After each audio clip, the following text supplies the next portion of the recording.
Hey, hey, hey. How's it going?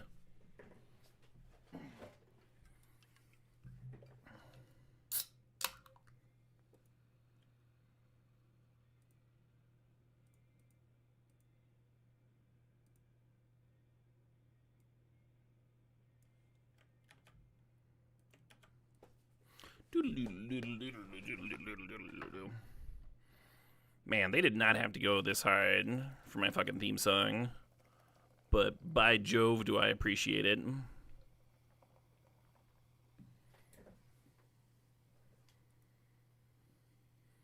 Alright.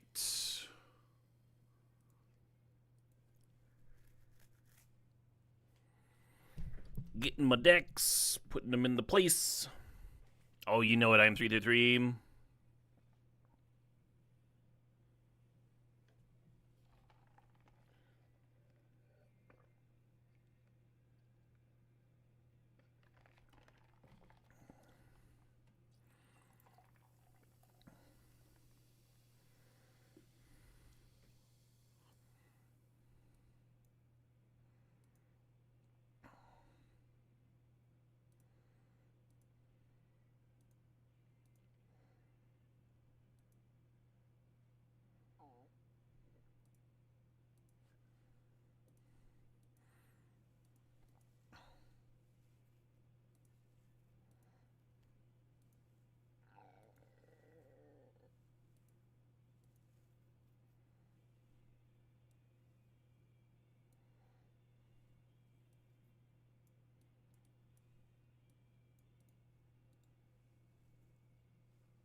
I thought I was going to have all the decks in my overlay done by the time the song was over.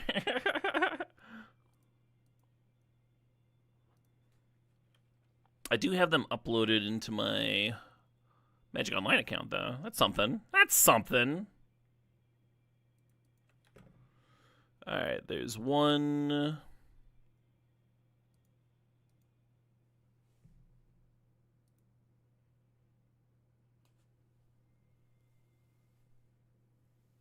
Oh shit, what up? Hey, sup, S-Dub.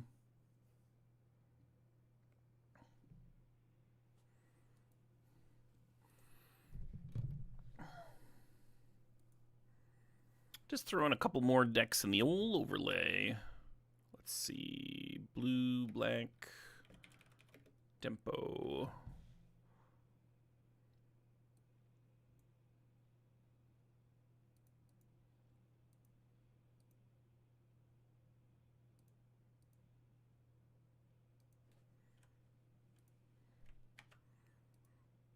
Deck number 2, and then deck number 3 here. Oh, it's like affinity nonsense, right?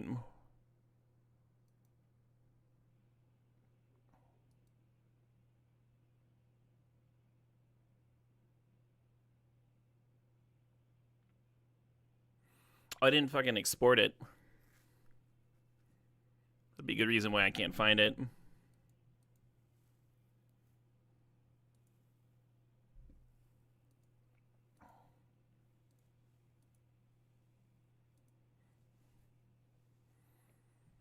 think this one's real interesting.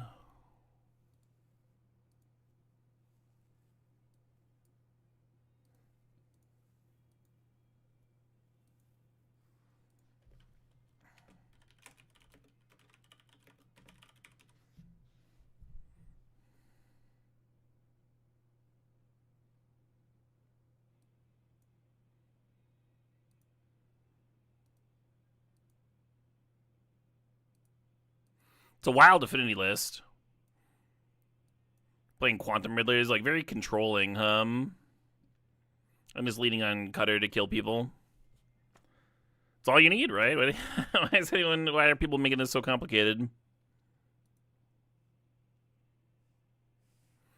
Is Where Winds Meet doing a Twitch bounty? It is, Red 7, yeah. Yeah, I don't do a ton of Twitch bounties, but I looked at it and I was like, this seems pretty sweet. I kind of want to check this out.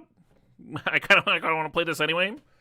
So is this going to be like a bonus hour at the end of my normal stream? Like I've been cutting out around 10 p.m. I'll just go to 11 p.m. tonight.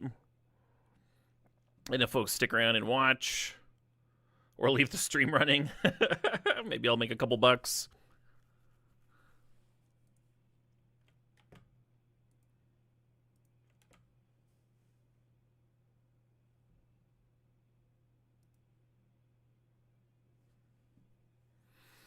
Okay, got some next in the overlay. Happy Tuesday. Happy Tuesday to you, Darksomeness.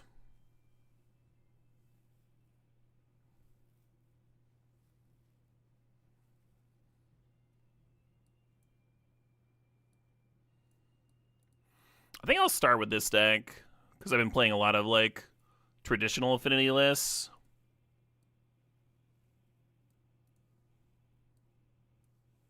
I think this list got second, too. The other two lists I'm looking at were both in, like, the top 64.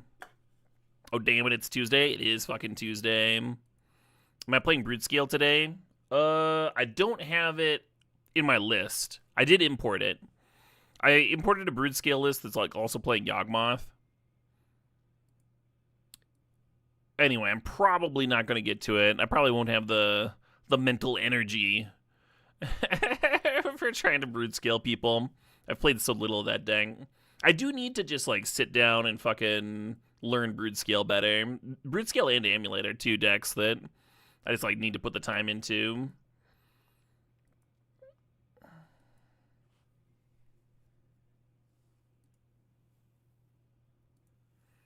Alright, overlay's all good. Modern Tuesday, you know it.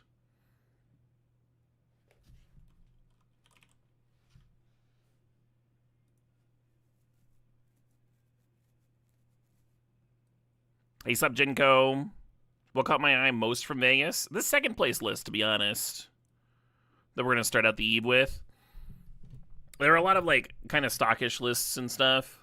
And this one, I wouldn't have thought of putting Quantum Riddler into Affinity in a million billion years.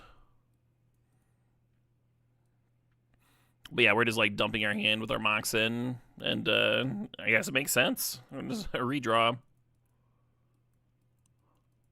Why play the fucking 2/2 flyer that draws 2 cards when you could play the 4/6 flyer that draws a whole lot more than that, I guess. Gives you something to do with all your Mox mana. Anyway, let's give it a shot. The one of Preordain is so weird to me, but I guess you want a cantrip when you're cutting. And I guess this way we don't have to put a bunch of artifact lands in the mana base for Thoughtcast. We can just have like a normal mana base, I guess is part of the appeal here. Mox Opal's a little worse. The one-ofs are interesting. The one-ofs are really interesting, yeah. I mean, Lightning Bolt's just a 5th Unholy Heat. And then this package is all just for the Saga, of course. I kind of prefer one Strict Serenade, one Consigned to like multiples of the wrong one, right? It's cool. Cool idea. Anyway, let's fire it up. Let's fire up a league. Oh shit, what up? Hey, Twin Turbo Terror. Thanks for the sub. Thanks for 81 months there.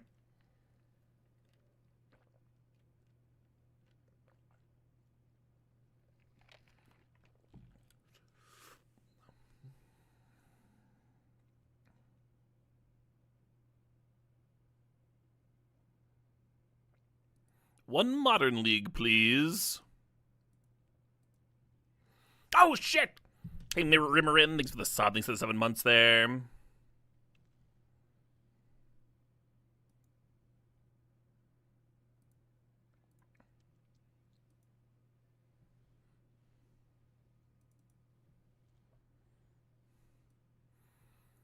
Thoughtcast and Monitor, ostensibly 1 mana cards. Yeah, but that's like if you're playing the 3/3 that spits out a bunch of 1/1 flyers to enable them, right? Like, you're using a lot of slots to make them 1 mana cards.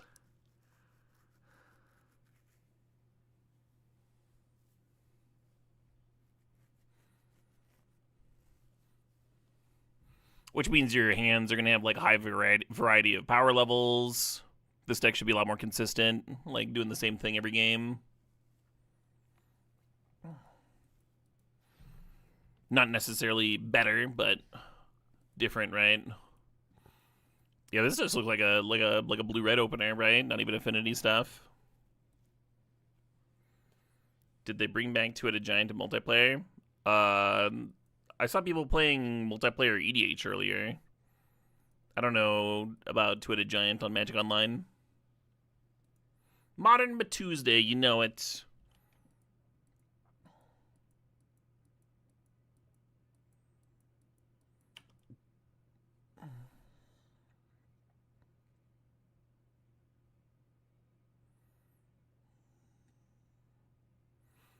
I am well, Ankylosaur. I got some plans for Thanksgiving roughed out today. I did find that my chest freezer fucking broke, so that's shitty. But I found out like in time to save like most of the expensive shit. But it was still kind of a bummer.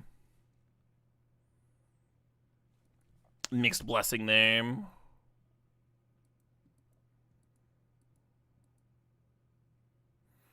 Didn't lose a ton of meat. Yeah, just lost a bit.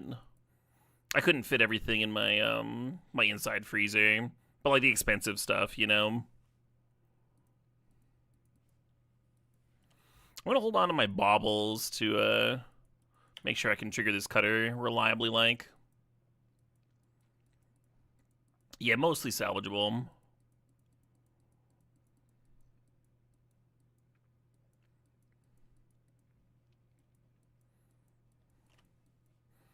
Have any come across any cards in the Airbender set that will be Modern or Legacy playable? Oh yeah, the blue bird, the bird with the X spell and the casting cost, and the Badger are both seeing play in Legacy already. I've been less keyed into Modern, but I'd be surprised if they weren't playable here in some form. Ice up Elk, thanks for the raid. Free foot picks, you were correct. Yes, everybody that commits their firstborn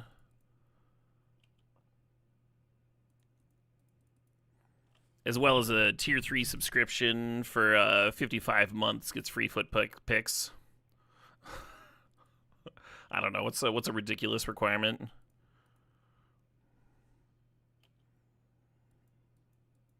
I guess I attack, huh? They're taking some damage from their mana base. Whose feet? Yeah, that's the question, isn't it? That's the question. For free!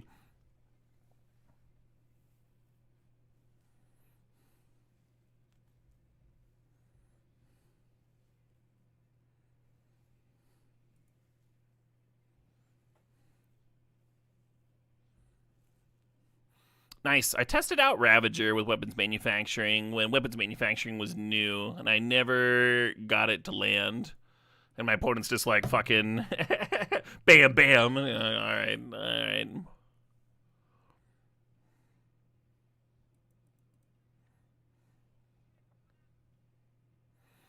So we have 2 card types in the bin. Not enough to unholy heat a Ravager.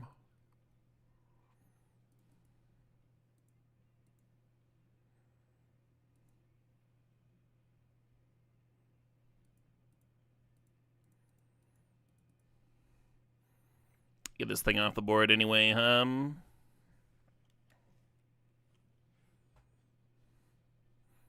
Do do do do do do do.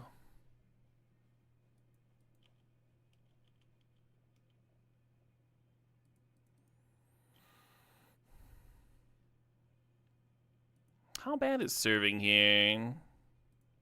They've got 5 on board. I don't know. I guess I'll attack again. A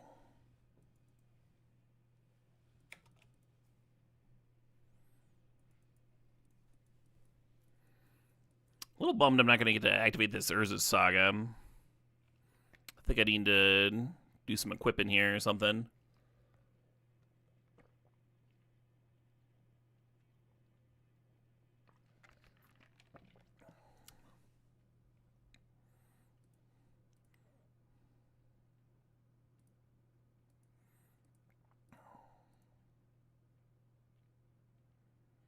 Oh, I don't have a Shadow Spear in the main deck. Fuck. This is like the exact spot a Shadow Spear would be good. Um, this is all pretty bad.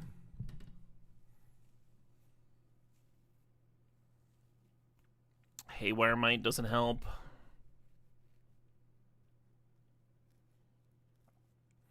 Opponent's at 10.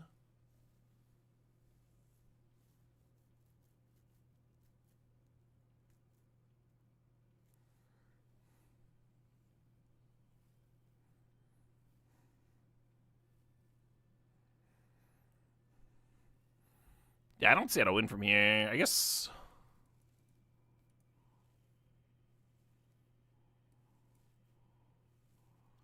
Can't even crack the Haywire Might if we grab that one.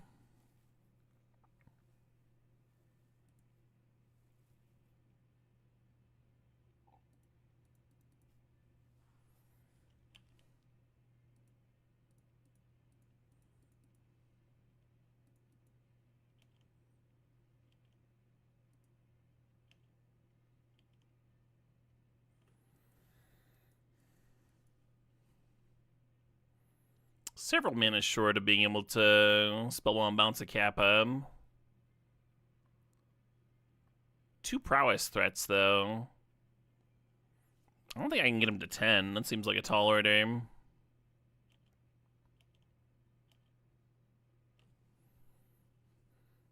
Oh, but if I can get them to 6, then I can make the Kappa Cannoneer.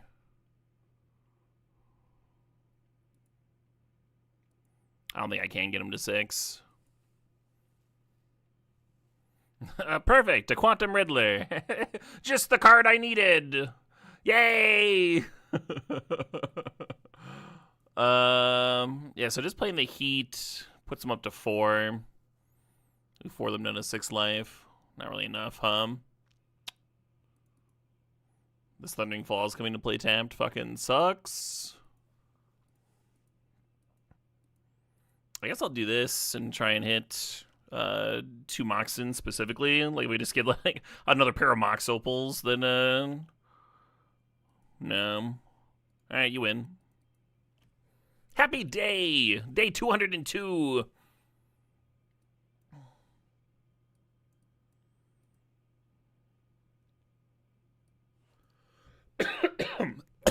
Excuse me. What about Vexing Bobble on the play? That's kind of funny,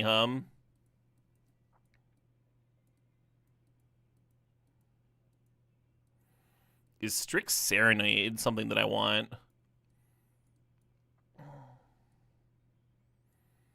Good against Turtle. We can't consign Turtle, right? Because Turtle's not colorless, it's blue. I'm gonna try it. I'm gonna try the Strix Serenade. Halfway to day 404, exactly, yeah.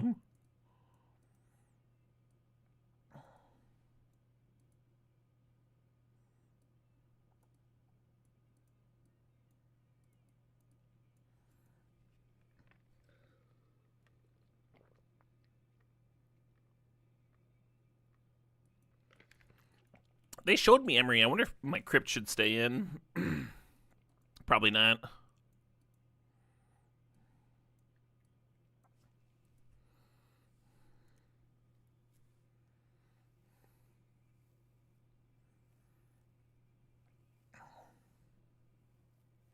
I can't believe the year's almost half over. We're so close. We're so close to halfway through.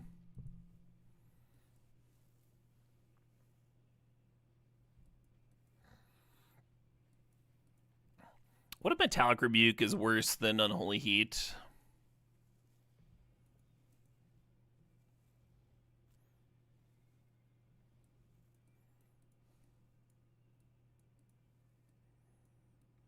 Let's try and play 2 of each.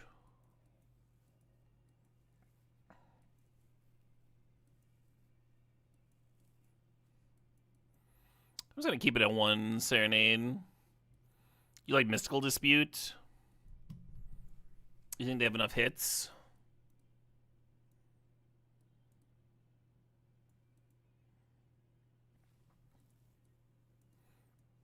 We'll try that.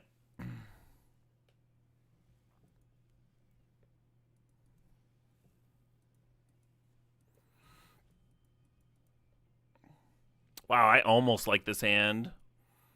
I just think Vexing Bauble shuts off a lot of their shit, is the thing. Yeah, I'm gonna keep this actually, and then we're just like leaning on Urza Sagas to find me blue mana.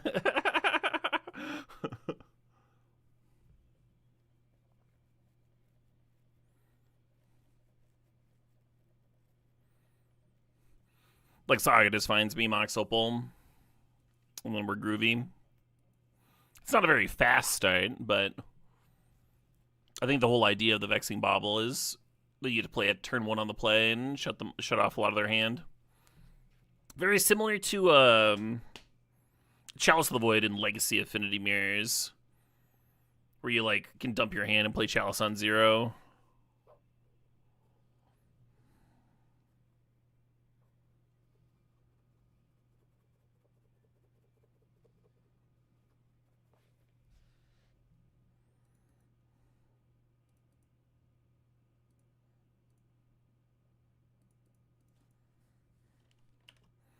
What's Where Winds Meet? It's a free-to-play RPG. Looked interesting.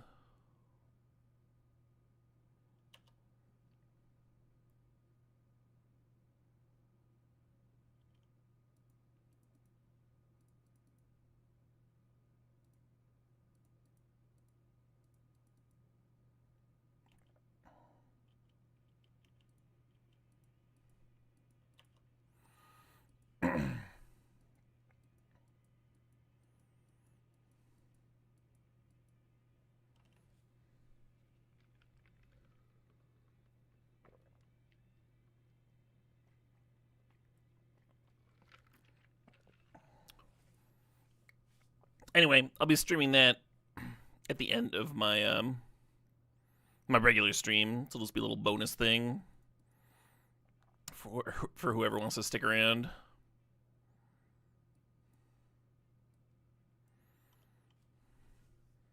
Do I still want Mox Opal? Is a real question. I could grab Aether Spellbomb, and Aether Spellbomb would let me loop with Emery here.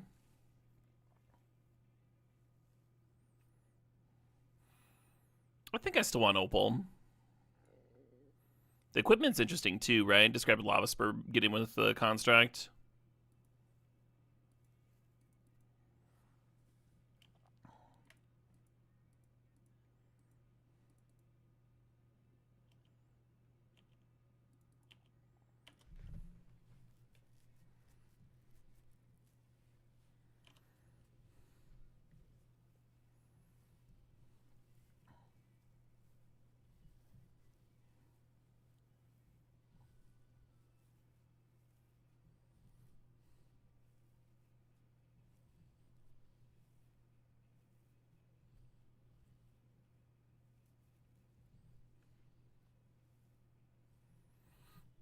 I kind of feel like this Vexing Bauble was really good this game. That's my vibe here.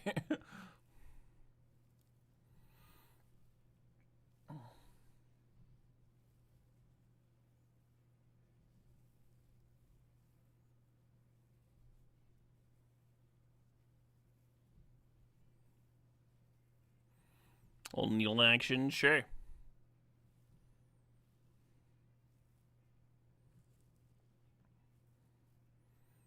They needled Emery.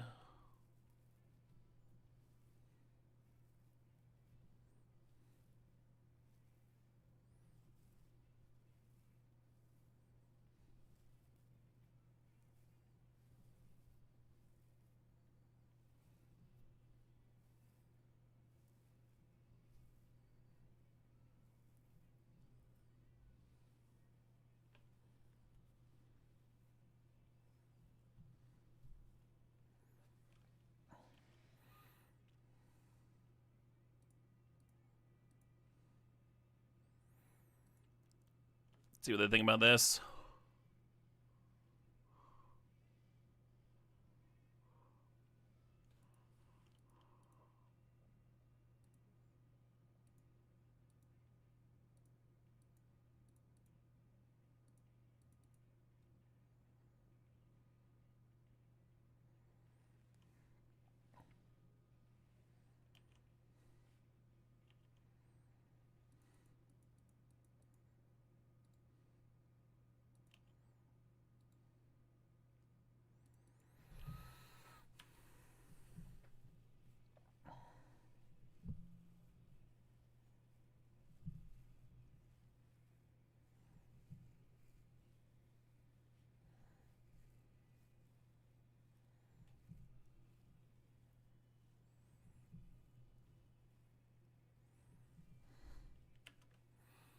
Interesting that they're not activating.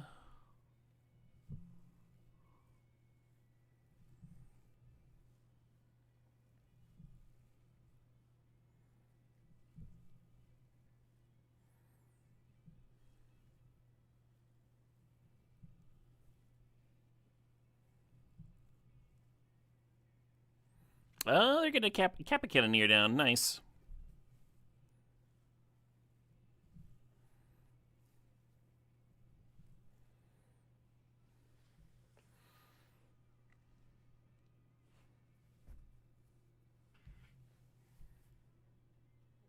Kind of want to get Haywire Might for Urza Saga here.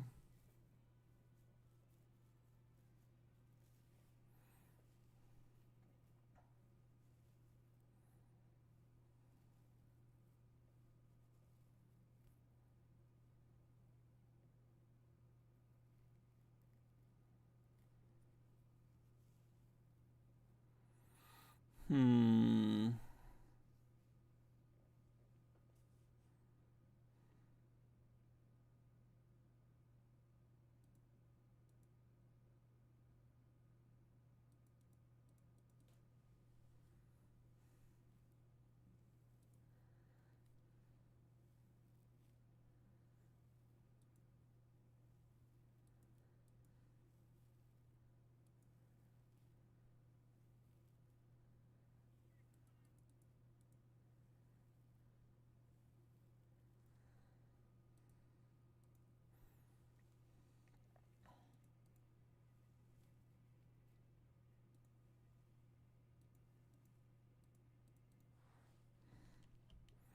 Oh shit! What up?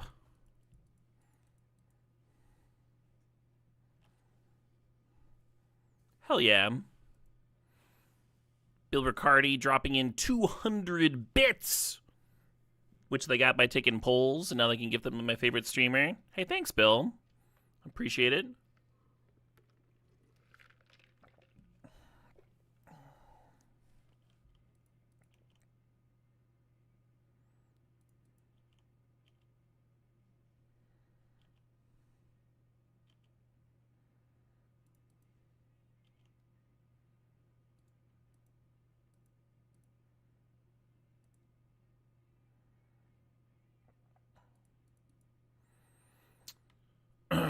I guess if I had the mana, I could have rebought the Vexing Bauble,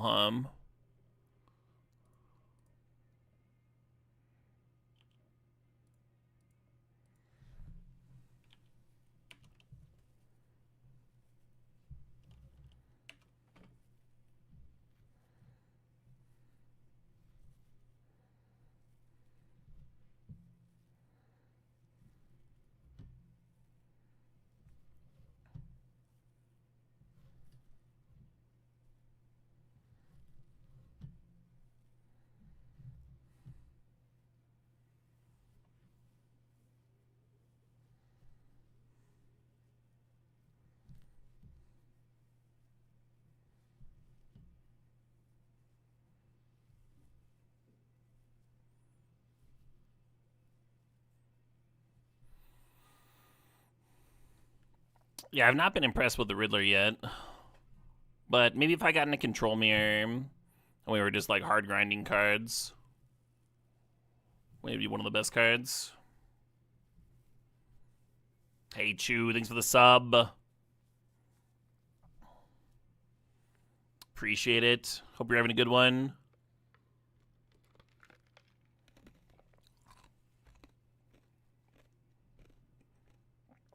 Shadow Spear. I think Shadow Spear would be fine. They get in a big chunk of life.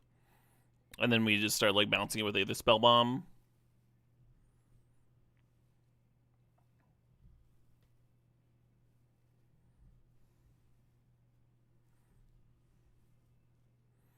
Yeah, give them an opening to drop their zeros here. Oh, they got Ravager. Yeah, we're just dead. Just dead. Yeah, I felt like we had plenty of cards and that super didn't matter. It just like mattered the very least.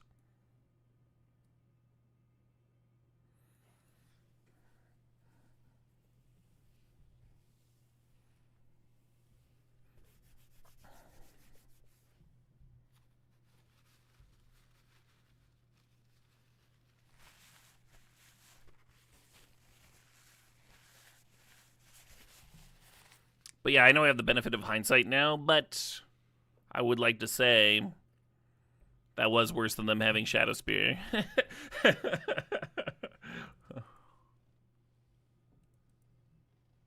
Wow, this is just a pile of counters.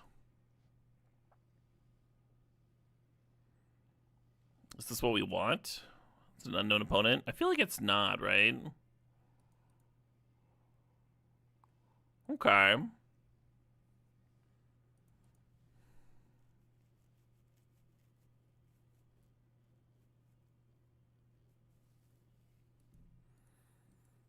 My opponents always do such a good job of making Cutter look unbeatable.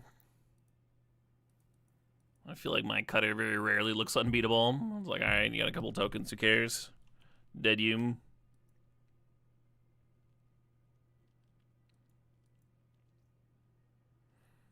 The Surveil land, the one of in the deck, I have drawn twice now and absolutely hated it.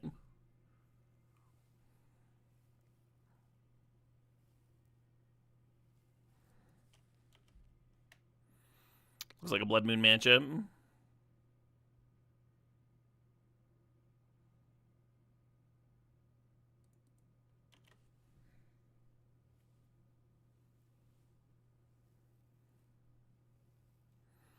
You once got beaten by an opponent playing a Cutter out of their sideboard in Storm. I mean, it seems like a sick sideboard card out of Storm. So you like literally don't need anything else.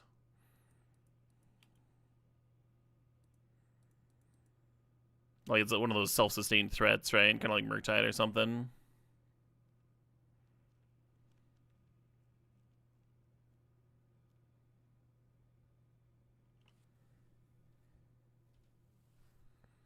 Love me even though I didn't want to chat with you.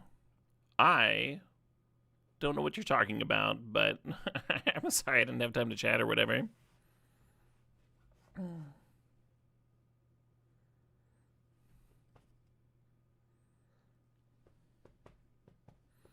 Oh, Ona says was my last opponent. Gotcha. Yeah, I don't do that. I don't have the chat log up.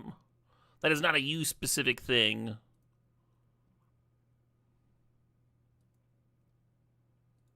Yeah.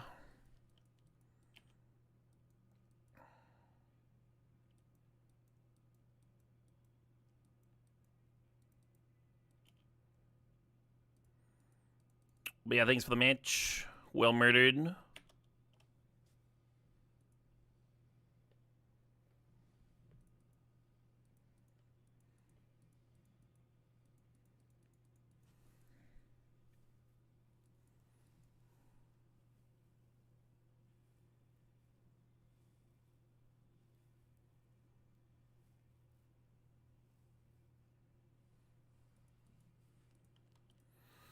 Spose.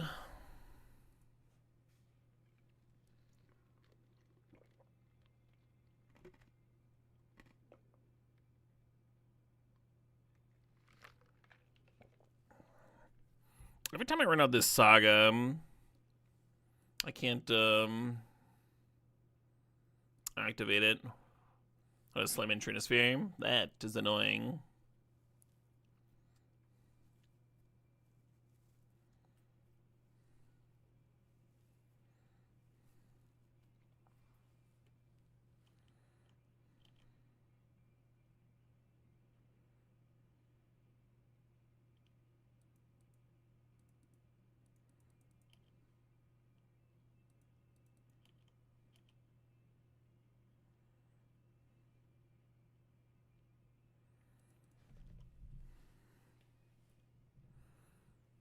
How bad is giving them another Karn down tick here?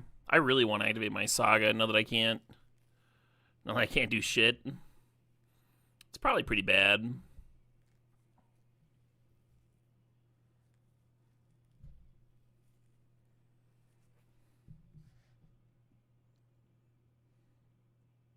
Oh, they're just letting it connect? Well, and I am not bolting. Although maybe now I kind of want to bolt the spawn if they think the spawn's so important.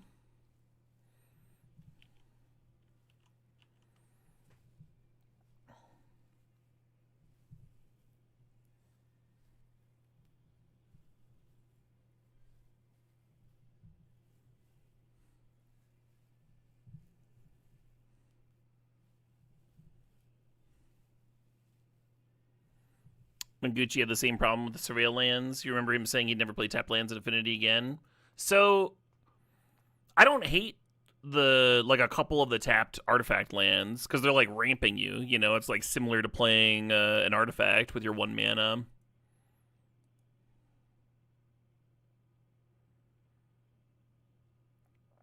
But yeah, here I was just like not playing any tap lands at all.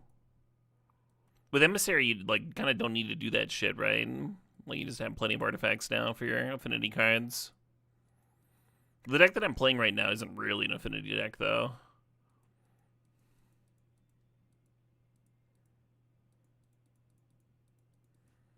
So instead of activating my Saga, I'm giving them a 2/2. Hate it. Hate it.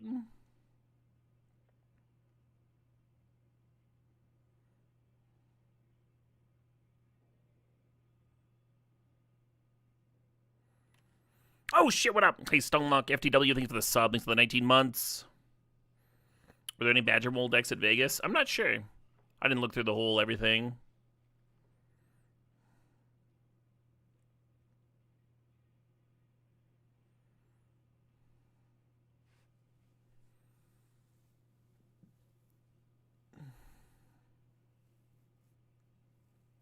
Oh, they just straight up didn't activate their other card. I think I can get away with doing this then.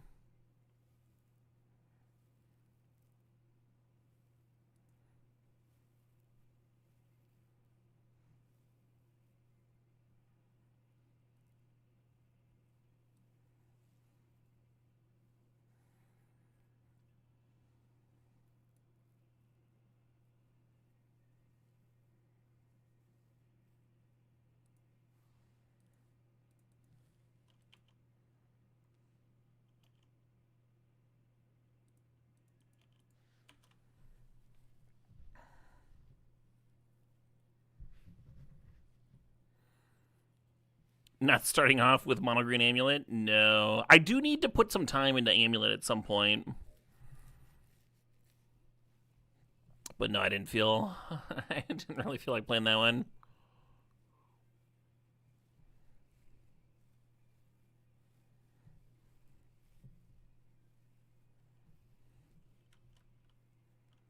Oh, now they're upticking. I see. I guess I was supposed to grab Haywire Might first. And then have the second one go grab the Mox in retrospect. Fair enough.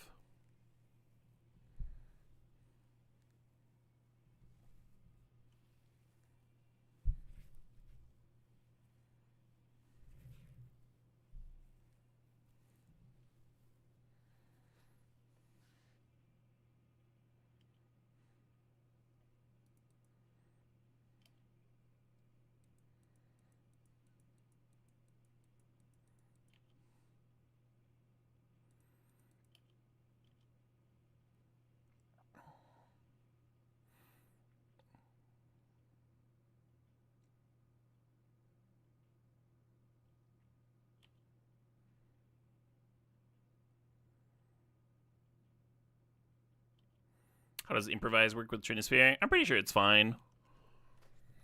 You're just like paying for it in a different way.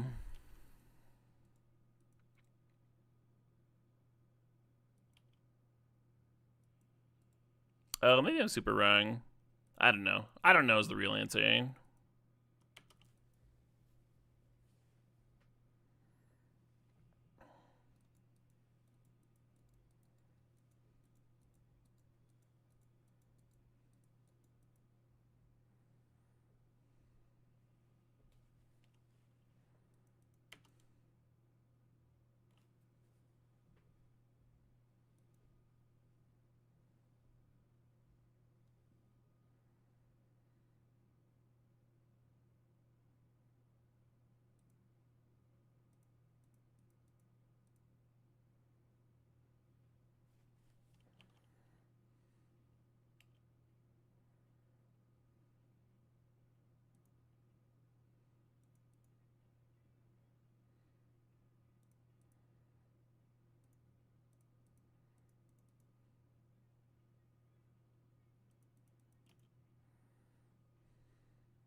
Pay 3 for Emery. This mana costs 3 less. Oh boy.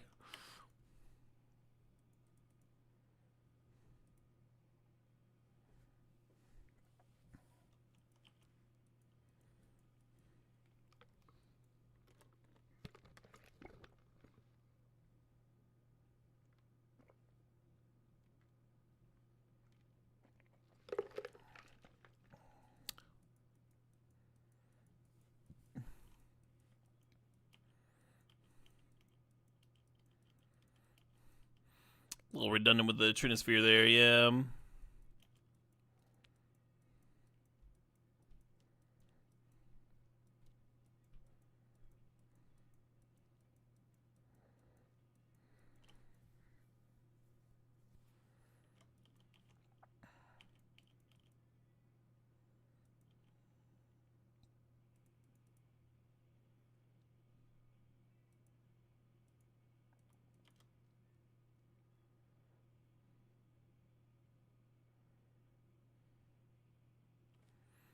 Well, shit, hum.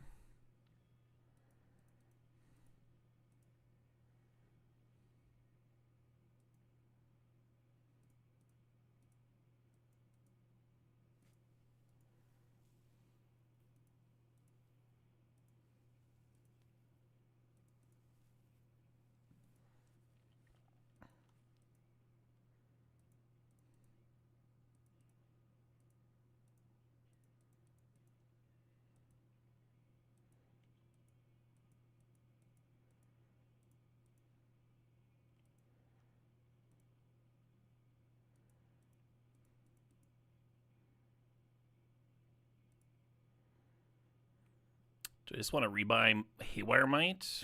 I don't hate it. It's like that. I draw a card with Bobble. Let's actually get Bobble back.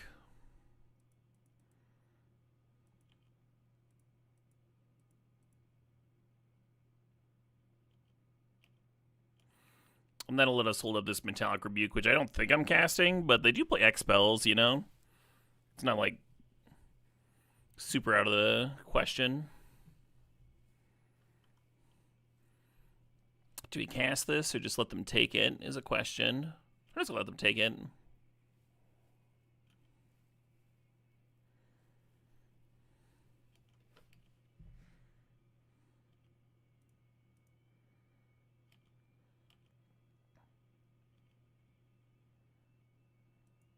Hell yeah.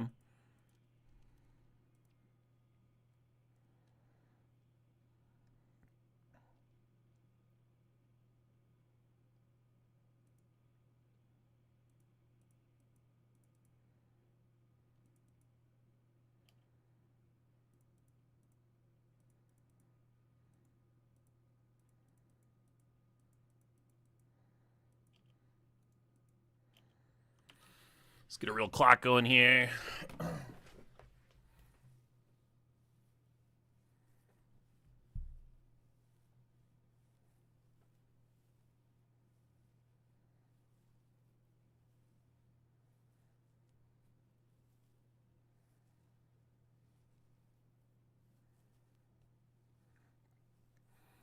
It's been interesting seeing the debate go from Explorer Rumble to neither. Oh, for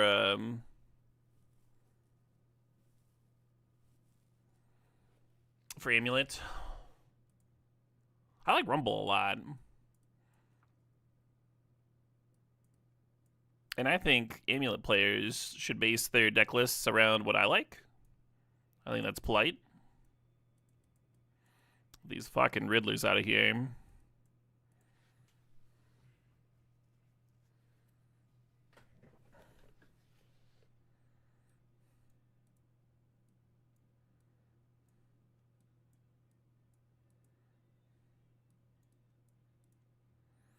I kind of don't like Rebuke. Maybe it gets a lot better with Blood Moon's down.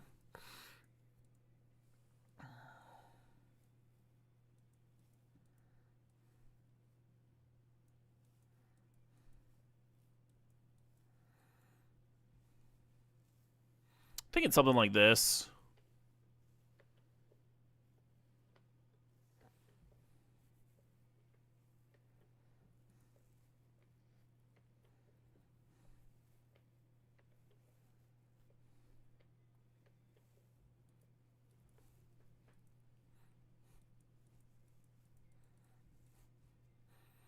Haven't drawn a Tamiyo yet.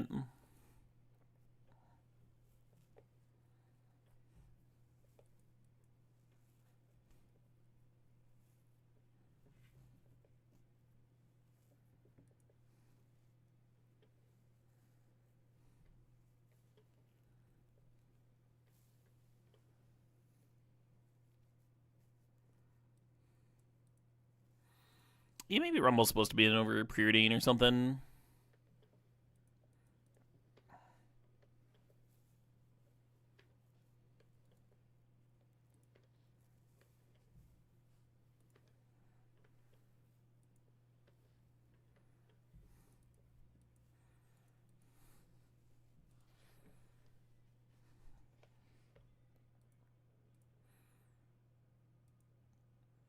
Yes, this is what we're jamming. I also have a Simic Birthing Ritual, which I have not played any games with. I think I've only played against it like once, too. So that'll be an interesting one for me to play. Figure it out. It looks like a very consistent deck. Not a lot going on turn 1, of course. Just free counters. I didn't upload this one, but this was the Yawgmoth list that did well. I'm guessing my brain's gonna be too tired to try and figure this one out. I really do like the Ice-Till Explorers, though. Looks sweet.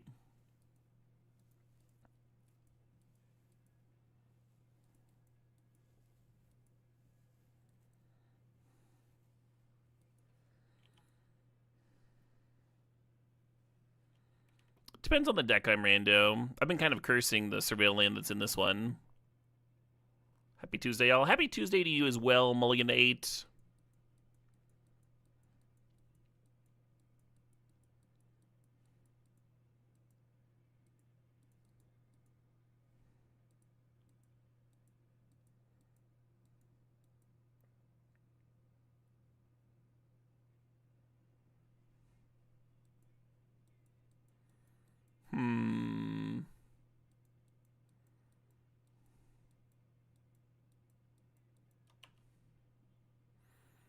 Very tempting force negation there.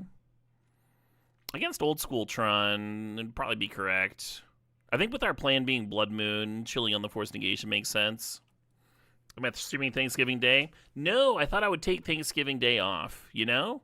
Why not? Spend some time with my loved ones and all that.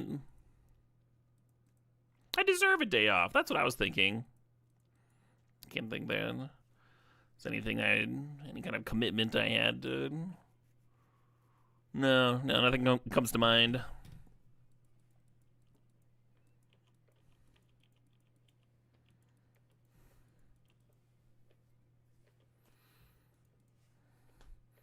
All day, every day, Mulligan to 8.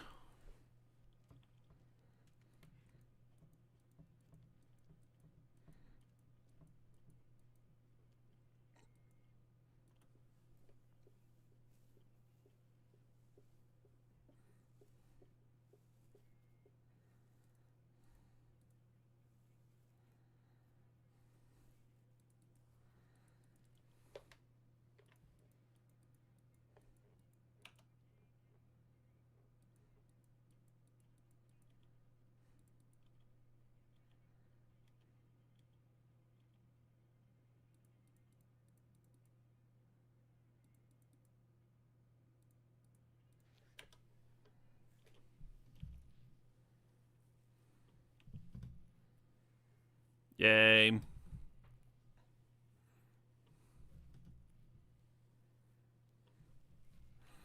Is this our first Thanksgiving together? No, we've been together a few years.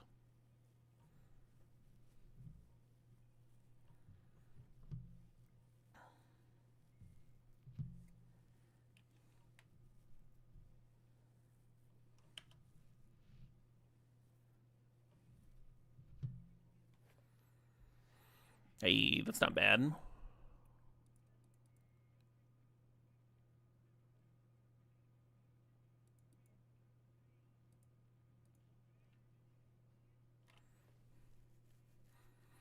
We're going to hold on to this Emery as force negation fodder.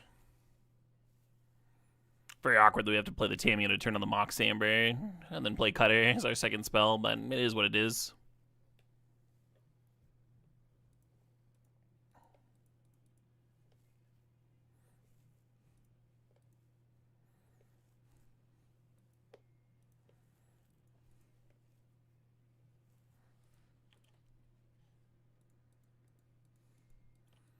They certainly can disgruntled gamer.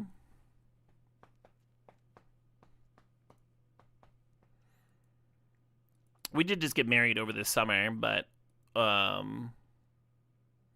we moved in together pretty quickly after we started dating. It made sense with her work and everything. And she had a lease that was expiring.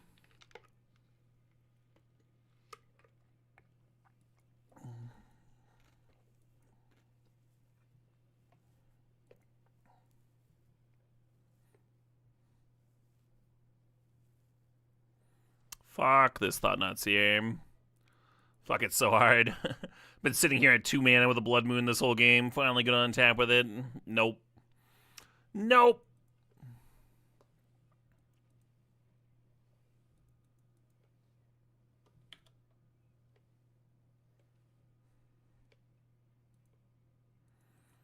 Three card types in the bin. Let's see what Emery turns up.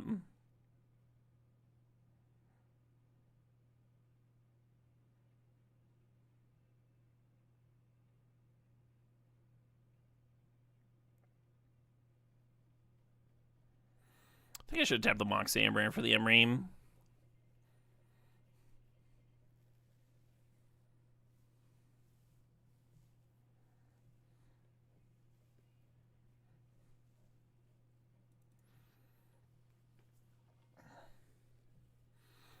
But yeah, I think either Friday or Saturday I'll stream during the morning, and then cook a nice Thanksgiving feast for 2. Small little deal. Intimate evening.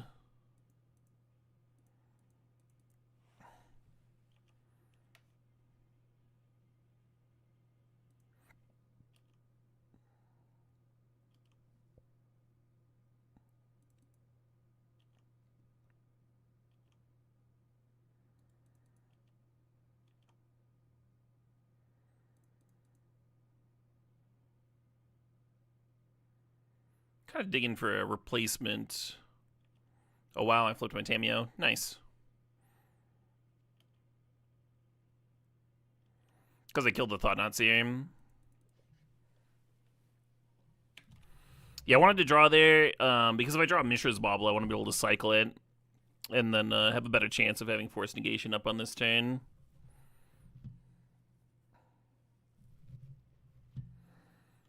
Karn gets to land. Fucked up to watch a streamer and not even know their anniversary. Hell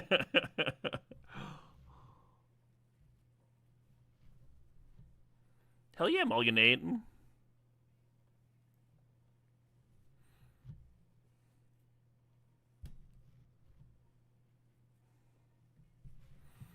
All a streamer could want or ask for, huh?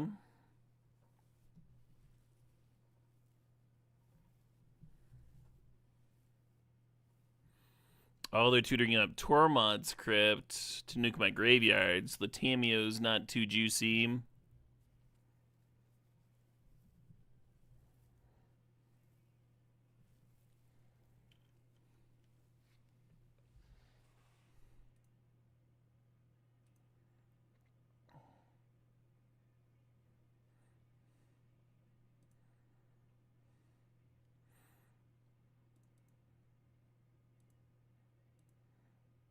Tamiyo gets to uptick.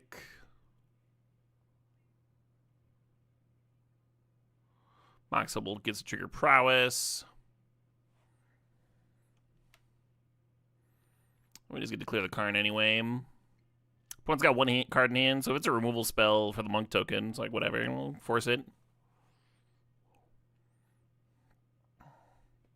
Leaves us in kind of a reasonable spot. You don't watch for the personality. Hey, that's fair. I'm sure it can't be everyone's cup of tea. Get on my own nerves sometimes.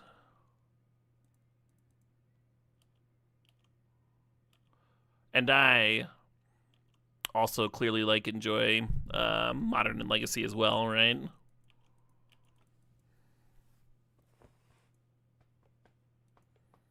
Oh, Ugin was revealed earlier. Cool. That explains why they didn't rebuy that or Ugin.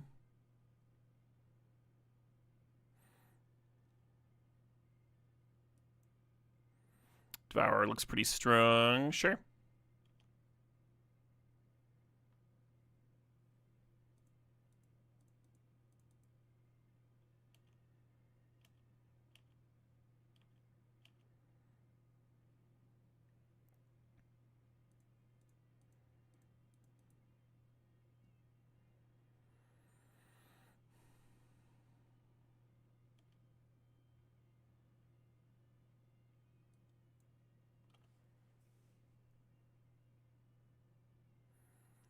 I could Spellbomb, bounce the Devourer, and move the Steel over.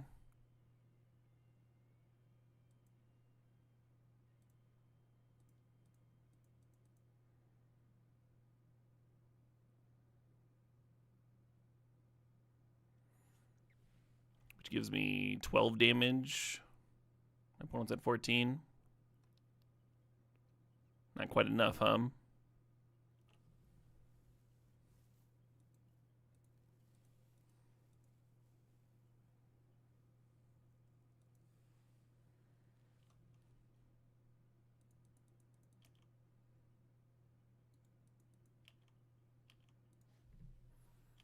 Oh, it's 13.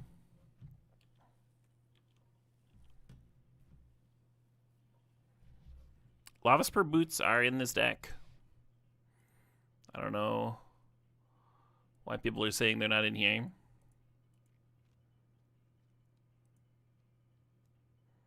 Right here. Yeah, we're playing Boots, but we're not main decking Shadow Spear. They're in there for sure. The issue with grabbing Lava Spur Boots there is then you're just leaving the opponent with a 6/6 blocker, right?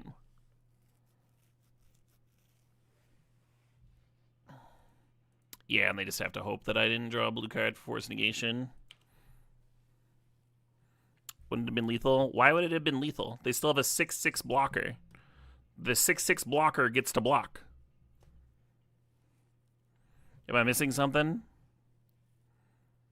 We tutored for Aether Spellbomb instead of the Boots to get rid of the blocker. So if you do a different line, they still have that blocker. Is the thought. You thought the bomb was on board? What do you think we tutored for? Just a fail to find over here.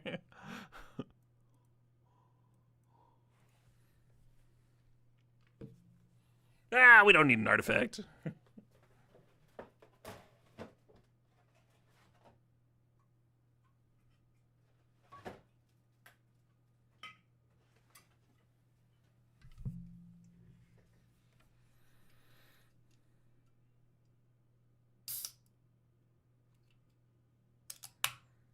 I had a 0 in the yard, it would have been lethal. Yeah. But they Tormod scripted me earlier.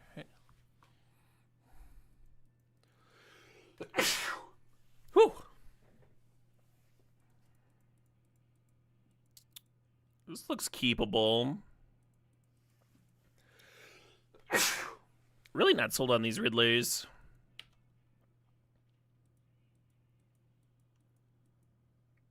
We also have a decision of whether to play Tamiyo turn 1 or hold up Metallic Rebuke, which is kind of awkward. I think I'm just going to hold up the Rebuke.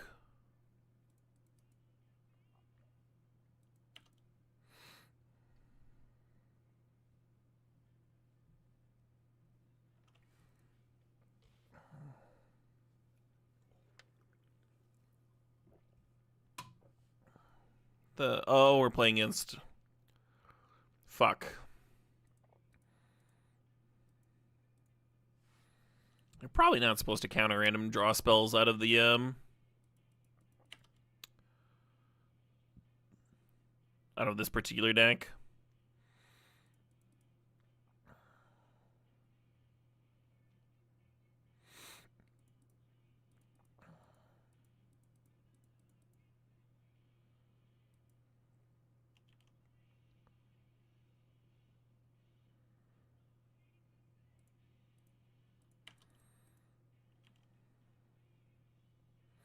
It is Ruby Storm, yeah.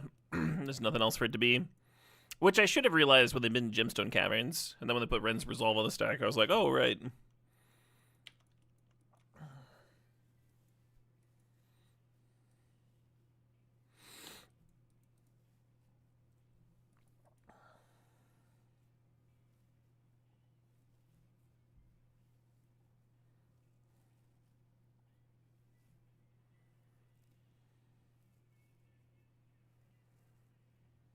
Interesting.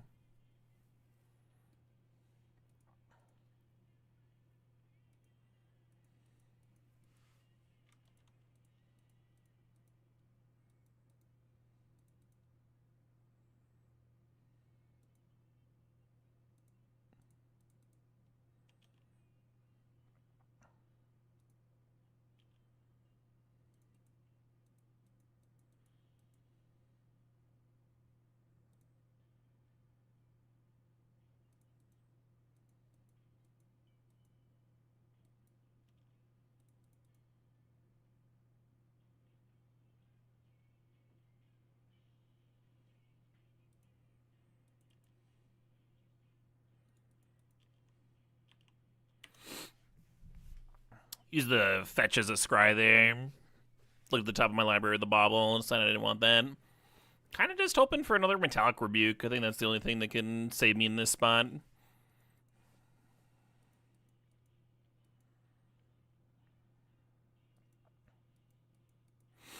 Yeah, it makes sense. Firebrain Scheme. It just is like something to do turn one. Get the filtering going.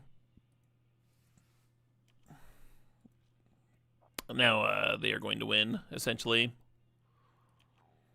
It's not 100%, but it's a very good start.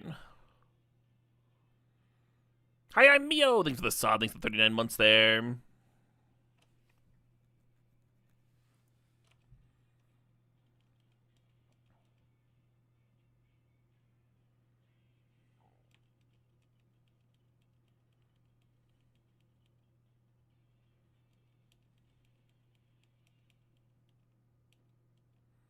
Was the Wincon? Wincon? Yeah, they play a Grape Shot in the main deck. They also play Wish to like get a copy out of the sideboard.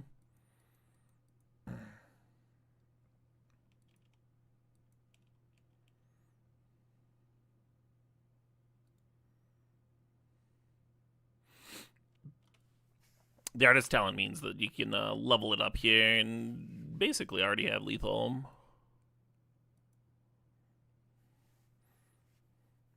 Like if they'd saved that Grape Shot, they'd already have a win.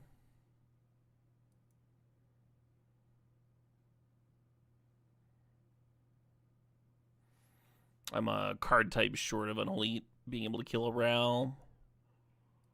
I feel like Unholy Heat never kills anything. Ral snap flipped. I'm just going to scoop.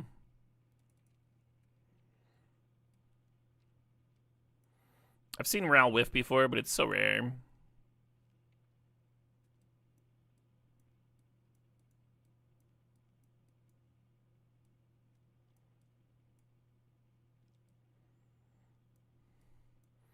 How do I feel like Consigned Memory? Probably dog shit, right? Might looks awesome. Bolt looks dookie.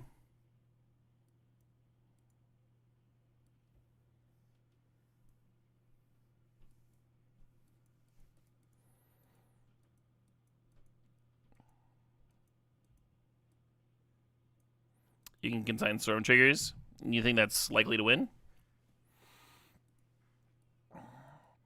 That's my main issue with it, is like how often does that actually win? You found it to be decent? Try it. Get these fucking Riddlers out of here.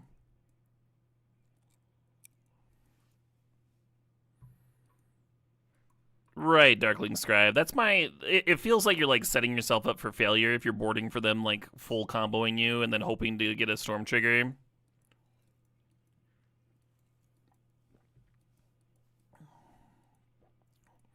I'd rather board towards games where they don't get to full combo. Could hit a Ruby. That's true.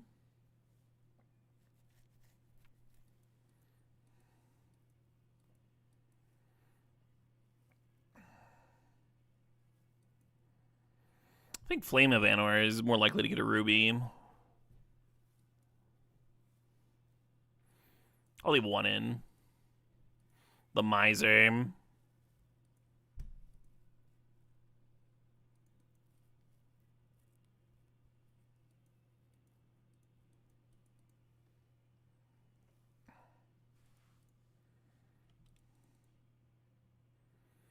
Sometimes you low roll and simply can't play around it. Hey, fair enough.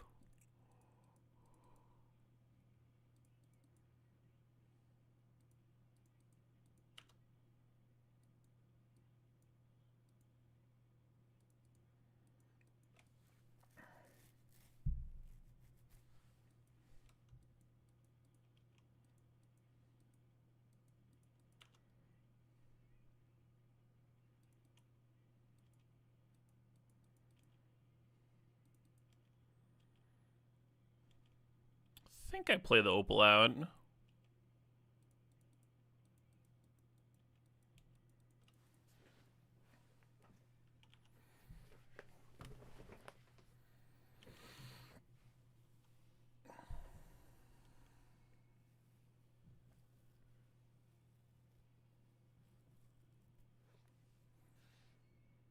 You got it.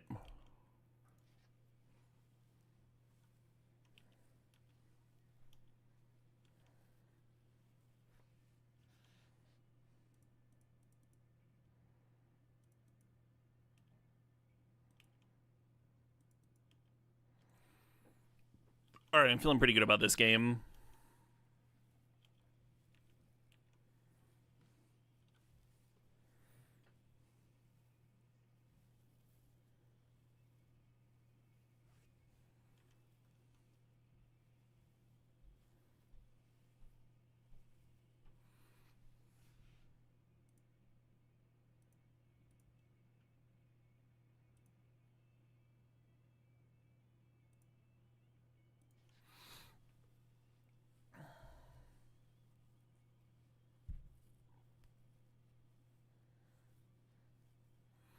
This Trick Serenade fucking sucks.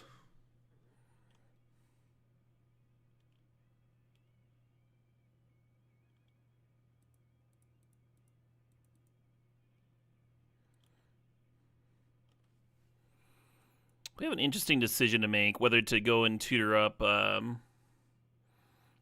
Haste Giver or to go find a Tormod's Crypt effect. Try and hose him a little bit.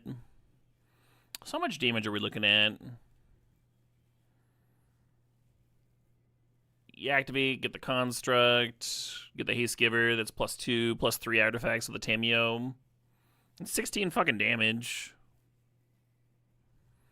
It's a lot of damage. But I think we just have lethal next turn anyway. So if you're not literally lethaling the opponent here, you should probably not play towards that.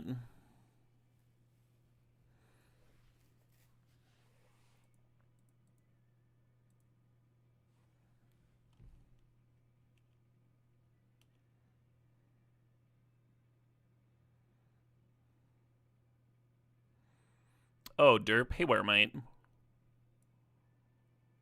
That's way better.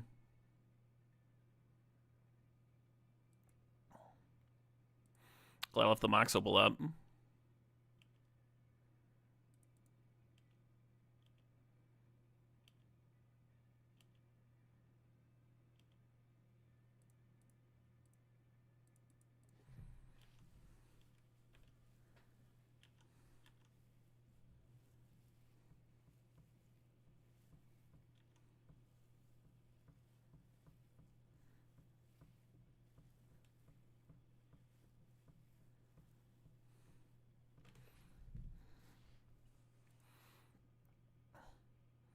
The natural meltdown would have been kind of scary there.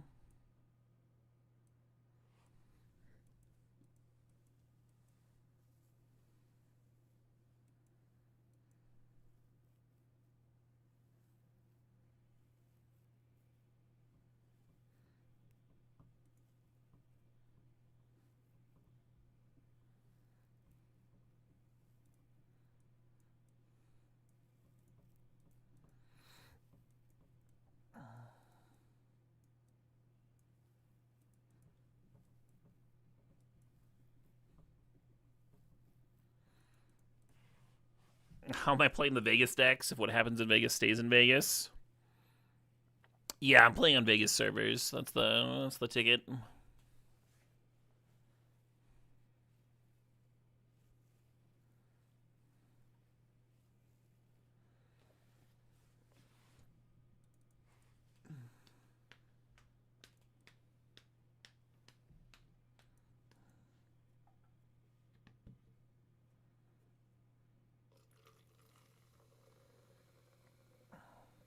Basic Mountain looking awesome.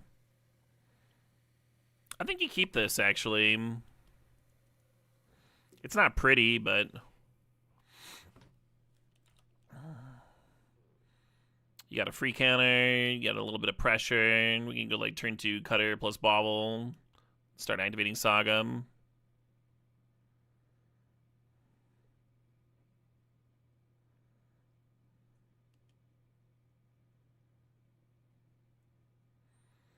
That's not one that I can force negation.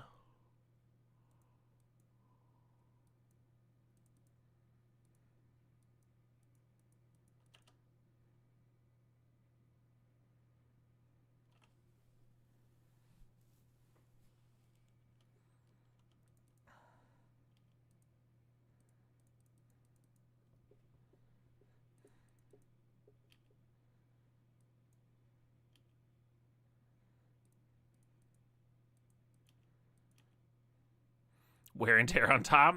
That's a little fucked up. Don't love that for me.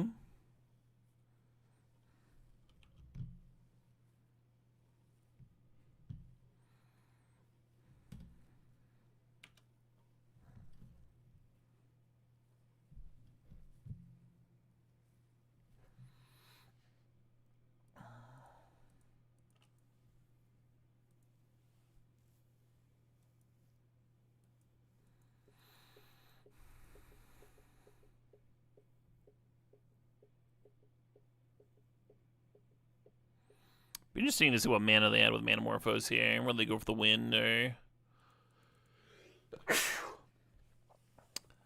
No, combined wear and tear. That's what I do too. Fuck me, Just gonna nuke me back to the Stone Age.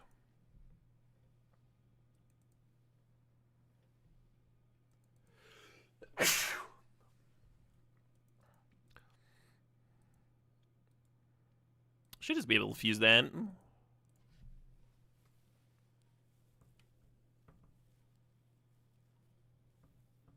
Oh, that's helpful.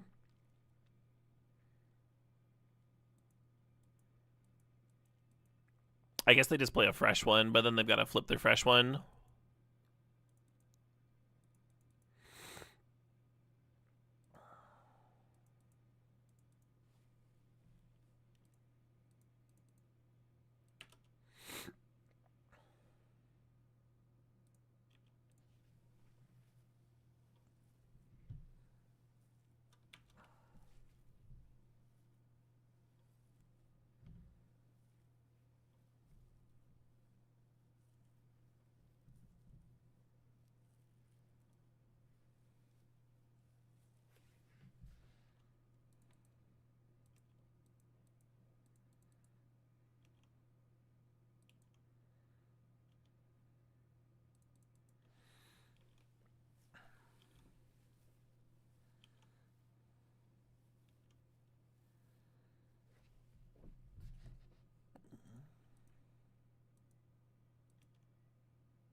Well, shit.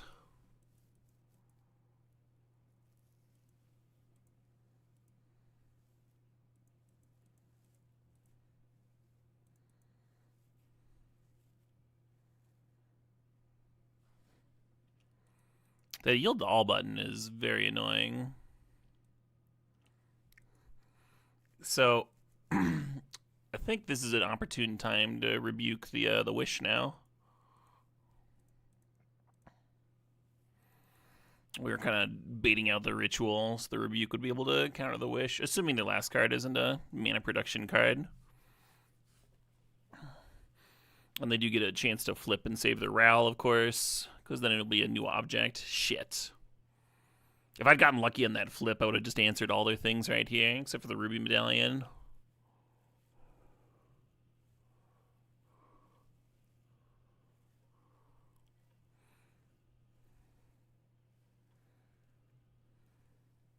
Countering the wish was really good, though. Really happy I saw that line.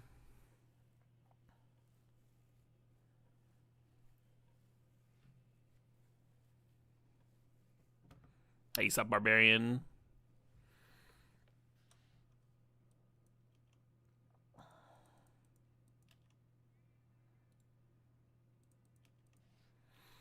I mean, they kind of need to hit here, or we get to clear Realm.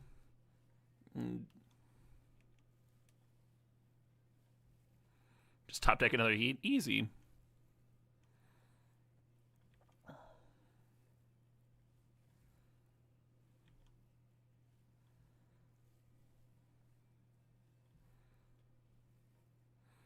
It'd be nice to get Haywire Might, but we don't have a green source to hit the Medallion. Guess I'll just be fine getting a Graveyard Hoser.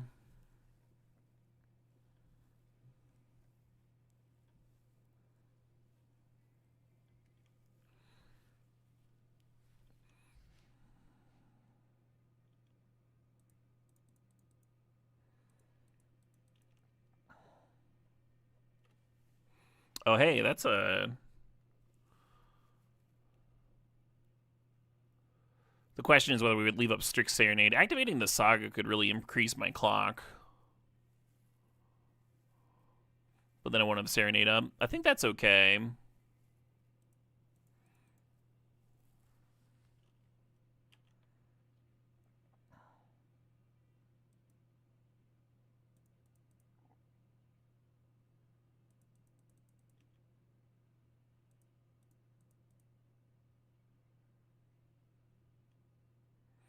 Wait, I just missed lethal, didn't I? Here, if I just get the haste equipment, then I have 12 damage at their face, right?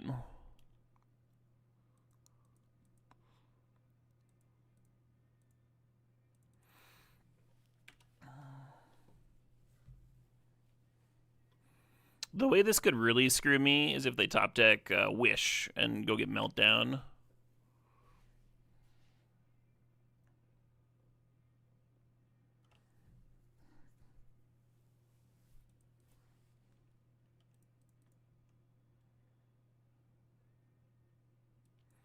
Orm's Chant.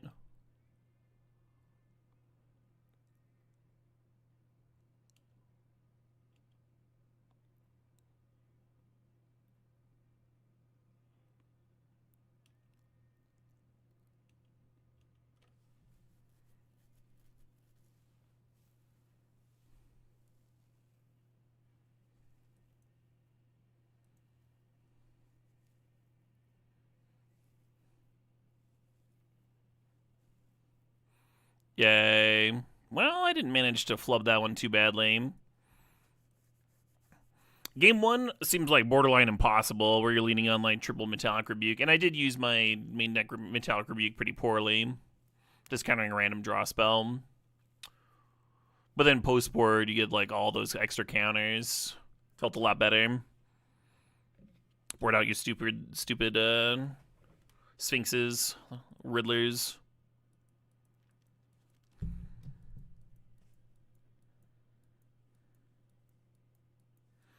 Is it weird that I kind of like this hand?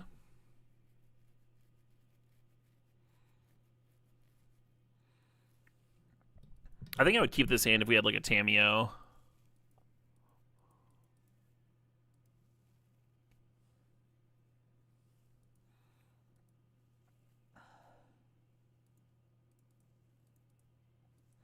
This fucking Thundering Falls. It's just pissing me off in my opener every time.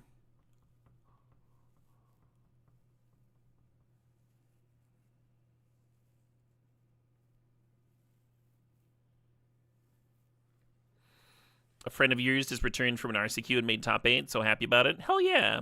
That's super exciting.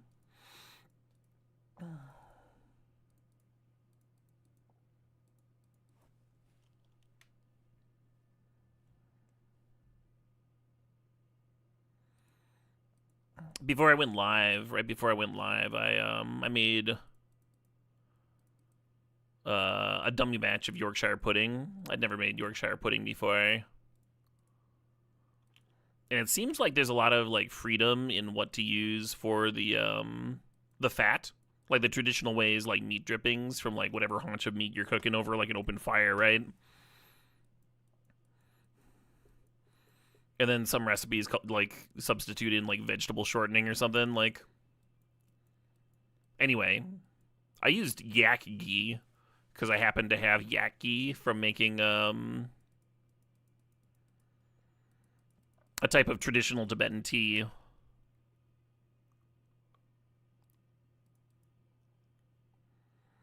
And the it's very pungent stuff.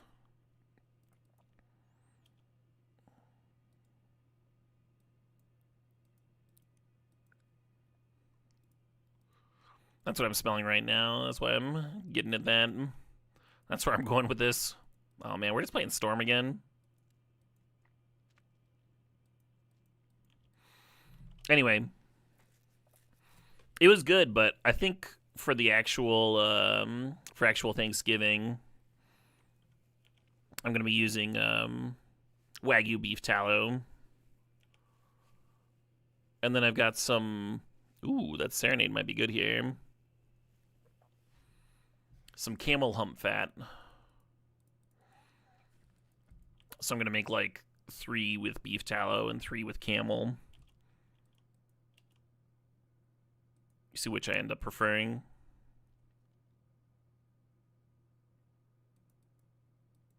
That Caleb guy's just like me for real.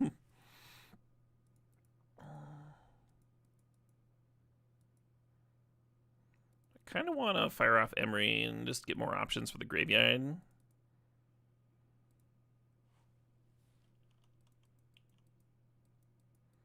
I was supposed to get boots to potentially like give the Emery haste. That would have been kind of sick, actually. Yeah, I think I should have done that. If I was going to play the fresh one there.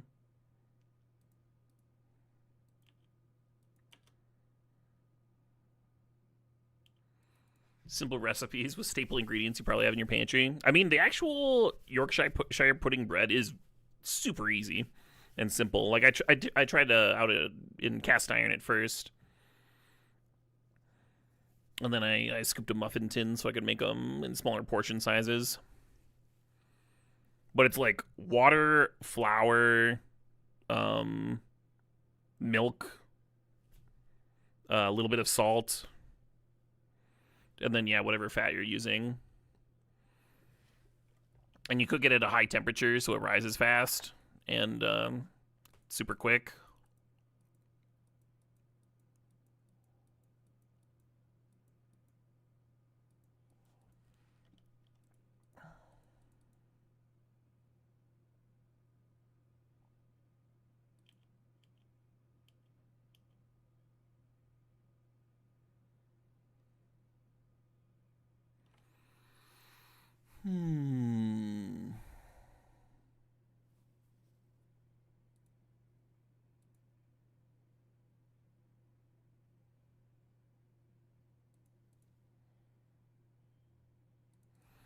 You're from Yorkshire and hearing me overpronounce Yorkshire is amusing to you? Hey, fair enough. I had a hell of a time learning how to pronounce Edinburgh. Is it more like Yorkshire, like Yorkshire pudding? Less Hobbit.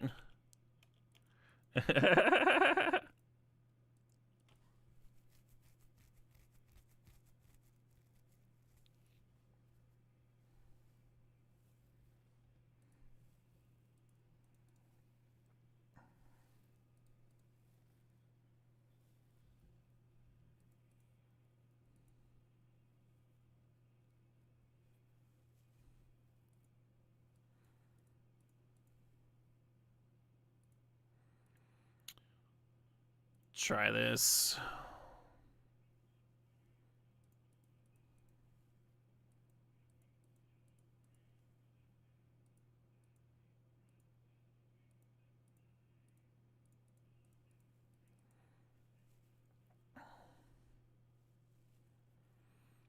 They get to flip a coin in response, potentially more if they have another instant in hand. Nice. And we drew a Tormod's Crypt. That was all excellent.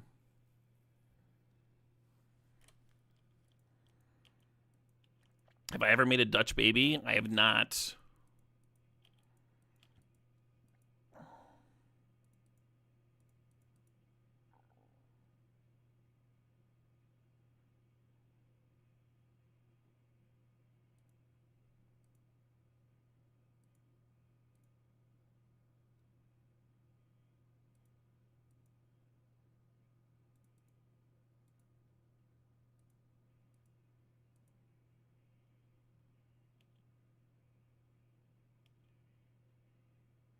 I win.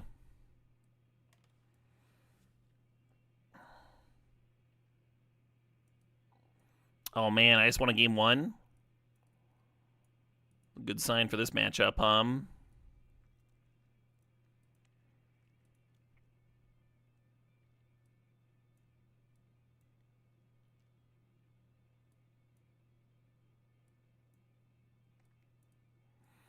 Starting to get a handle on how I should be boarding and stuff.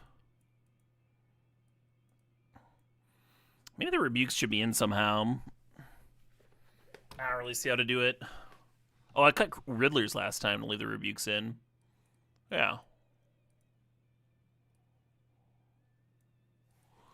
Maybe a Miser Riddler would be fine. What was the last Pro Tour I went to? Oh, I don't know. It kind of depends on if you count the Arena Invitationals, because they had like a Pro Tour style payout and a bunch of Hall of Famers and stuff. I remember when I went, the people that were there, it was a point of discussion whether it should be like, whether top 8ing it should be like in the same category as top 8ing like a Pro Tour event. Because at the time, traditional Pro Tours weren't around. And so, like, if that was going to be the next, like, competitive thing.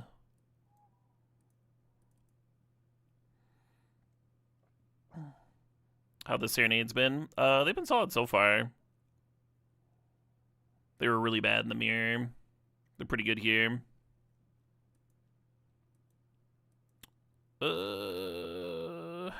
I guess.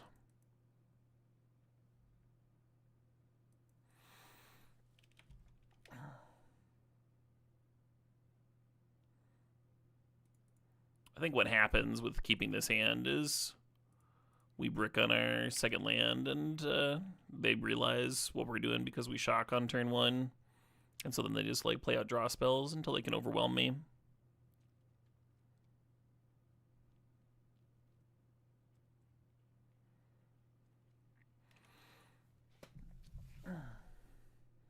Anyway, the one that Javier won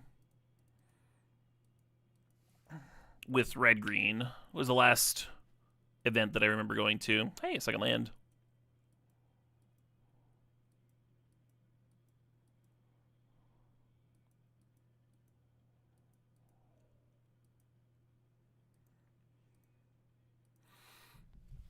And I played Jund in that tournament, which was just red-green, but splashing for Rotting Regisar. Because that card was sick to put Embercleave on. And the mana was really good in that format.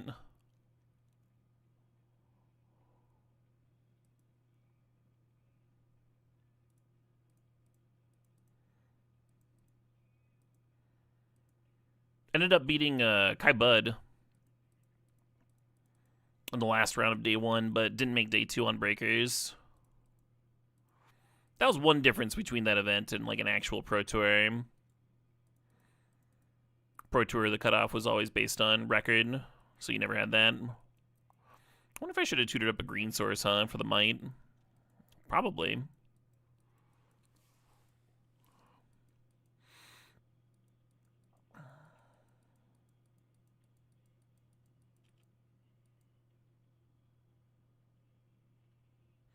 Do I care much for competing against much anymore? Yeah, I've been slowly dipping my toe back in.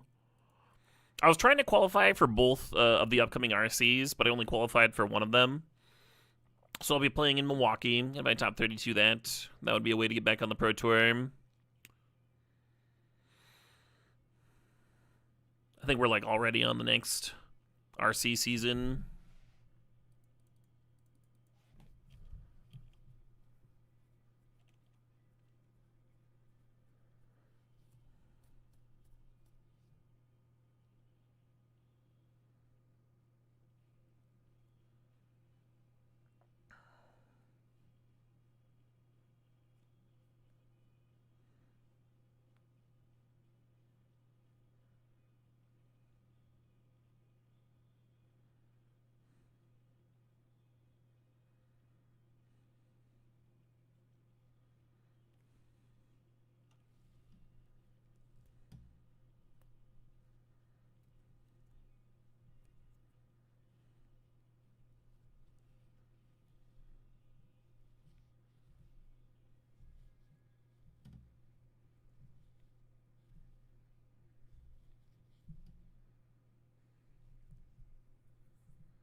What you thinking about, opponent?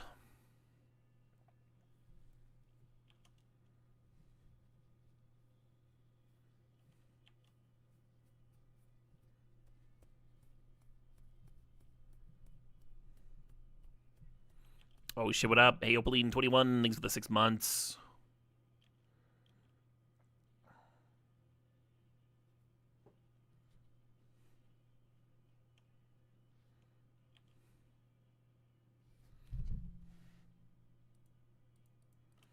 They hit a Ral and a Manamorphose off that. Brutal.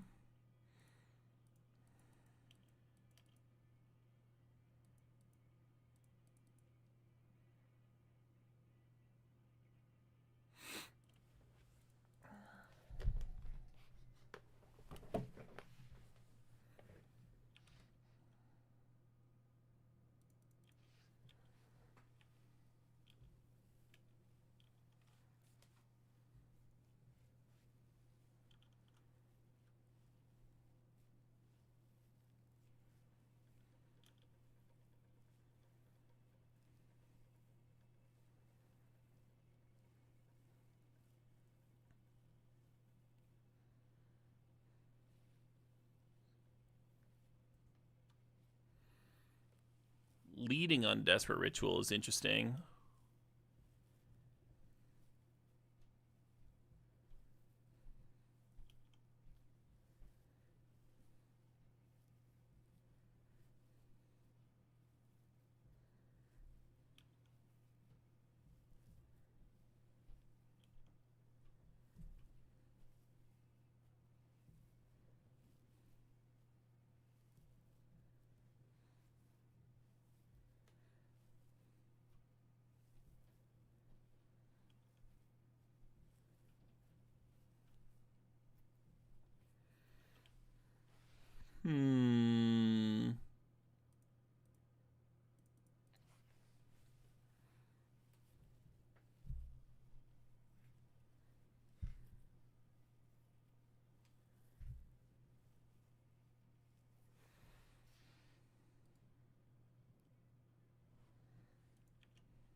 I can sack Haywire Might on my own Mox Amber to give me myself another card type for this Unholy Heat. It's kind of interesting.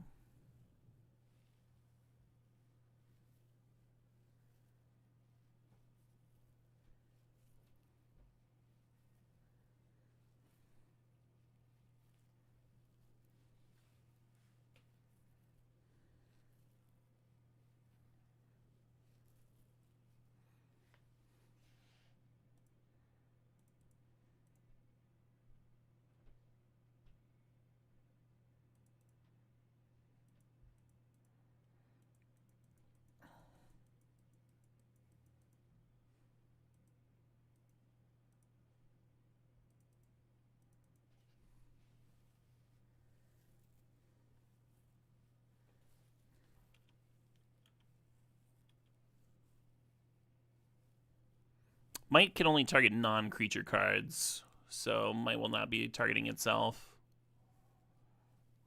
They just hit 2 Bloodstained Mires and a Desperate Ritual.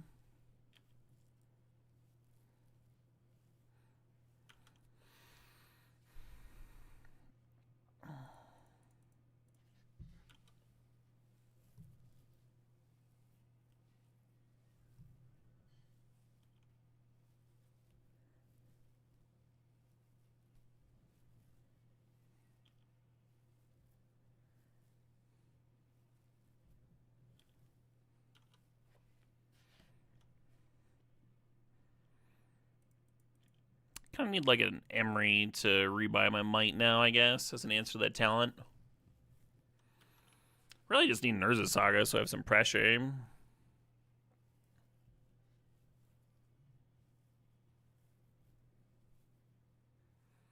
I wonder if I was supposed to crack the clue here or keep it so that I can get Metalcraft. Who is this band? This is Howling Giant. This playlist was made off of the theme song that they wrote for me. Well, I wrote the lyrics, but they I hired them to make for me. Anyway, this track's off their most recent album, Glass Future.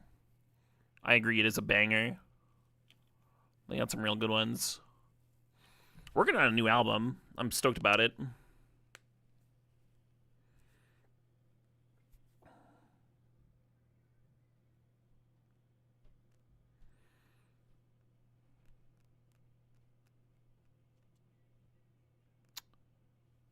Yeah. I could find Force Negation off the clue. I guess I'll draw towards it. The Past in Flames here beats Consign to Memory on a Gutshot trigger. Because they've got all these like rituals and stuff. They fire them all off. They wish for Gutshot. You Consign to Memory. They flashback Past in Flames. Just get you anyway. Plenty of juice.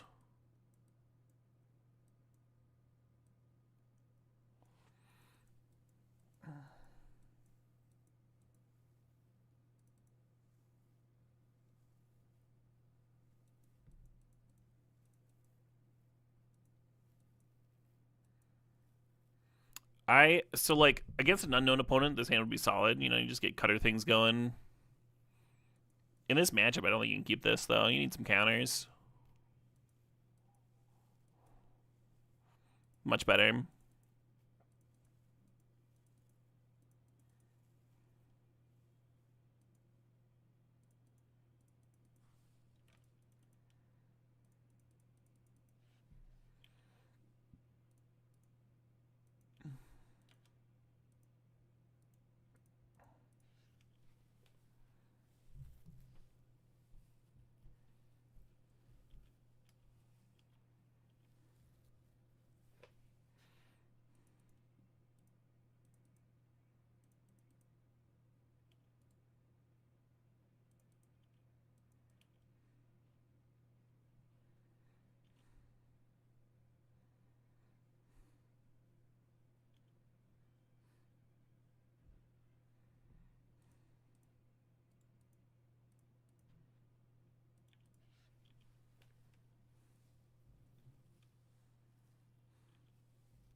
Why is Strix Serenade seeing play?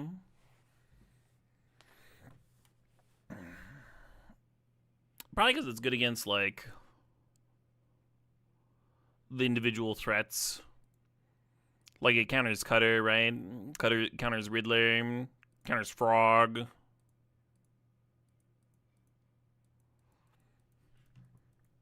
The threats are becoming powerful enough that giving the opponent a 2-2 is becoming less and less of a drawback to not just, like, die instantly.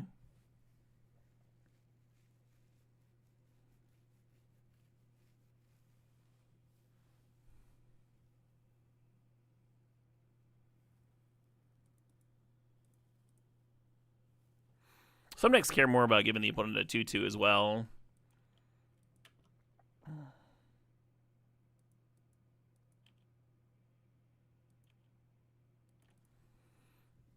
I've been drawing 2 cards a turn, and it has not done anything for me.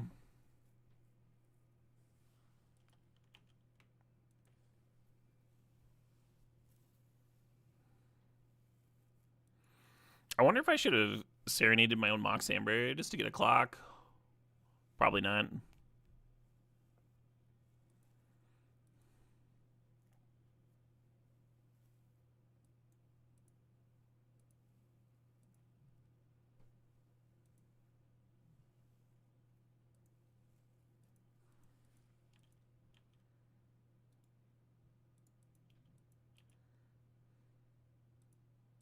Hey, there we go.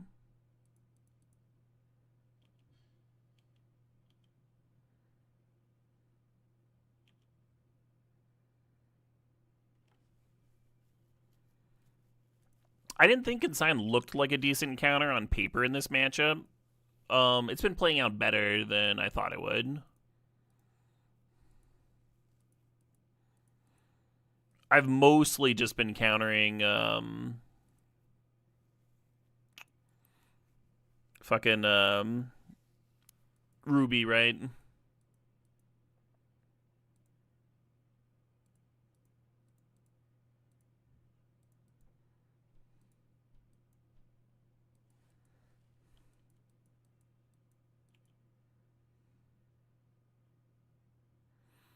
So it's probably dog shit on its own, but like in combination with other counters. Like the Consign gets to counter Ruby Medallion, the Strix gets to counter Ral. And then that means that I've got Force Negation for Artist Talent.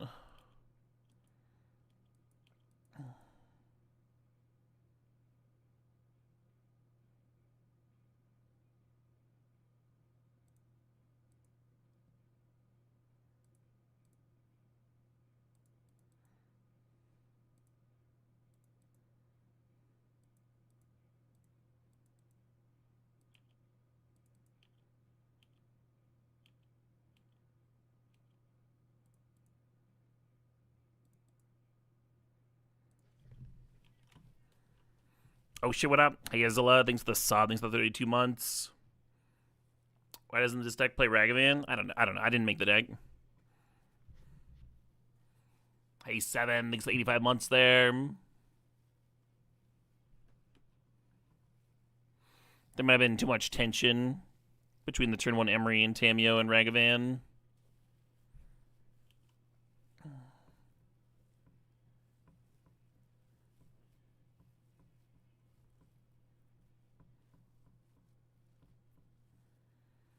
Meltdown or X equals 1.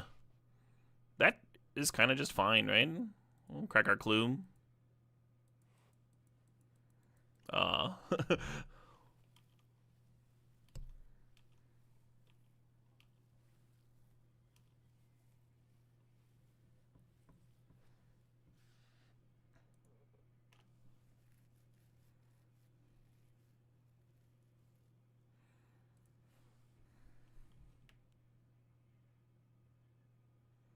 Thought about getting back a Mox Amber, but I think I'm better off just bobbling.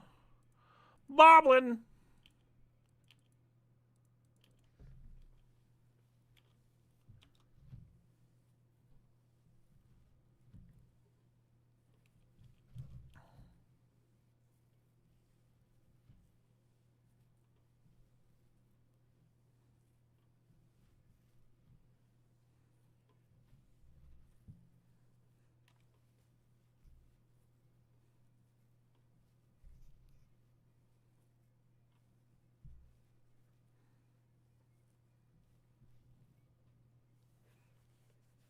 Is that an arcane spliced?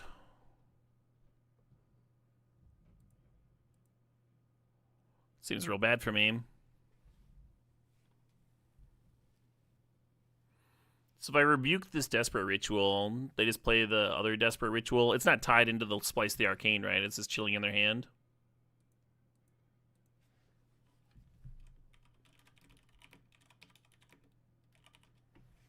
It's been a minute.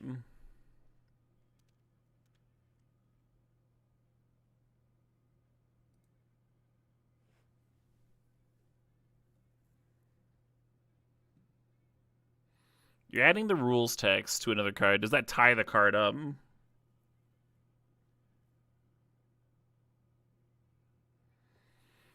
The rules description I'm reading says since the card with Splice remains in the player's hand, it can later be cast normally. What about while this spell's on the stack? It's not tied up? It's still in their hand right now. Yeah.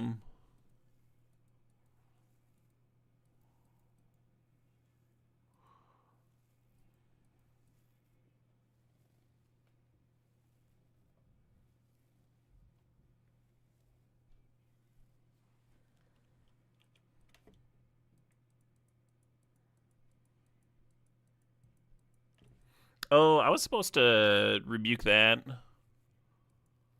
Because then it would have cost 3.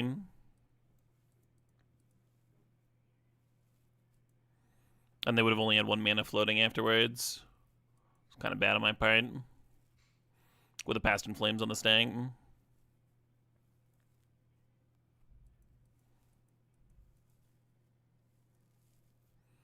But they still have the other Desperate Ritual in their hand, right? That's why there's only one of these in their graveyard.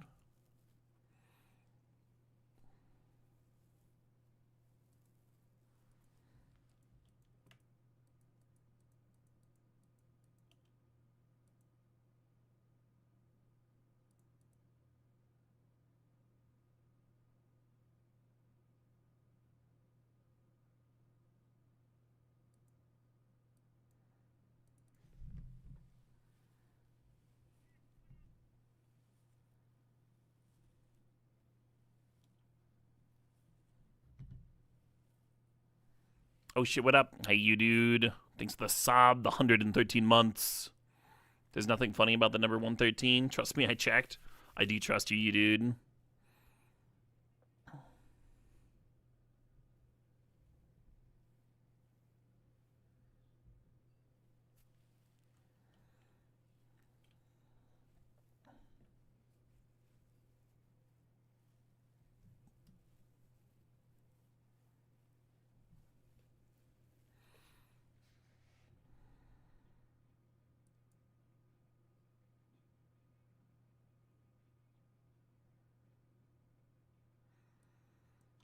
Am I supposed to counter one of these to keep one of them alive?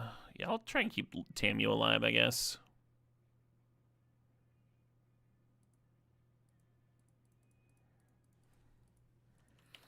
Oh shit, what up? Hey, HKF57, thanks for the sob, thanks for 56 months.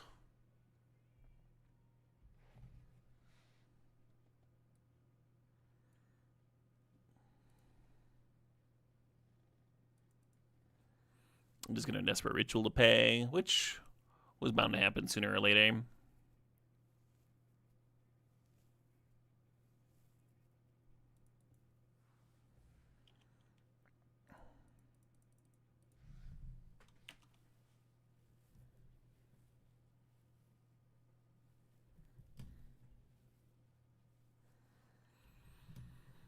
Yep.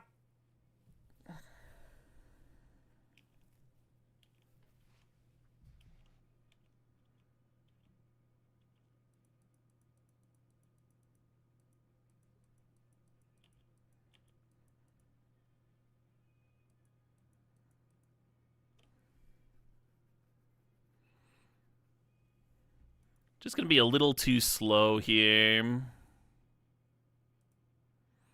Yeah, I wonder if I had Serenaded, like, on turn fucking 2 or something, if they'd just be dead by now.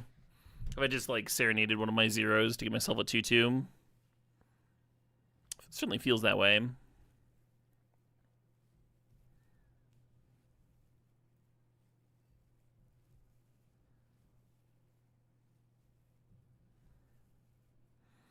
Very awkward that I just need like a Tormod script effect, but I'm going to be too slow to find one. So instead I need Force Negation, kind of specifically.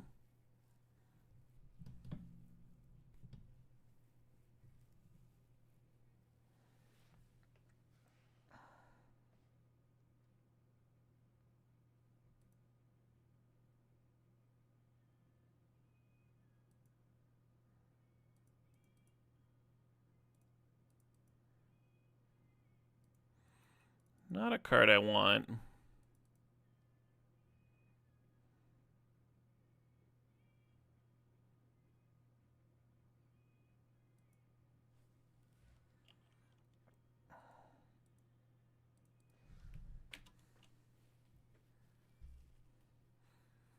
Two attempts towards Force Negation at least. It's potentially not nothing.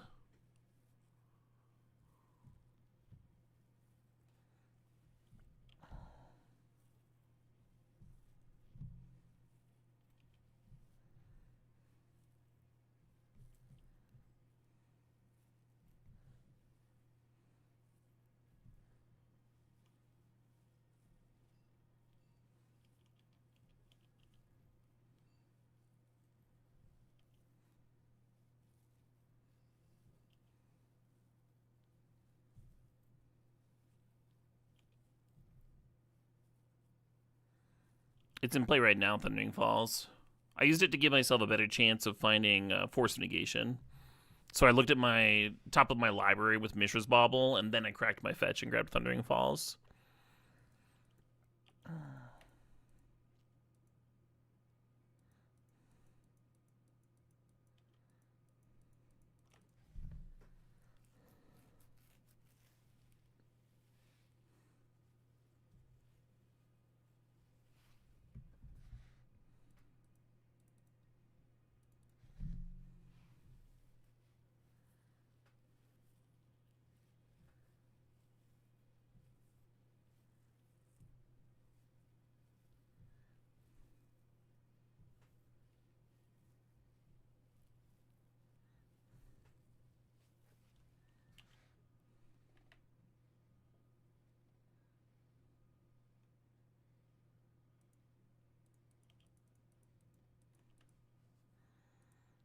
Two Rituals and a Ren's Resolve.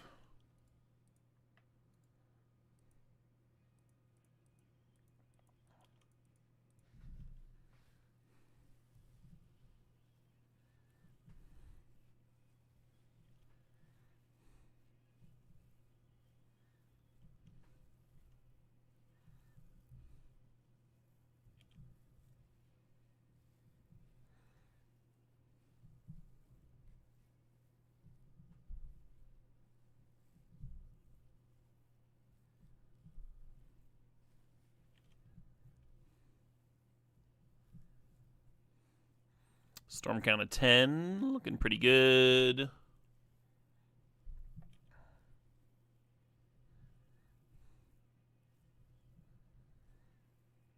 Fresh Past in Flames for the new rituals and draw spells. It looks like they got their whole deck here.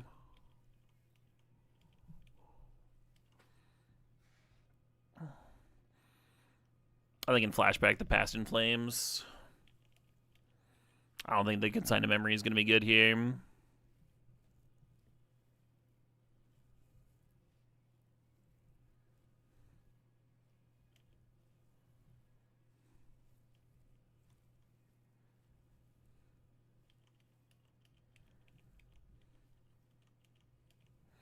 The win con is Grape Shot, yeah.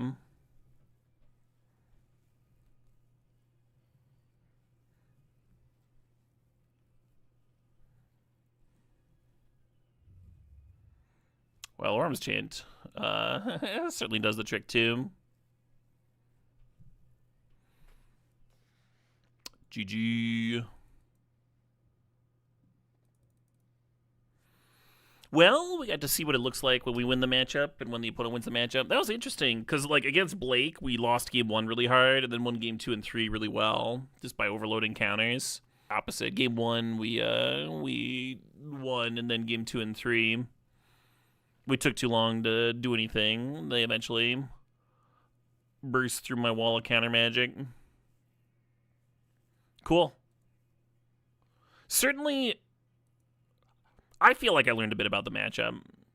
I thought it was instructive. I think there's a chance I'm supposed to be leaving like a single Riddler in the deck.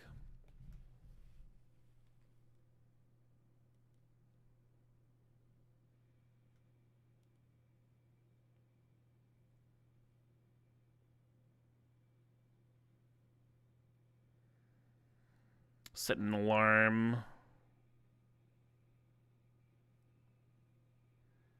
Cool.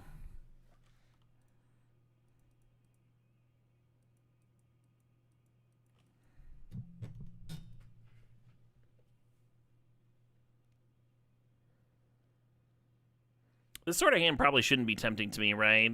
Where you just like play some zeros and counter something turn one.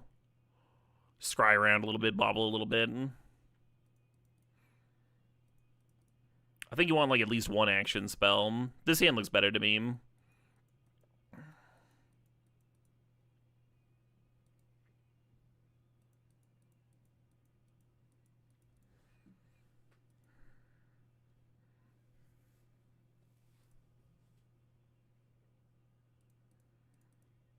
So I got to see this singer perform this year. Awesome. Fucking love that band.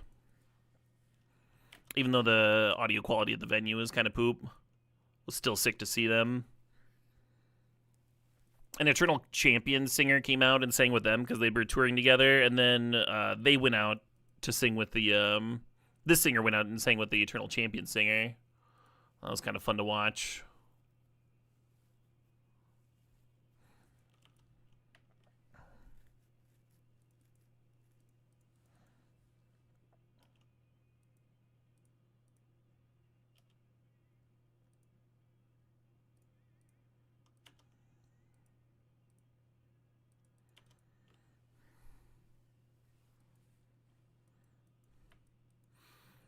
But next year, I'm going to be seeing his other band perform.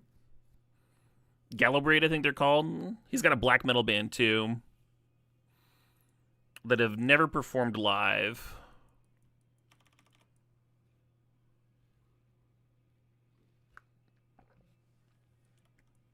This is indeed Visigoth.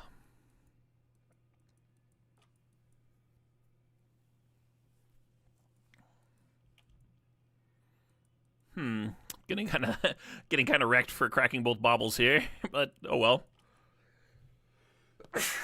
Good beats. Just snapping it off. Interesting.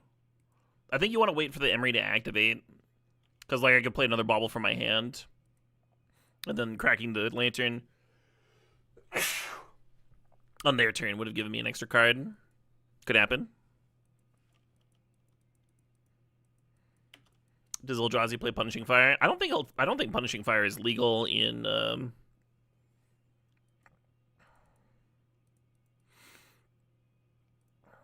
Modern.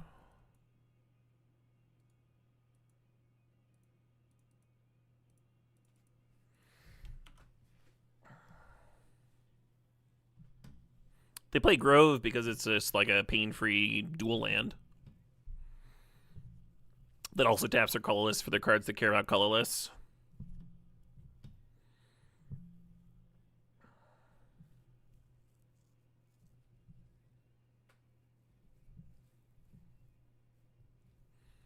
Is Visigoth even active these days? I literally saw them this year, Old Man Jables. That's what we were just talking about.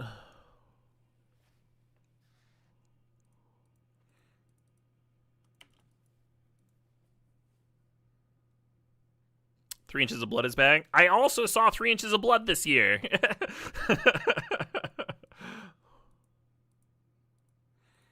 I got them to sign one of their big stupid flags. I haven't hung it up yet, but I'm a little stoked about it.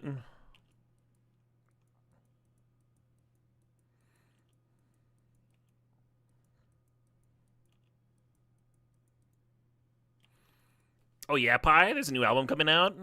That's very exciting.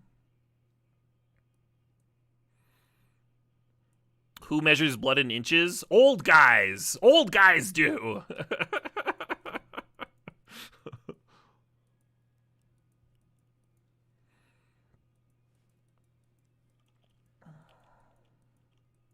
Love that, you dude. I thought they put it on a sick show.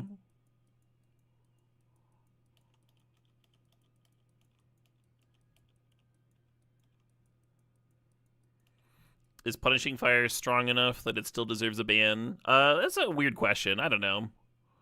I know that card is really fucking annoying. When people first started talking about unbanning Punishing Fire, like, Fable was one of the best cards in the format, and so it was very odd to me that everybody was like, there's no way that would see play. When it's like, you've got a card that, like, trades favorably with Fable and is good with Fable. But these days, Fable's, like, not that much played anymore. It's not that playable. It would probably... I think Punishing Fire would see a bit of play. I think you're killing, like, enough with it, right? Like, even though the Boros cards, like, grow out of range of it eventually, like, the fact that you can, like, kill things for value at any stage of the game, that you've got the mana, is pretty good. Alright, I'm just going to play a Riddler. Even though I don't get to draw 2 cards, only draw 1 stupid card.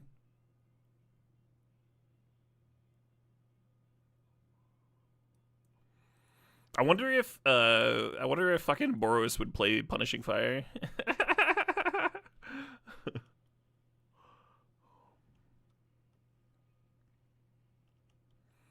It was a legacy staple for a while. It was, yeah.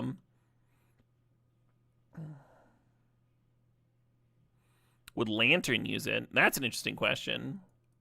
No idea.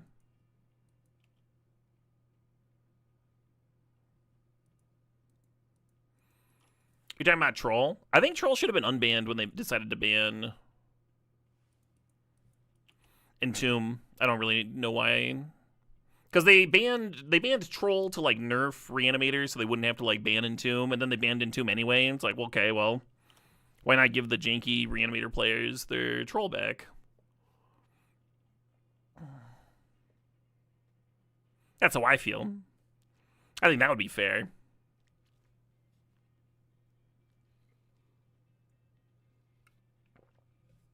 Troll died for Frog's sins. Didn't they ban Troll after Frog? Maybe it was at the same time.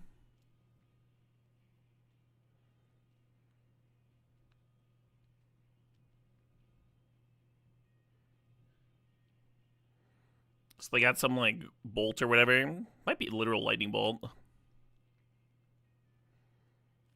Alright, I guess I'll take 3. Why they gotta be janky? Because they don't have Entomb anymore. It's janky Reanimator.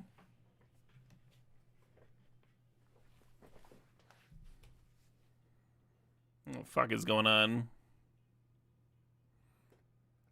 Oh, they were just, I block, and then they, Kozilek's command to make it huge, I see.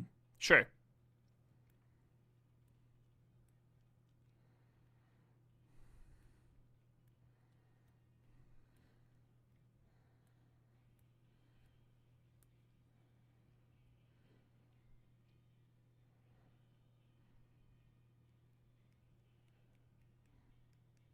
Reanimate on Troll was always very answerable, yeah.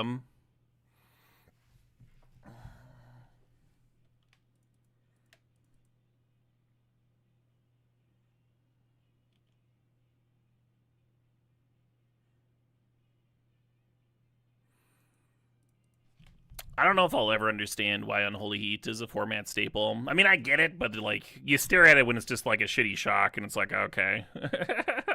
This is a card in my deck. Sweet.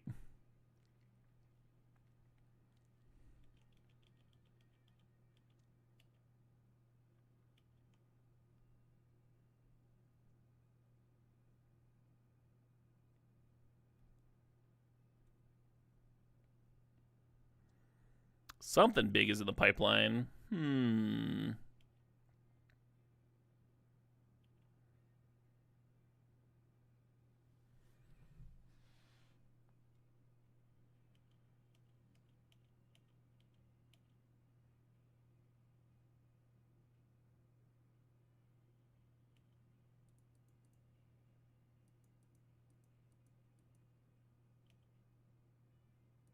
Oh, kind of an awkward block.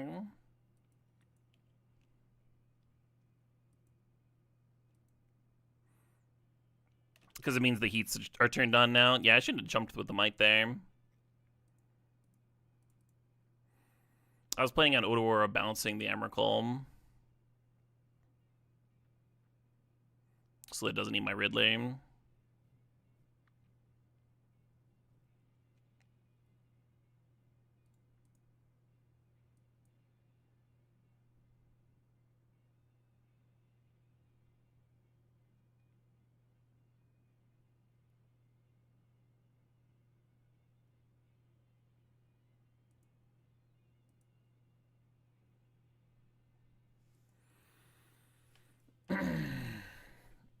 Yeah, the heat just like cleans your own Riddler's clock so convenient. Like, I think we have to do this. Both lines losing. One more mana here. We can bounce the Emrakul too, and then they just like don't get to do too much on my turn, and then I get an extra turn to like attack them and maybe get something rolling. But with the Otawara and with them having the Emrakul still, it's pretty rough.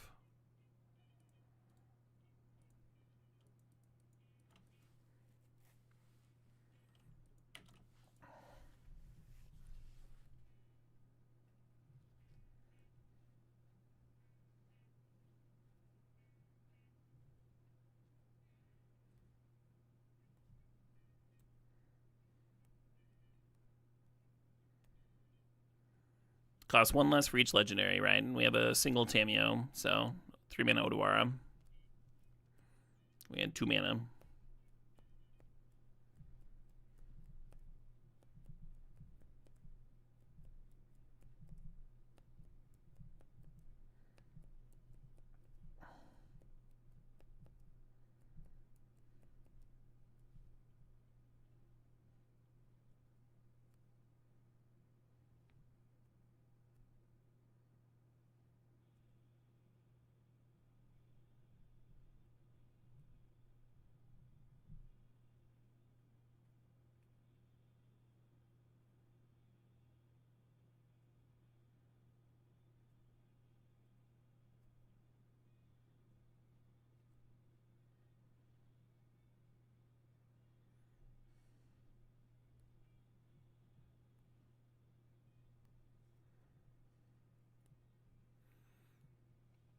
They're just Otawara bouncing the Tamiyo.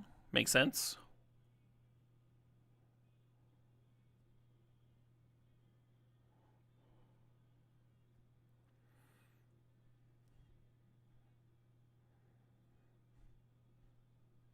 So my out here would have been Riddler. Riddler into Aether Spellbomb plus Tormod's Crypt to bounce the Emrakul and then nuke their graveyard so they couldn't just replay it.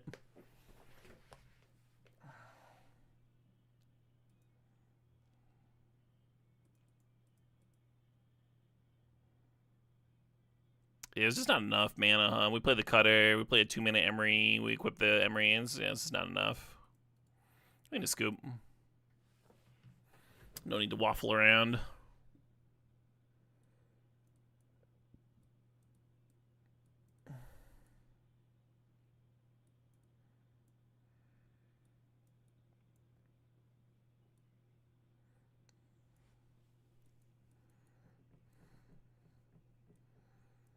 Fucking Lightning Bolt. It's been really bad. I'm not sure about Strix Serenade in this matchup. I think I'm gonna cut it.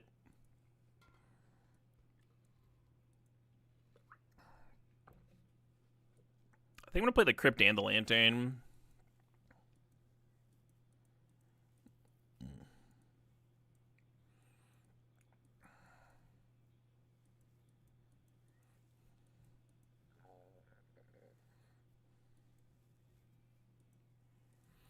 I think I'm gonna shave an Emery and I guess a Riddler. Maybe a Flame.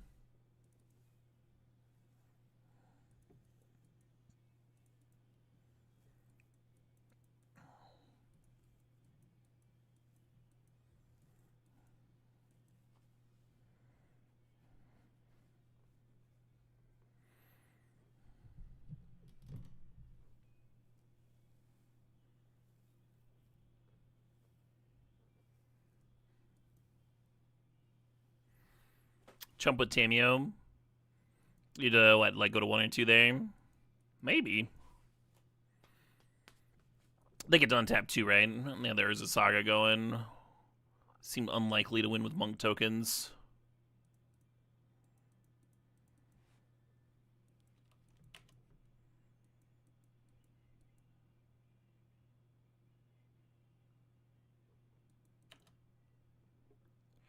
Riddler me this, yeah.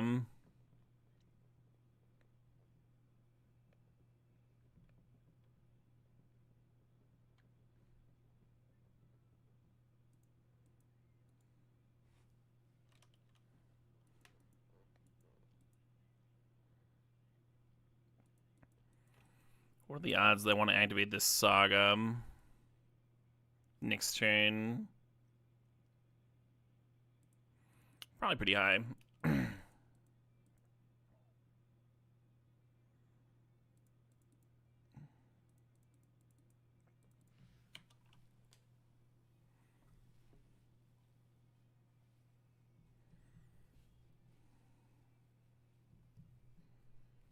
I guess I could have played the Emery first and see what the Emery milled before I decide if I played the Saga or the Tarn.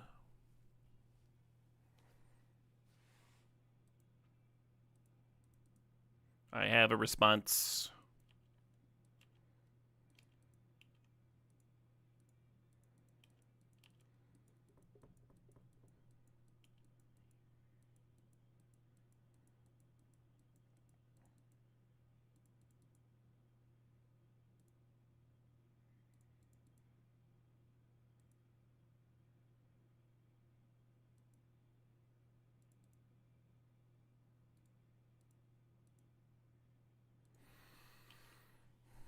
Just like that, we were in Saga activation range.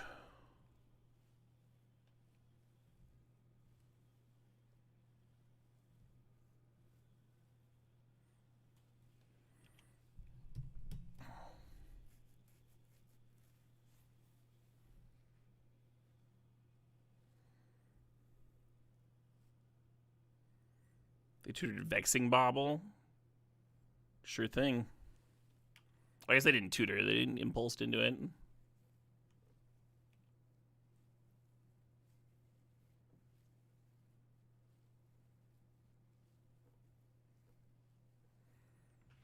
Modern Martes, which is Tuesday in Spanish. Hey.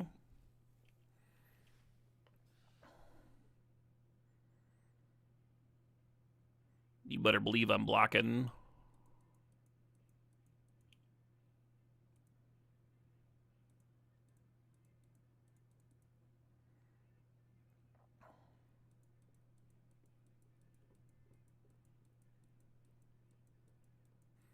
Oh, they're gonna Eldrazi command and hit the construct. Sure.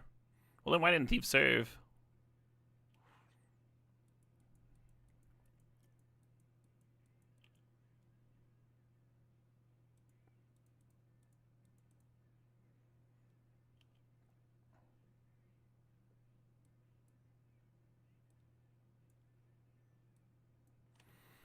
Kind of like grabbing Amber. More mana.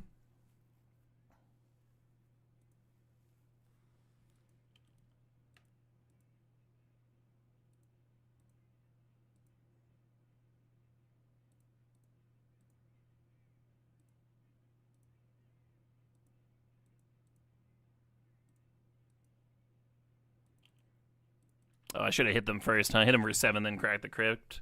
Got a little ahead of myself there.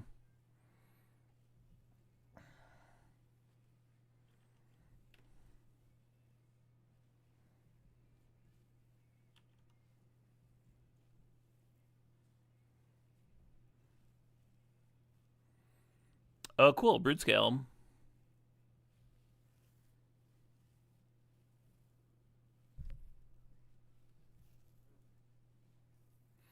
I wonder if they were aware of the Brood Scale combo when they printed it. It seems unlikely, right? Like, it's a common.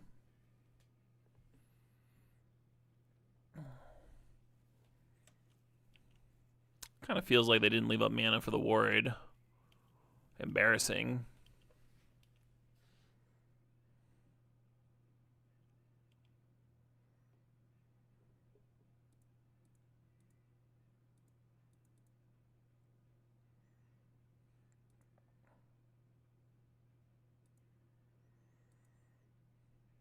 Oh, I can't rebuy Crypt because of the bauble. Could rebuy the Cutter, though.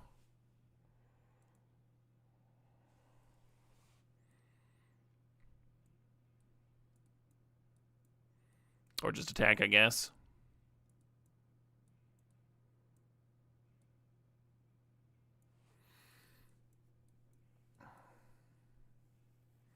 They said they wanted to have combos like that in that Mage 3 limited environment. The combo is a one equipment piece from fucking a billion years ago that was not printed into the Modern Horizons limited environment. You know?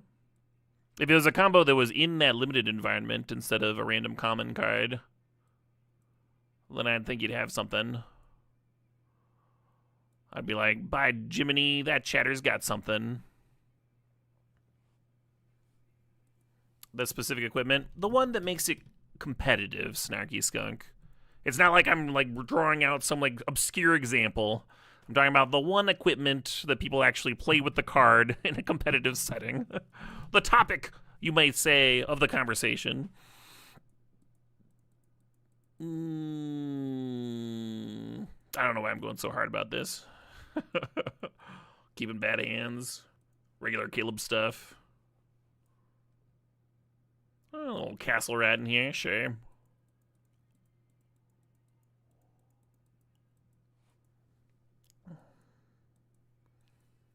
Blade of the Blood Chief? Isn't Blade of the Blood Chief the one that people use? Isn't that again the one?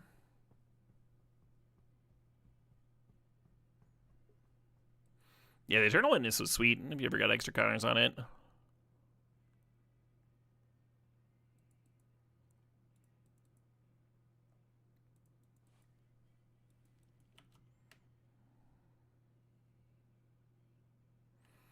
Nadu made it to print. They definitely play test enough. Yeah.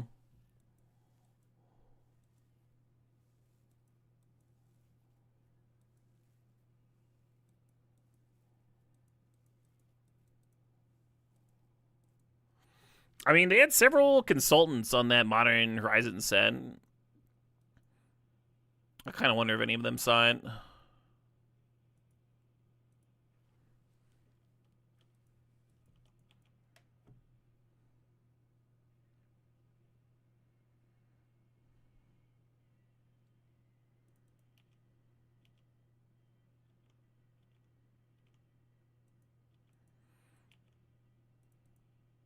Having a hand flooded with these Riddlers feels real bad. I think, like, 1 or 2 Riddlers is better than 3 in this deck.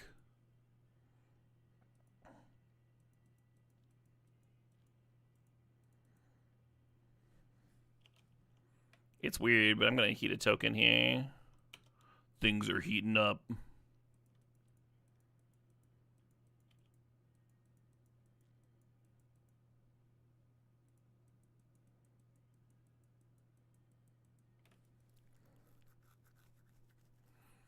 You think the problem is post-play testing, tinkering with cards?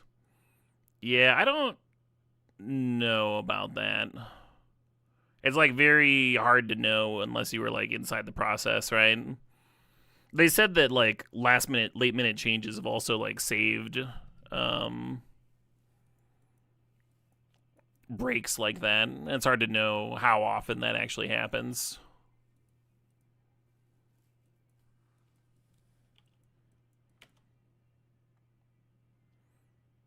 If it even does, right?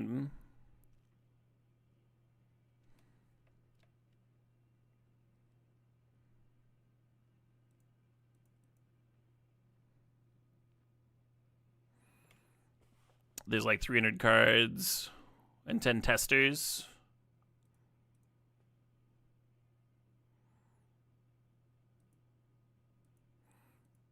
It does seem to be part of the issue, at the very least. Wow. Don't even get a lousy mana, It's pretty bad for me.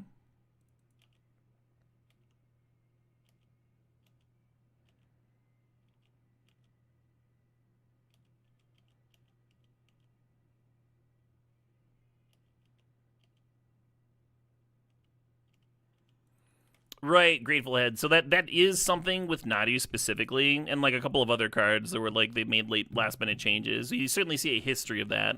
But if they ever do like actually fix something that's going to be busted at the last minute,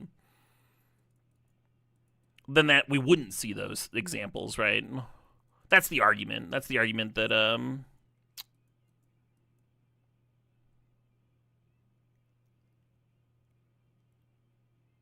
oh man, my brain is foggy. Rosewater. That's the argument that Rosewater made.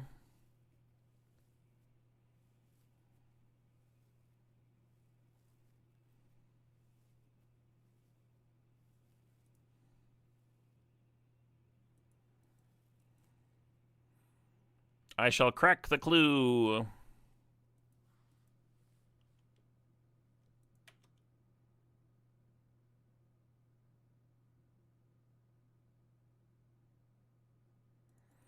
One issue with the Blood Moon here is it's kind of hard for me to win without Urza Saga. Kind of a big deal.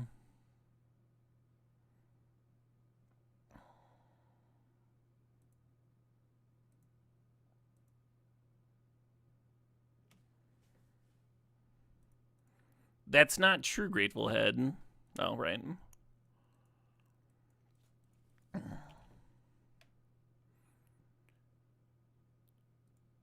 Just saying that if playtesting didn't catch it, it's not broken is super wrong. Because, like, fucking 10 people aren't going to catch everything, right?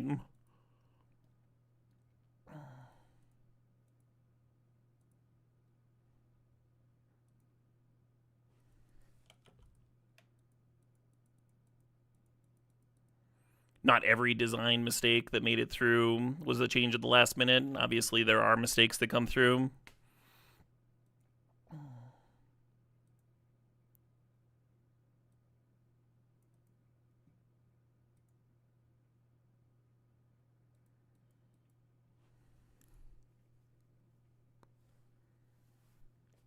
With Nadu, you have no idea how immediately someone was like, hey, this is bonkers, right? I played Nadu like in one sealed game, and I was like, oh, this thing's getting fucking banned. That was very surprising to me. Like, I remember literally like playing it, I think it was early access. Playing it in early access. I cast it in like one game in limited. And I was like, this shit is going to be very good in Legacy. And I had viewers that were like, why? How can you tell? You only played one game of Sealed. I'm like, you do not need very long. This is not a brain teaser sort of card. This is not a hem and a haw. Maybe this will be playable sort of card. We kind of know with this one. Sometimes you kind of know.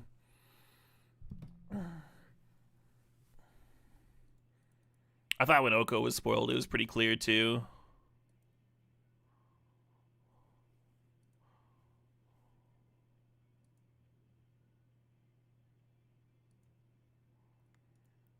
So all of these abilities work together, and it has a infinite loyalty,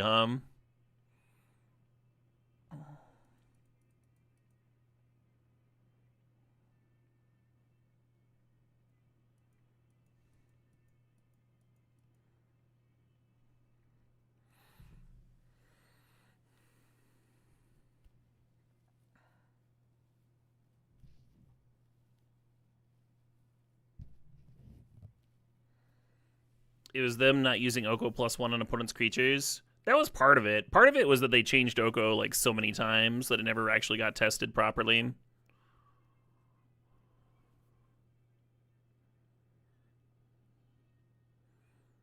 I have a little bit of sympathy for, man, I'm sick of this. Sick of this Emrakul card doing Emrakul things.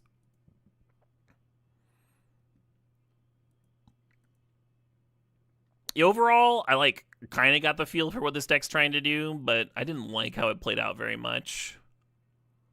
Sometimes the Riddlers were sweet. A lot of the times they were not. They're kind of cute with like Lava Spur Boots, right? You can play it for 2 mana and suit it up, get in there with haste. The deck dumps its hand pretty quick with all the Moxen and stuff. Is like part of the idea. It keeps the cards flowing for Cutter. But overall, it felt pretty clunky, and I was fine like boarding them out most of the time.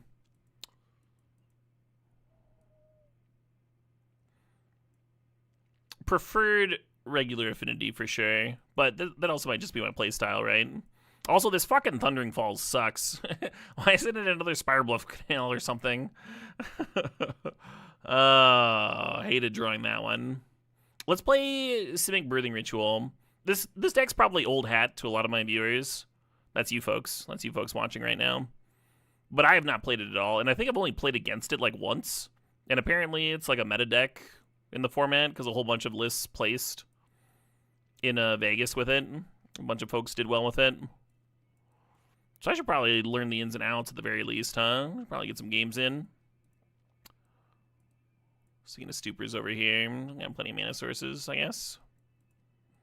Kind of a tight curve. And then, like, the even though we only have 22-ish lands, we have 9 cantrippers on turn 2. And then you're either trying to Birthing Ritual or Shardless Agent into Birthing Ritual on turn 3. And cheat out an Oculus while you're just playing all these pitch counters. There's this mountain of pitch counters. Well, interesting. I don't yeah. Clearly it's good if it's doing well. The spiritual successor to Pod, I guess. Doesn't Wan Shi Tong fit in this? I don't know. Wan Shi Tong was legal in the in Vegas, right? And people just didn't play it. The issue with Wan Shi Tong is it doesn't cantrip for 2 mana. Unless your opponent like happens to be cracking a fetch. And all of these absolutely like just draw a card. New versions have Wan Shi Tong and Riddler. So Riddler was like definitely known tech in this tournament. Vegas was very recent, right?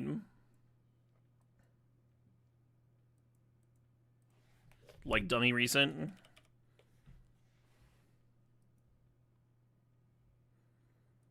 Yeah, literally this weekend.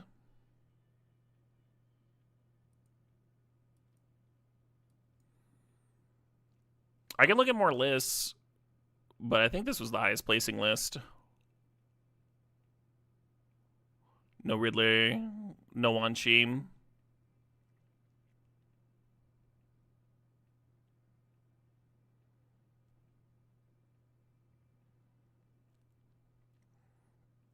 There's a couple more down there. This person's playing a single Aether Channeler. Also no Riddlers.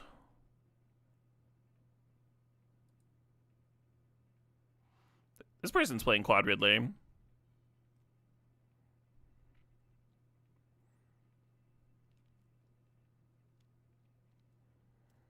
You play Bant Ritual and love it? Love Riddler.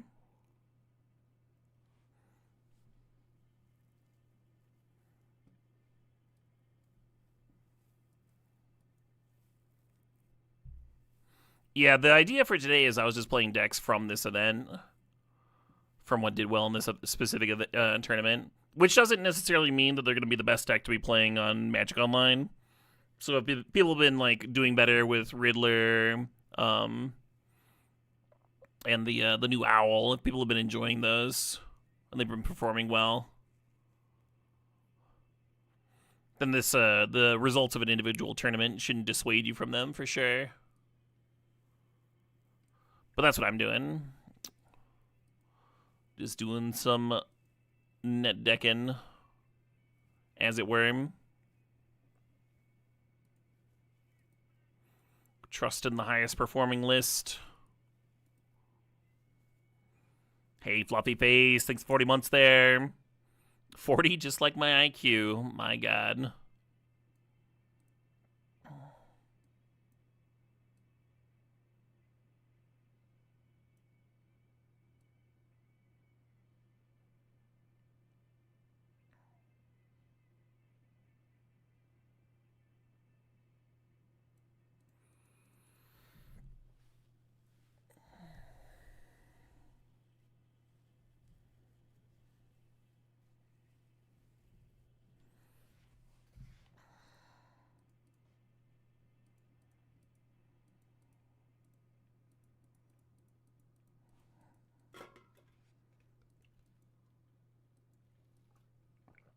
Better when you can force the opponent to search. Yeah.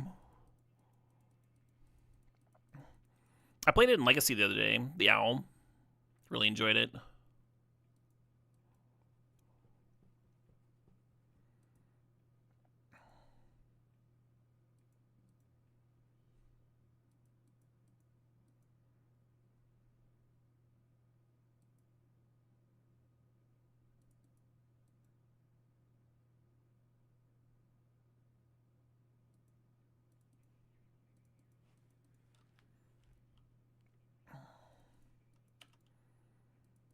I think we're just like fetching some surveil lands and hoping we get to Oculus, I guess.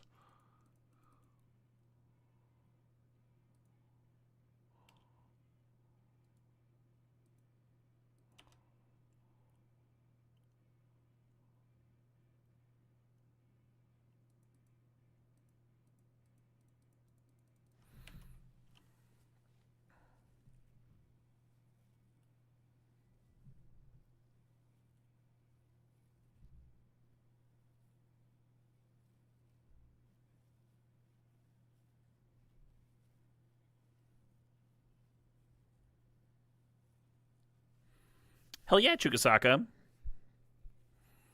Good luck at not being sick on Thanksgiving.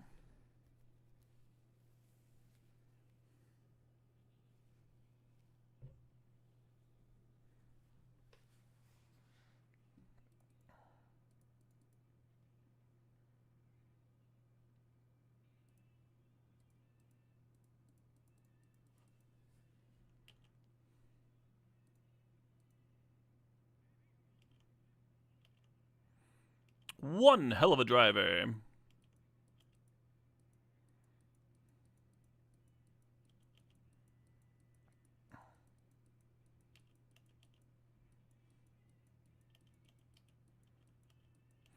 Oh, I guess I should have fetched out a basic there,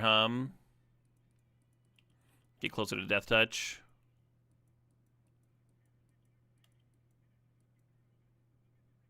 I should have countered that. Just straight up Flare Denialed in. I'd have 5 in the bin.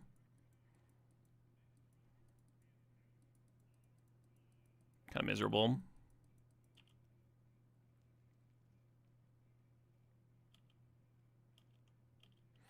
And now it's going to grow the Saga token. Yeah, it would have been a good flare.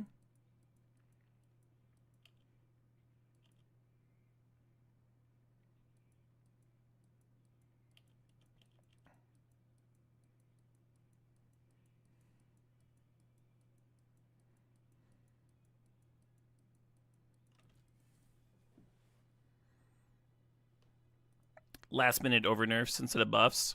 Yeah, that's a good point, Wax Papers. There's a big difference between last minute buffing something versus last minute nerfing it. I think I like trailed off on a point earlier where I was like a little sympathetic to like the iconic card of a set being pushed. So like we saw that with Jace the Mind Sculptor and with Oko. Like these are like the flagship cards of those sets. If they sucked, then like nobody buys the set, and the set just sucks, right? I can kind of get that, even though it's like miserable when they end up being oppressive. I'm a little bit sympathetic, but where you're just doing like last minute buffs, or like if you make a last minute change and you don't even realize it's a buff, that's a problem. That's a problem for sure. As was the case with Skull Clamp.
They have the spell bomb that can just bounce my Oculus, of course.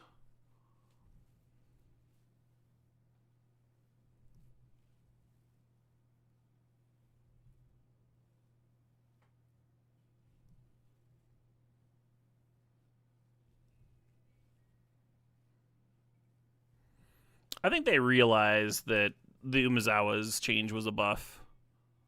The difference between Umezawa's and Clamp.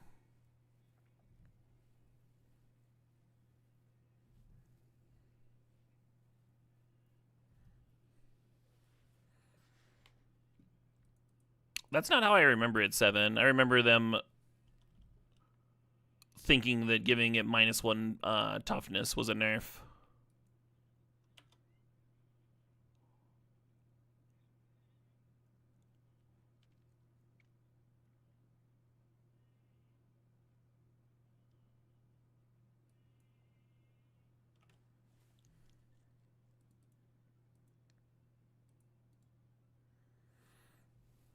Yeah, if I'd fetched the basic earlier instead of the breeding pool, I could actually hold off this Tamiyo now.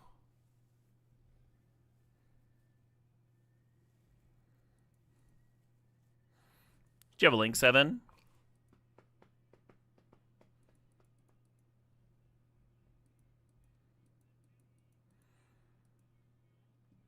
Trying to buff equipment, reducing the cost of Clamp from 3 to 1. Yeah, that's not really the quote-unquote nerf that I'm talking about, though. Or that people make.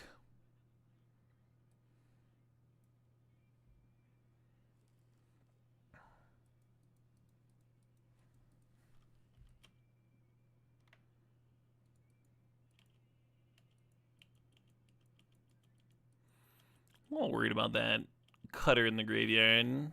Not much I can do about it here.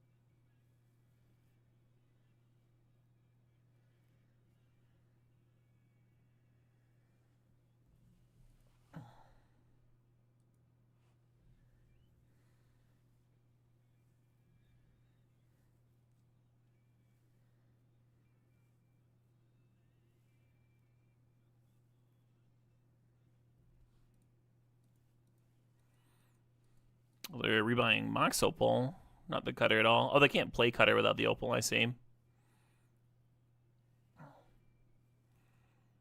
Sure.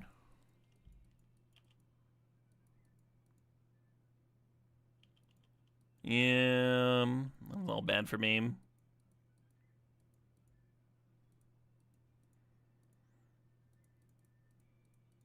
you still breed in breeding pools if they're missing text? Oh, yeah.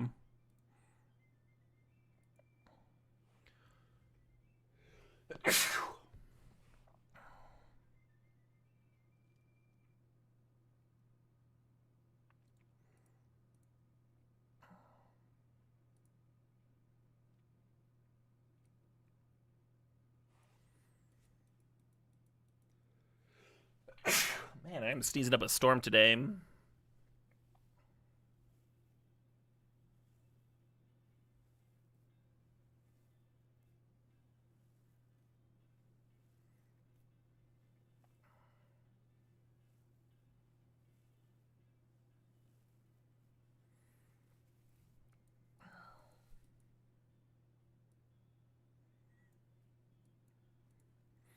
Yeah, this article still has them talking about being memory hold and thinking it was a bad card.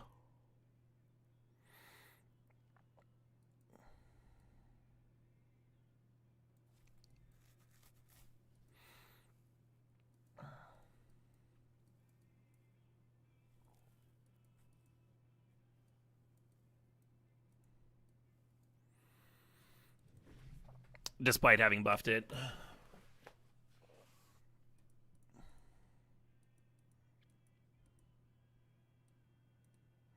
We might have to have endurance in just to have green cards to pitch to Force of Vigor. I guess it's good against Tamio. I don't love it. Consigned Memory is kind of good against Urza Saga. It's certainly not worth playing in here with our Cascade cards, though. We want Charlotte's Agent to find Birthing Ritual as often as possible. Mystical Dispute's playable. We can play Mystical.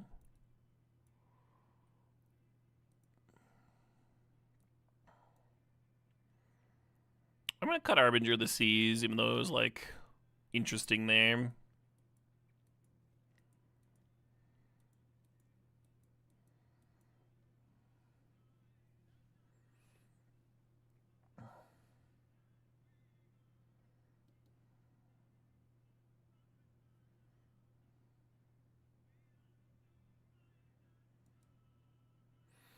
This article doesn't really talk about the -1 at all, though. I don't think it's what people are referring to.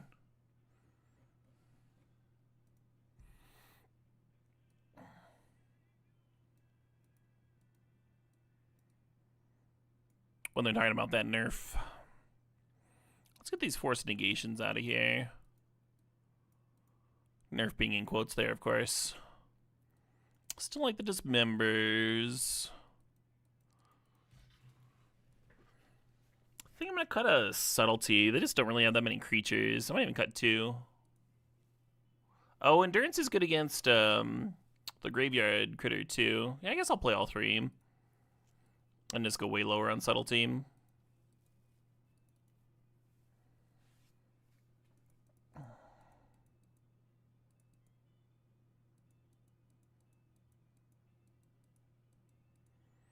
I have no idea if you're supposed to keep this. Is there a primer for the deck? For this deck? I don't know. I certainly didn't make one. We're trying to play a Birthing Ritual and protect it with counters and cheat out Abhorrent Oculus. You have been primed.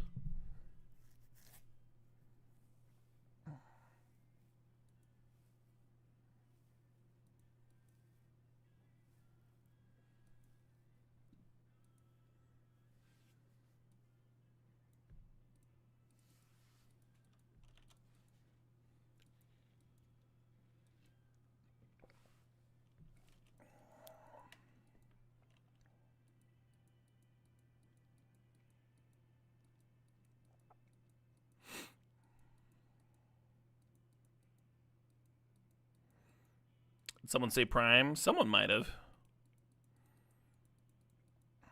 Hey, I'm Rando. Thanks for the 7 months. Speaking of Primer, that movie kind of rips.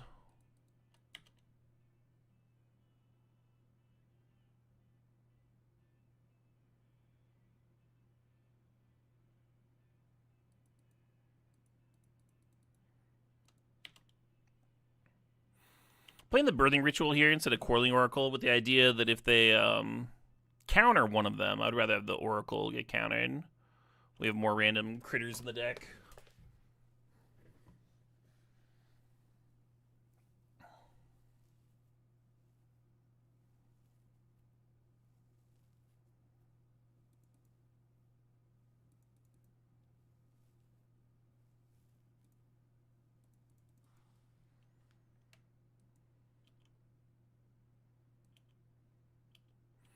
Well, hopefully Mystical Dispute doesn't suck.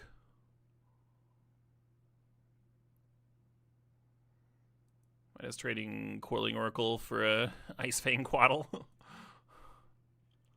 Woo! Immediately draw Oculus. Perfect.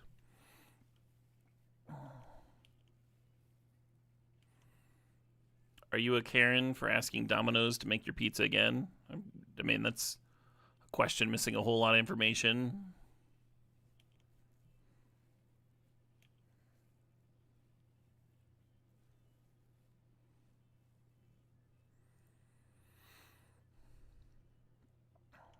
I've only sent food back twice in my life.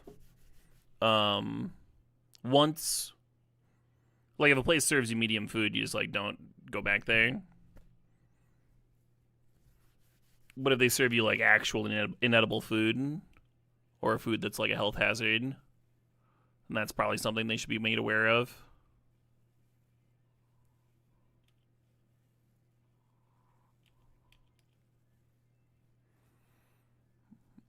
Mono red steel cutter looking good against my pile of disputes here. Looking pretty good. I guess we fetch a surveil land and play Oculus.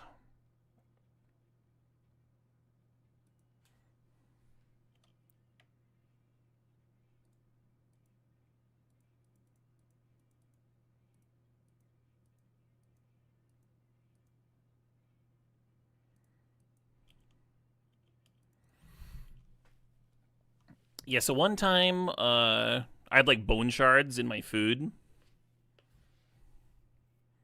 I just ordered like a chicken salad and they were like bone shards that were like large enough to get lodged in your throat, which I fortunately found while I was chewing and not swallowing. And I called them over because like, hey, this is not ideal. Not ideal for food. And the waiter just looked at me bored, like I was trying to like pull something on them, and I'd pulled out this like pile of bones, and she just like, okay, sir, I'll get the manager. Hold on. And I talked to the manager, and she has like the same attitude, like, all right, yeah, you got a little bit of bone in your salad. And I was like, what is this? What am I what am I dealing with here? Like, how is this place in business?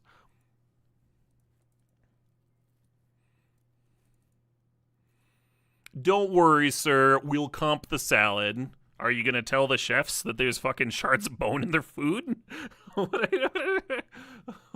on earth?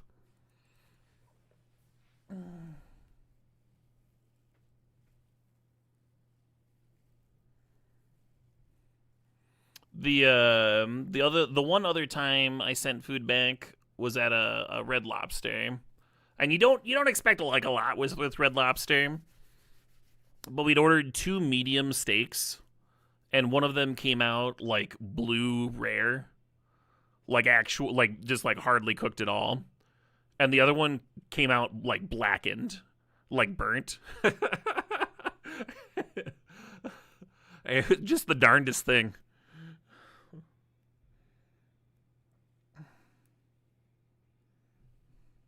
Gotta combine them, right?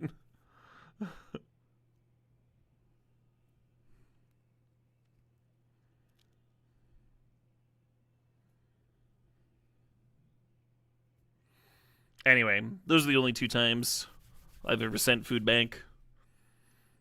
And it wasn't like a question. I wasn't like, "Am I a Karen for doing this or whatever?" Like it's, if I think you should be pretty confident if you're sending food back.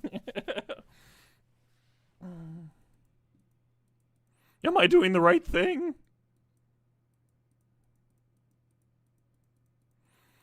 So this hand would probably beat somebody. I don't know who.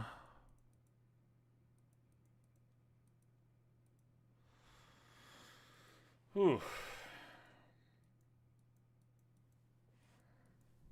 Like if this hand had like a cantripping 2-drop, you just keep and like subtlety something, hope to find something. I don't know.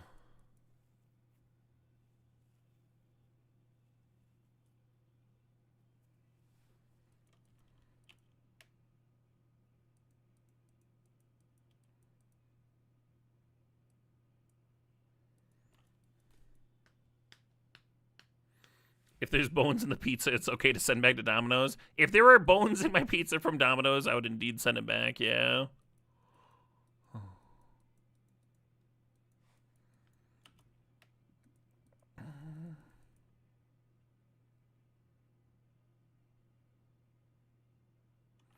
There's probably a pizza that you could get where bones would be acceptable.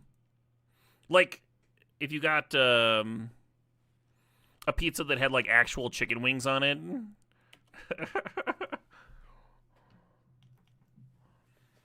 I bet somebody's made that. The drumstick pizza. This deck does have a Fibblethip, yeah.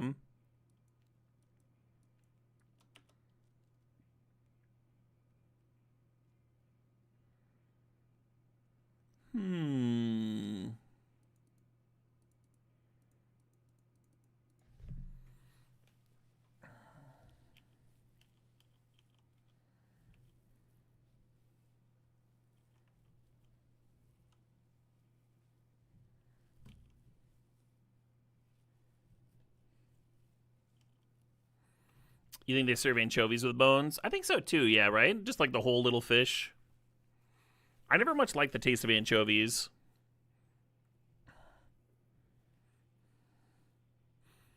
There was a Italian place nearby me that had it in one of their salads that I ordered on accident once. And that was a disgusting surprise. Hey, Mark. Thanks for the sub. Thanks for the 92 months.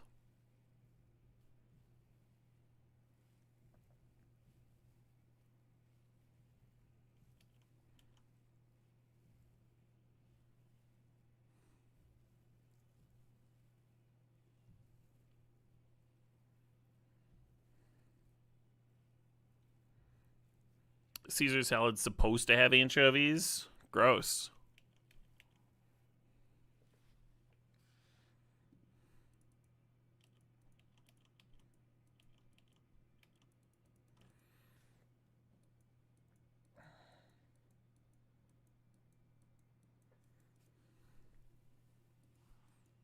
I just noticed my opponent's name is Presto Fart. Amazing.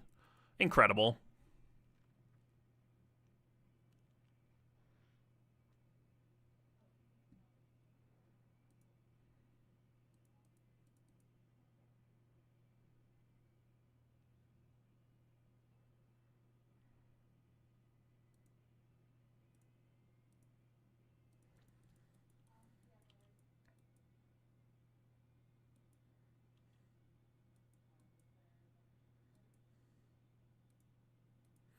Did leave on top? They left on top.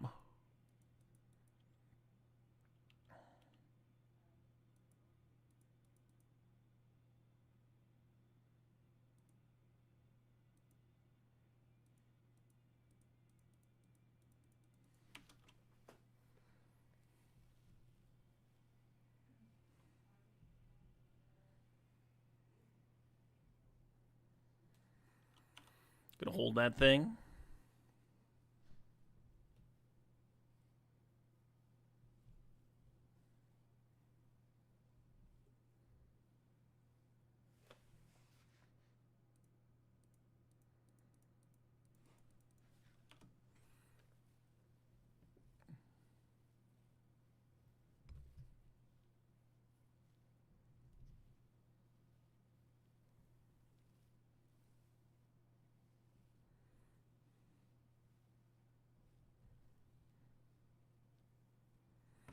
This X fun? I disagree. But I'm glad you enjoy it.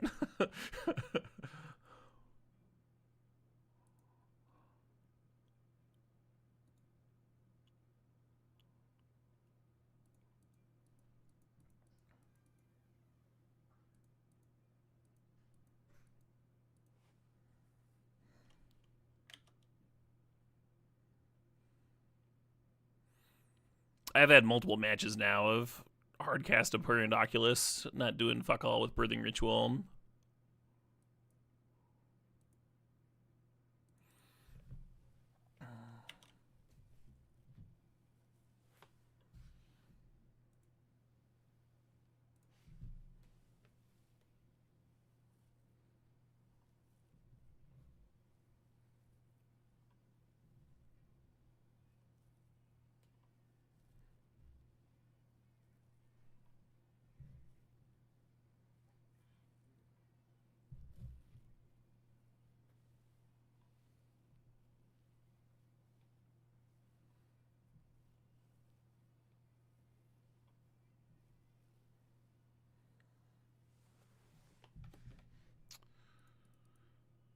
So this plays into Bolt, but like Bolt kills you anyway, right?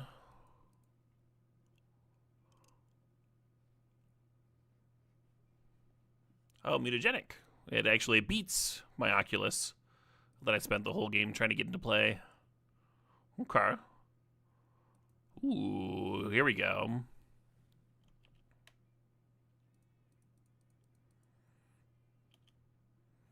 I think here we might do a little something.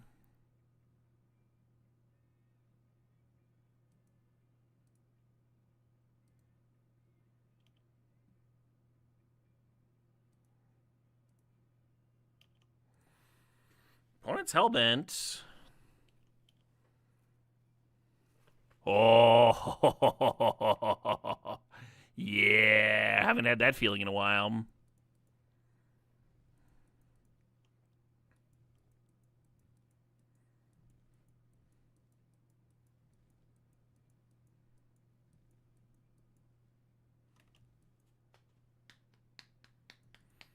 I think the idea is that, like, yeah, Oculus isn't some amazing payoff, but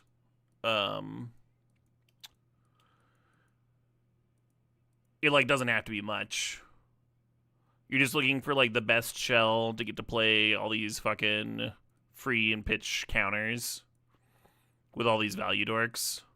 And you're like, okay, what's the most like card efficient package that lets you like just kill somebody after you play, counter all their creatures for value and for free, and counter all their stuff. Hmm.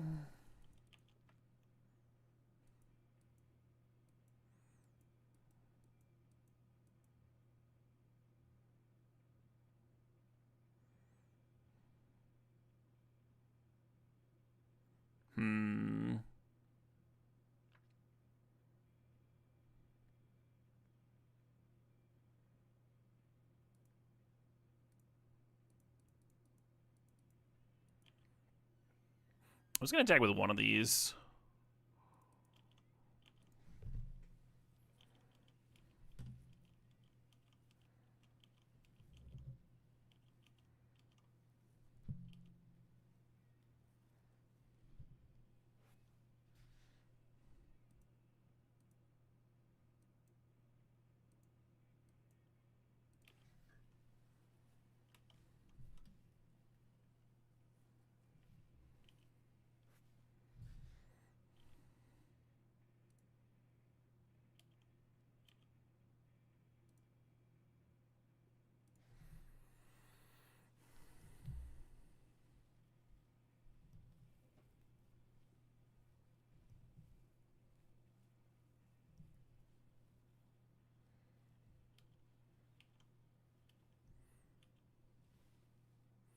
Expressive Iteration. Now there's a fun card.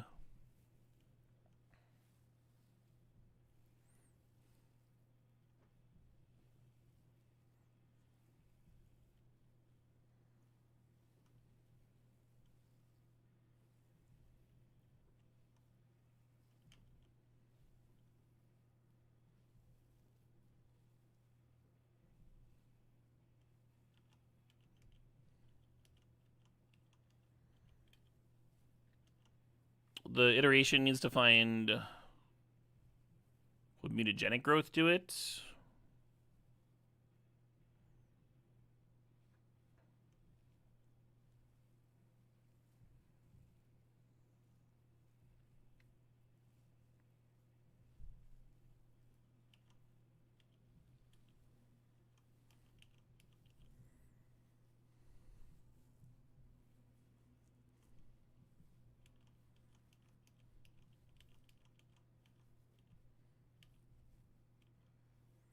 I win.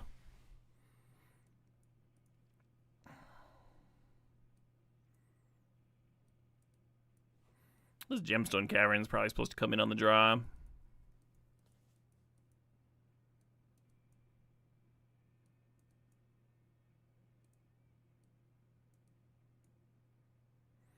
Force Negation staying in this matchup. Mystical Dispute coming in.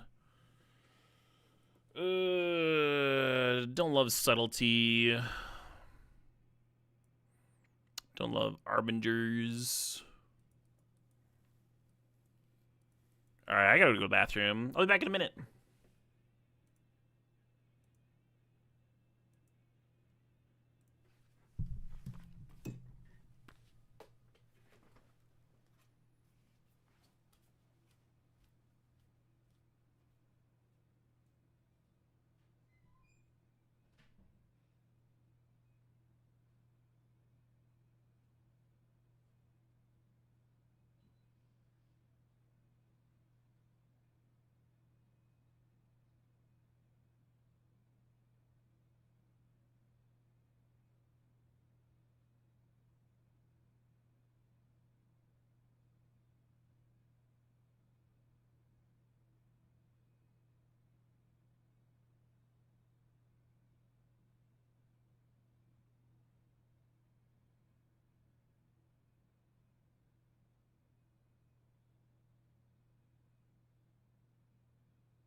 Ah, damn it. That's alright. I didn't want a sideboard anyway. I was staring at this fucking Arbinger that I didn't want. Okay.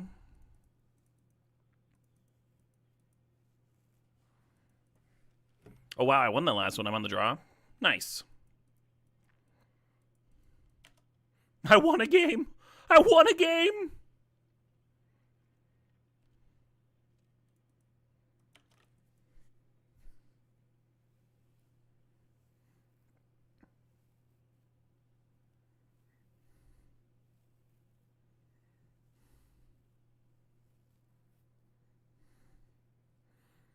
Thoughts on Stern Scolding in this matchup? Do they... What's the... Just hit Slick Shot? I don't love it.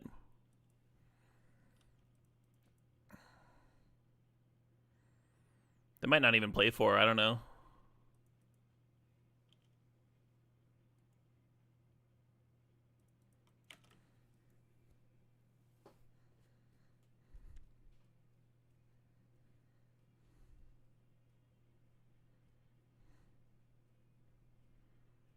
You assume they play Swift Spear? Yeah, but we're on the draw. Even if they had Swift Spear, this is not going to line up. Like, I was talking about cutting my subtleties, right? I think that card's way better than Stern Scolding on the draw.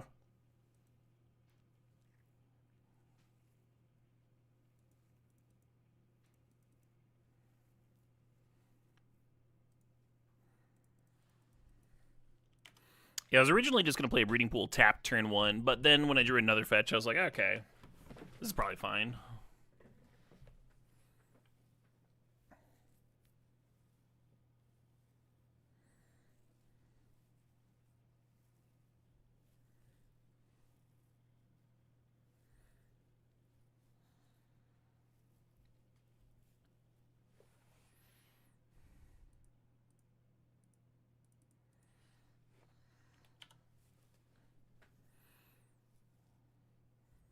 Absolutely not.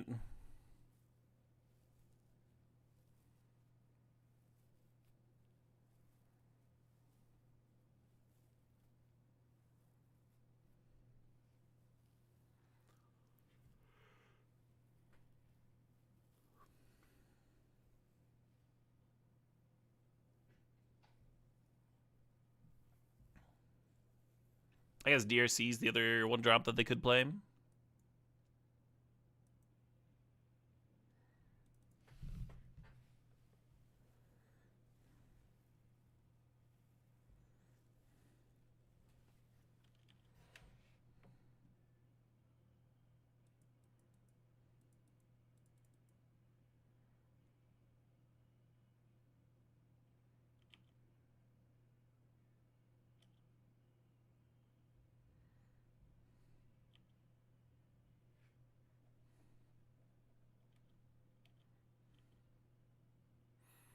Lava Dart seems borderline unbeatable. It's always so insane in the prowess decks. Oh, they're flashing mag just to get a token? I guess. I mean, if you're very confident that you're going to make a thing on your turn anyway.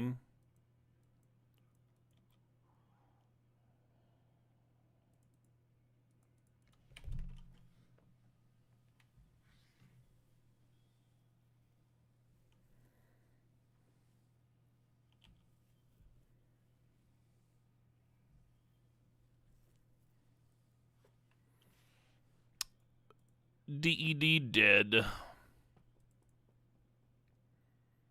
So all we need to do is untap with a 1-drop. 1 toughness critter.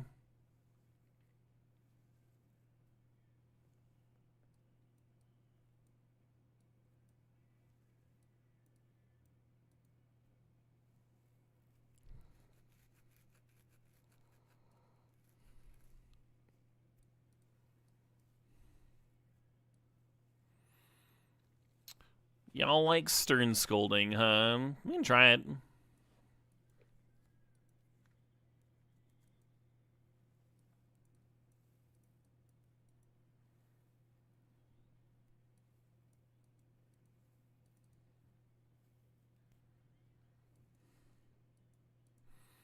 You don't know if you like it? What? We're playing it because of you. This is your pick. Double Oculus in the opener is awkward.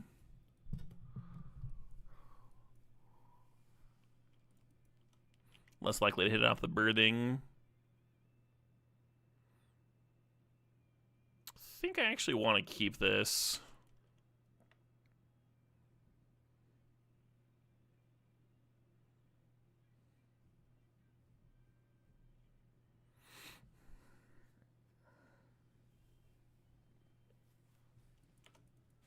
One nice thing about binning the Oracle is that maybe you draw, it comes to play on tap land, don't have to bolt yourself to play the ritual onto.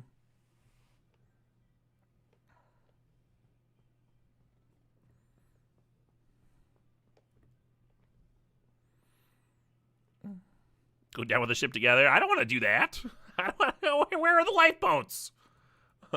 One lifeboat spot, please. Like that old, I think it was Monty Python, old Monty Python sketch. The captain and the officers are all saying women and children first into the lifeboats. And like calling over the ship's radio.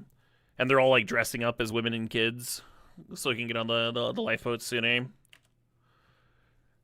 And then they run out of women and children outfits. So they're like, women and children, and what else we got? Clowns? Women, children, clowns first? Women and children,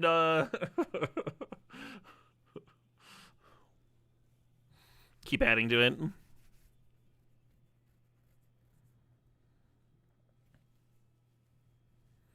Feels like a lot of damage.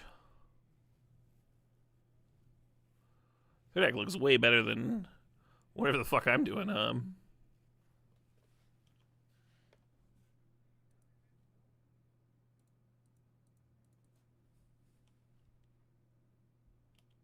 Yeah, that's right. I got a Quelling Oracle.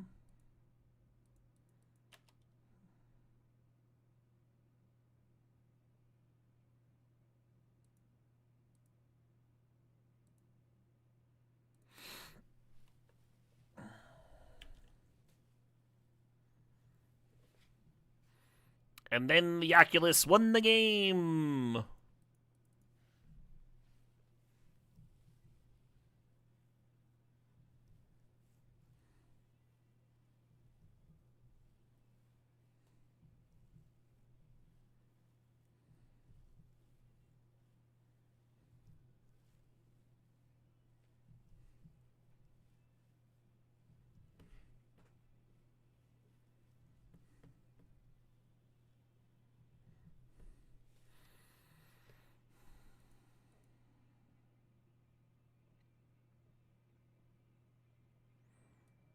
Really wish I had access to 4 Force of Negation in this deck that has literally every other pitch card.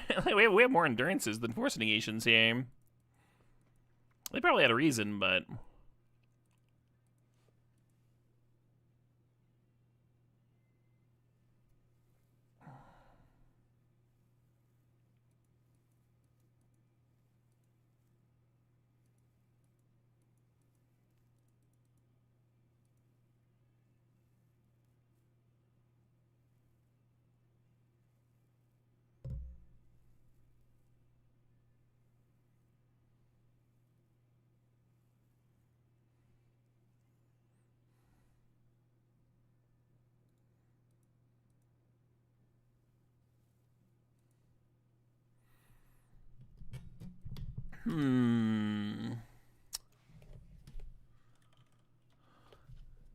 All right, what else do I got? What else we got here?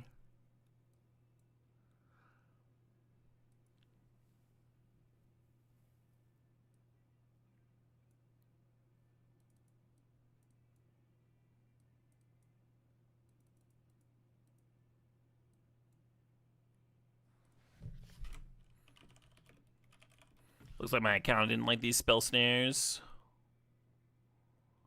Ooh, a little sluggish. Looks like I need a restart here. I'll just do a restart real quick.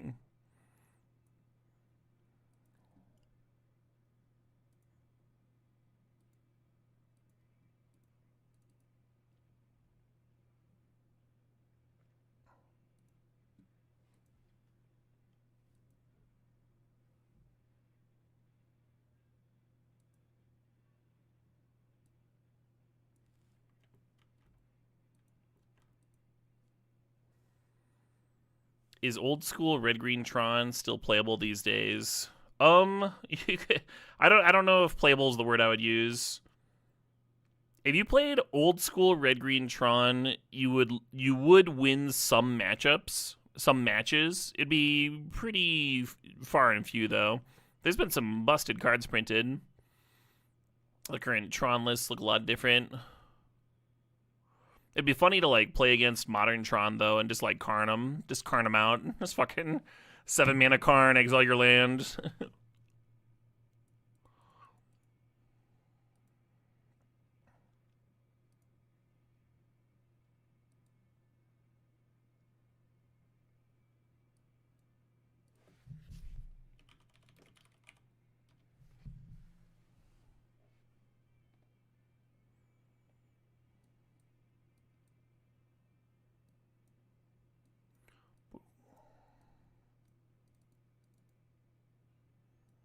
While I'm in here, I'm gonna change these fucking basics.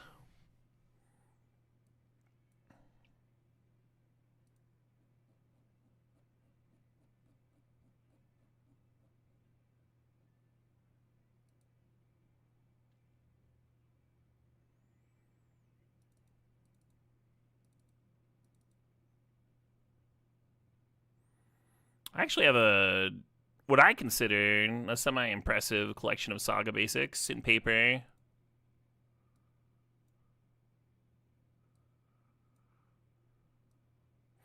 Because they're the basics I use in my Pauper Gauntlet and my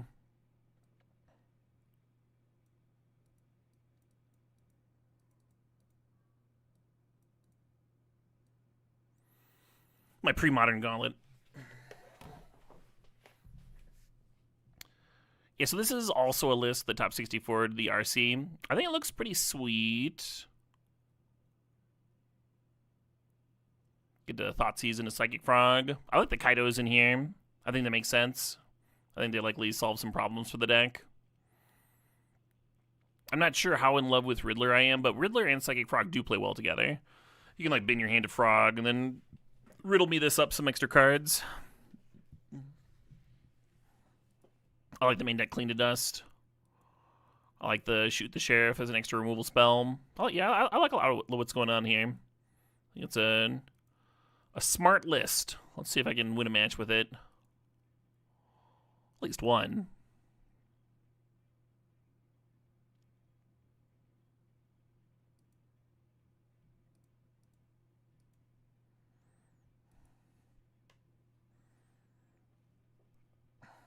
Give up on Ritual? Yeah. Yeah, I don't think that deck's any good. I don't like playing it. It's probably like totally fine if you're anyone but me, but I am me. And that is a deal breaker apparently.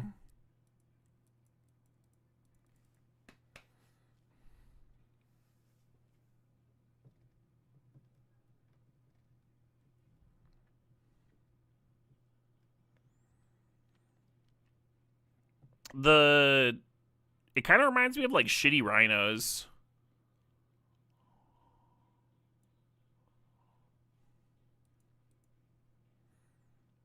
Did I play the Necro deck? What Necro deck?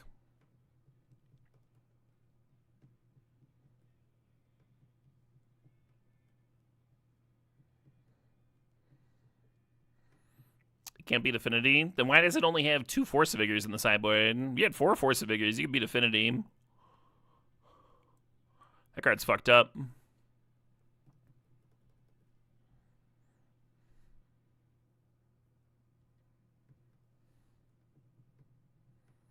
Hell yeah, M333. I have a solid number of Bob Ross basics that I just have not used at all. I think they're still in their boxes too.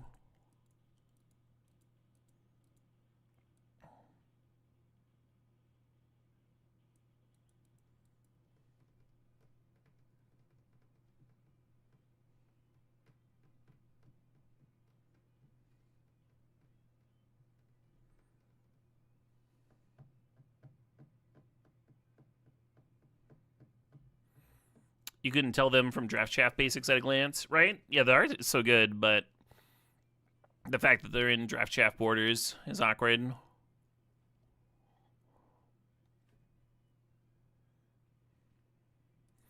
Hey, this is pleasant. Look at this hand. We have like playable effects on turn 1 that don't involve pitching my whole hand. That's nice. I didn't know you could do that. So we lead on Thoughtseize off the swamp. We won't be able to play a counter spell specifically if we draw one. And that is a bummer. You shock with a Watery Grave. Wow. Well, what's all this then?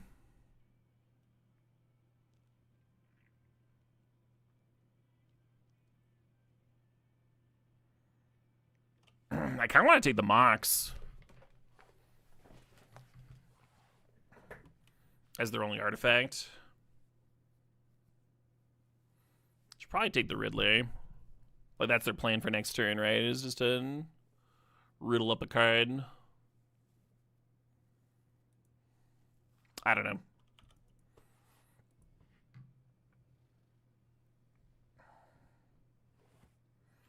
If they'd been old border, they would have looked so much better. I agree, yeah. But that's my default preference. That is a wild-looking Quantum Riddler. I've never seen this art. What is this? Wow. A lot going on there.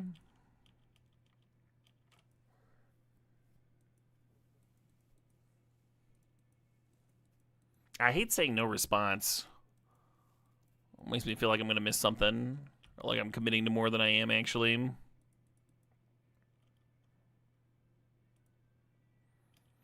Binning most stuff here. Yeah, definitely.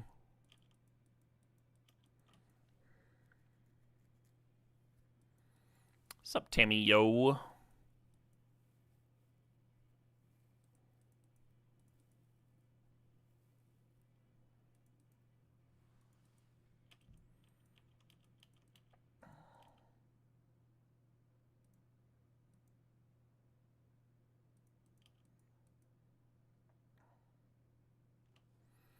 What happens after the 356th day of streaming? Oh, man. Oh, I can't believe you're asking about day 357. Oh, man. I don't know, whatever.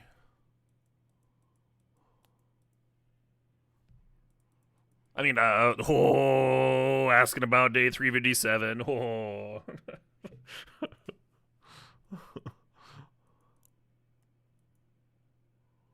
That's the day, I tell you what.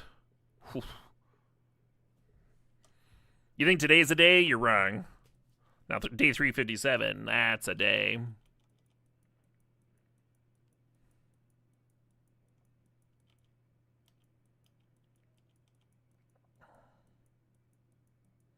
Cryogen Relic.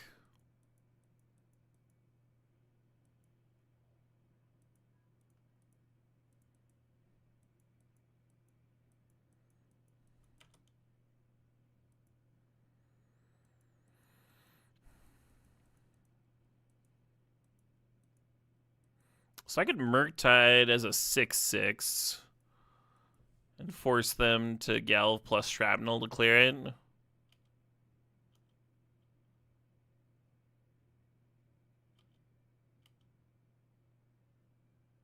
If I just cast Subtlety here to eat the Tamiyo, I think it just like eats Galv Blast, and then it's kind of whatever. Could be Odawaring Construct this turn too. Feels kind of mopey.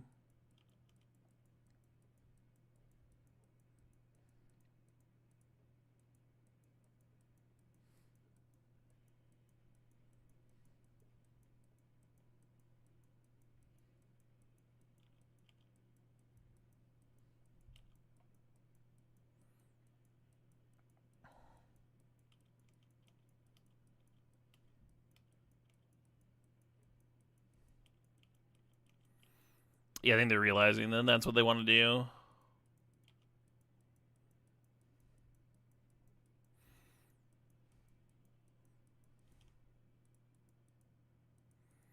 It does force them to miss a Saga activation. Not nothing. Are they weapons manufacturing? The Shrapnel Blast makes a little bit more sense if they're weapons manufacturing, but I don't know. Might just be doing something weird over there. Might be just doing something real fucking weird. I don't know.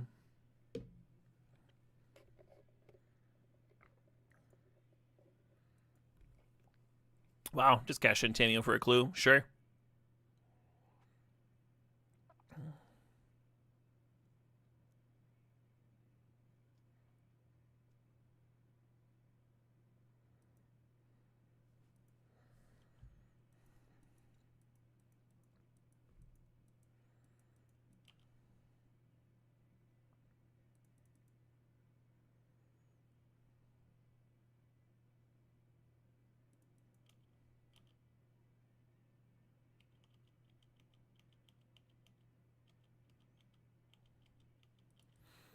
Spell snaring a Shrapnel Blast would be real cute. The issue is actually like having Odawara plus snare. Tamiyo ate the Gale Blast. Kind of what Tamiyo was there to do. We do have to balance some response, of course, because we're losing our legend here.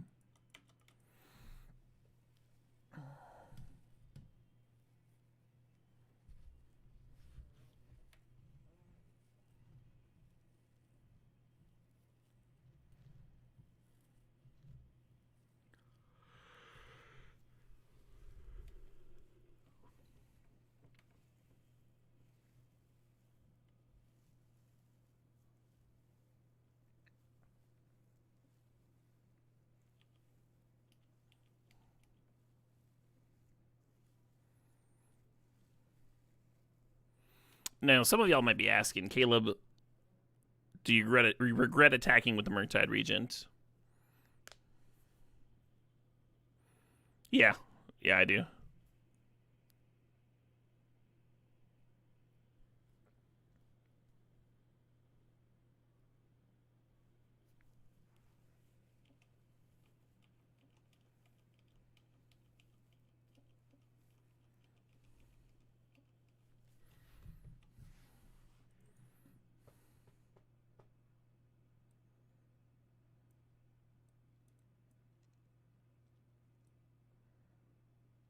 Bowmaster seems kind of bad. Like, it's good against 8 cast affinity, but it's pretty bad if they're just like Gal Blasting and Shrapnel Blasting and stuff. I don't think I want it. I guess there's the Tamiyo draw. They're kind of just using Tamiyo to make clues, though, from what we saw.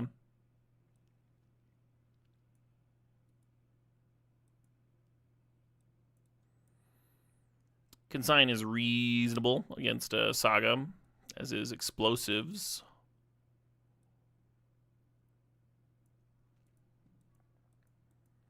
We're at 62 cards. I think I might be cutting Subtlety again. I always feel so bad. I always draw it, and it's like, yep, I got a fucking 4-mana 3/3 here.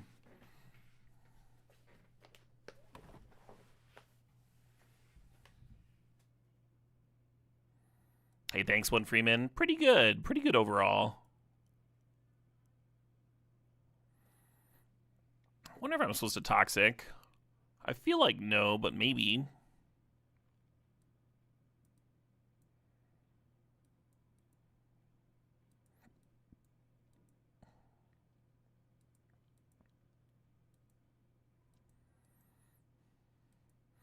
Is Snare where I want to be? We only saw Shrapnel Blast, right, in terms of 2s?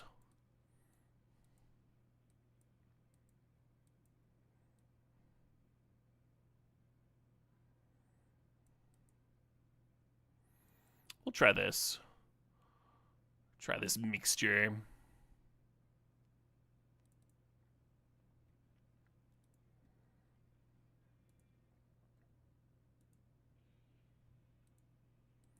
Oh, you better believe we're going first. Frog on 2. Alright.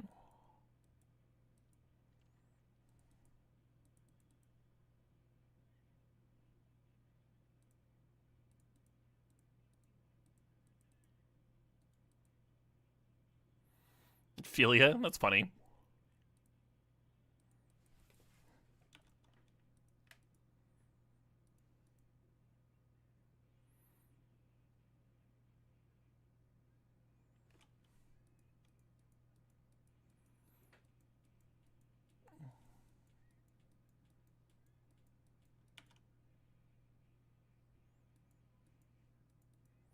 Oh, that's why they're playing Shrapnel Blast. It's to crack their Cryogen relics if they don't have a Ophelia to blink them. Fair enough.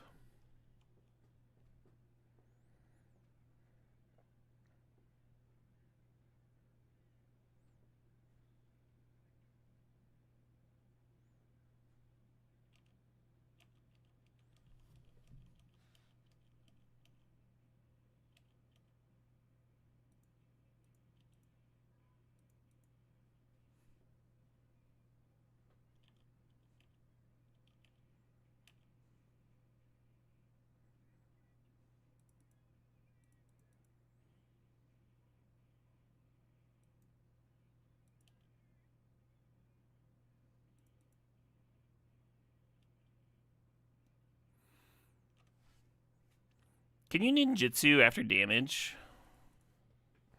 I think you can. Let's double check.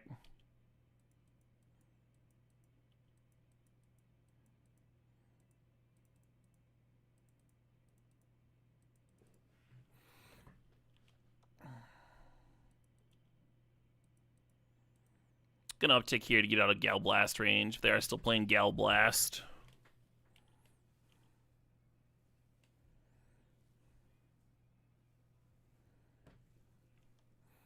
What deck run the RC? Amulet. Mono green Amulet.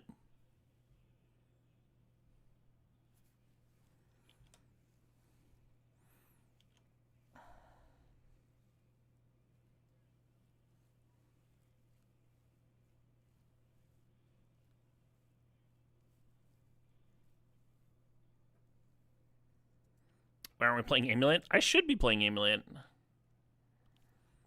I need to get some reps in with that deck.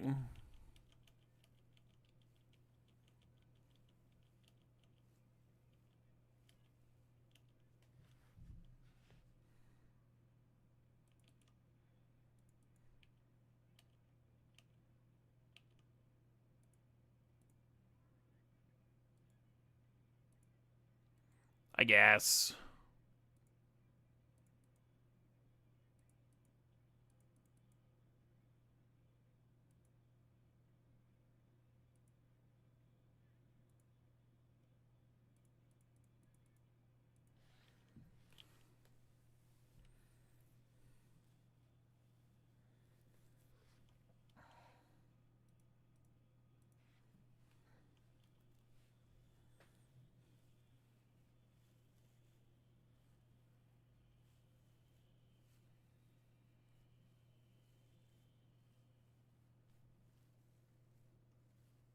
Yeah.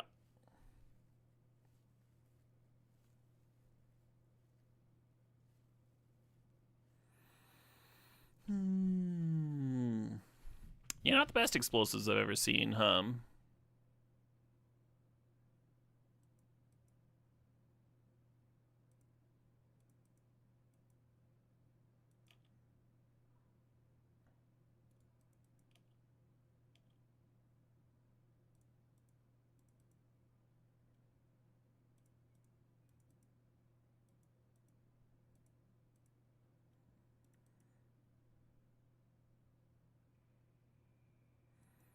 Wild to have this one coming up on my autoplay.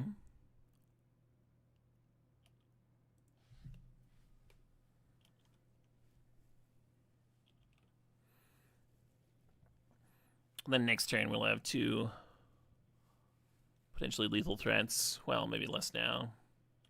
My frog!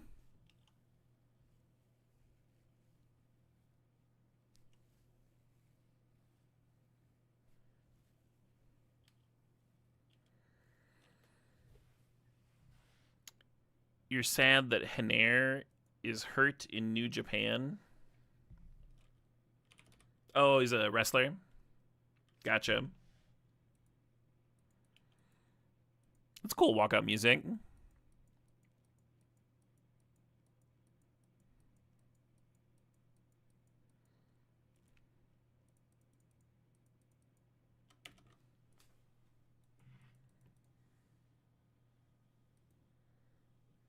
I almost pitch cast.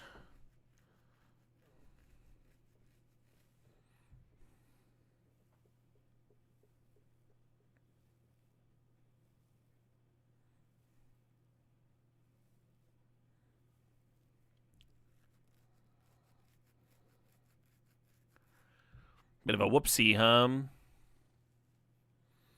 Well, let's uptick and force them to chump at least, and then they won't have it on board anymore.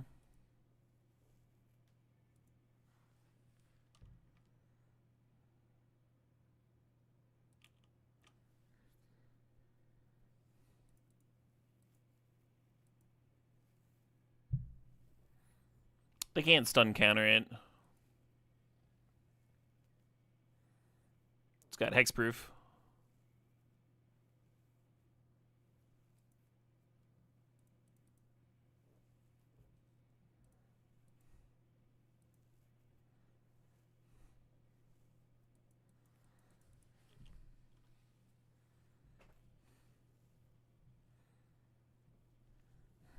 If you down tick Kaido, then you're only dealing 5, and they stay at 1 life.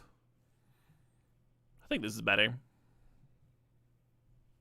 And then they still have the Redler in play drawing cards. This way they didn't get to draw 2 on their turn.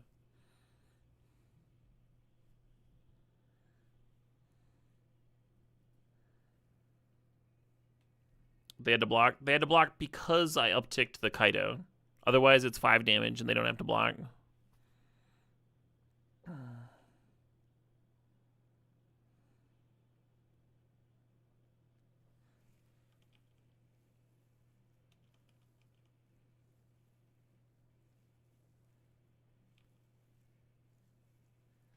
So many Mox Opals.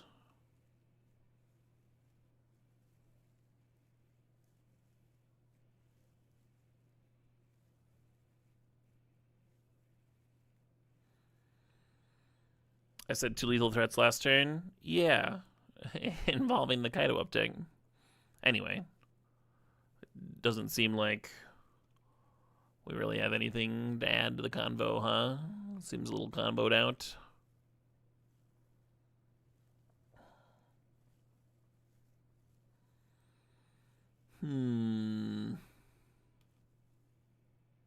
That's okay. The Kaido can tap the Emery. One can push the Saga token. That should be good.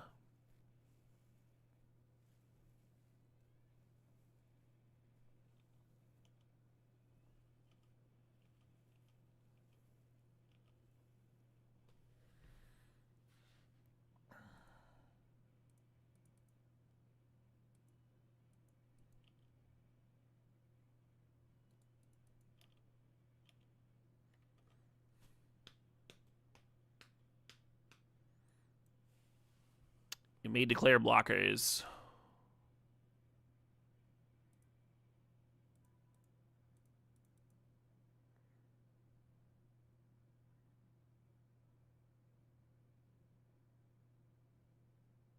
I win.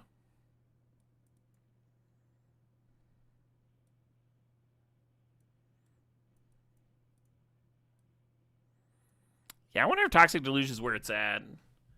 It seems bad.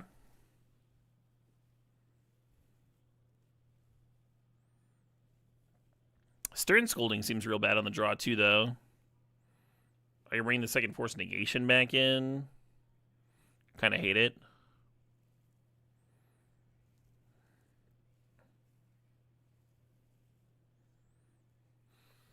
Yeah, I'll leave the Toxic in. I could play Ghost Vacuum just for Emery. There's like 1 mana, brick all your Emerys. Probably better than Cling to Dust. Probably worse. I don't know.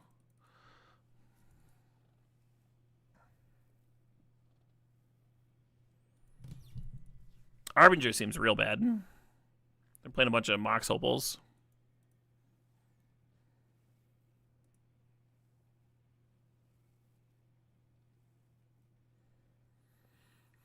I actually liked Alien Weaponry's new album a lot. Some bangers on there.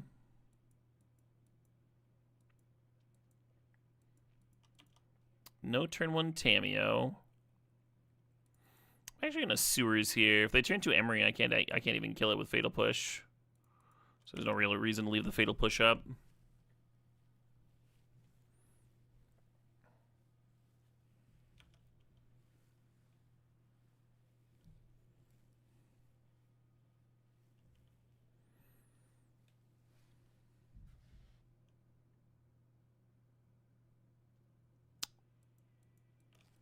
Do you turn to Frog, or do you push that Emery? That's a good question. I think I'm just going to play Frog.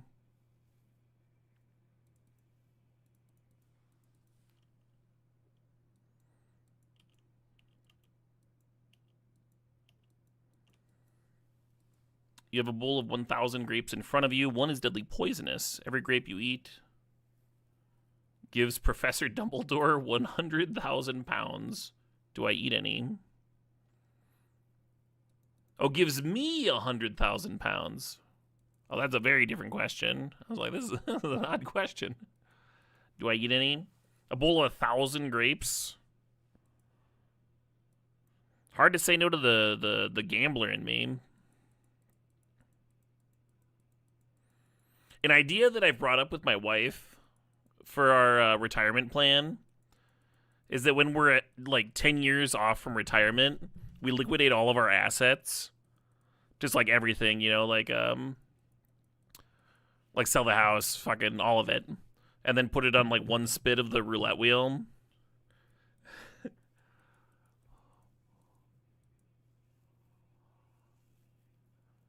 She hates this idea, by the way. She's like, absolutely fucking not. No, that sounds like the worst thing ever. I'm like, but you could retire a decade early. How good is that? How good is that payoff? And it's so exciting.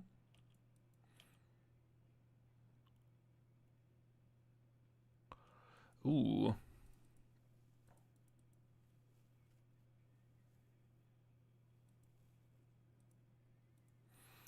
Actually gonna lead on Thoughtseize here. See what's going on. I wanted to Frog plus push, but fuck me.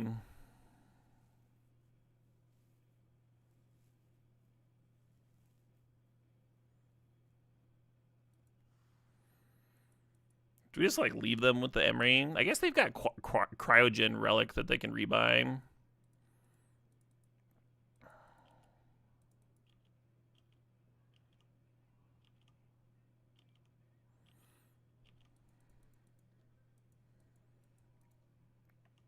What kind of poison? Because you can eat half a grape at a time if the dose can be worked around. Yeah, if you're ever like in a survival situation and you have to try a weird food, like say like a mushroom that you see a squirrel eating, and you got like some idea it like looks similar to like mushrooms, you know, like you shouldn't eat wild mushrooms, right? But we're talking about like desperation survival situation. You have to eat some plant that you think is edible. You don't know 100%. You haven't tried it before. Even if it's something that like you know is edible, that you haven't put it in your system before, you don't have that information. Eat it very slowly. See how it feels in your mouth. Have like a little bit of it. See how your body reacts to that. And then half an hour later, have a little bit more. Be very careful about it. Give your body a chance to tell you that something's wrong.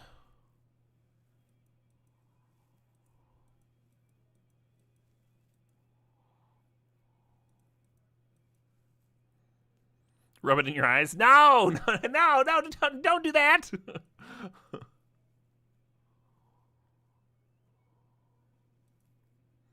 What up? Sup, Peaceful Ninja? Let's get back to Cuban. New Cube drops tomorrow.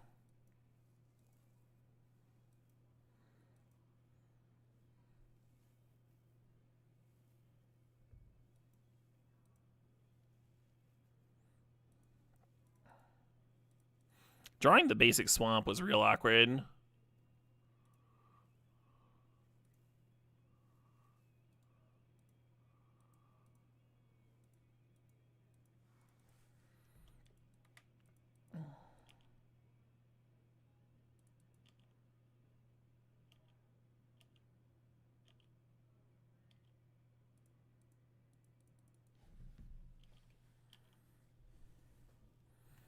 feel like I should have been some to that frog there.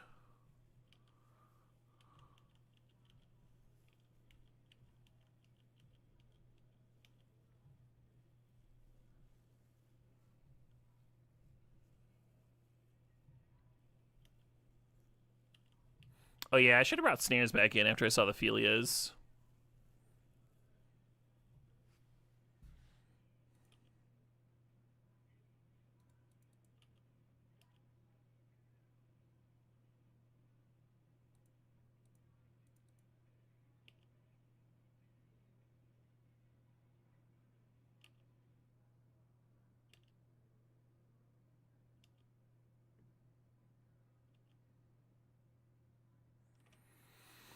Hmm.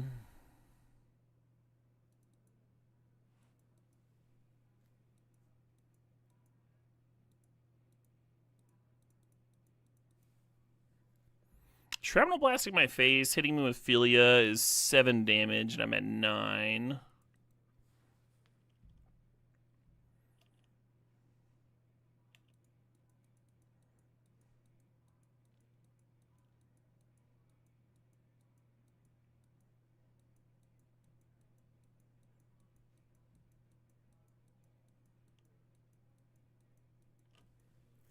This is a fun one to see them perform live. Firewind.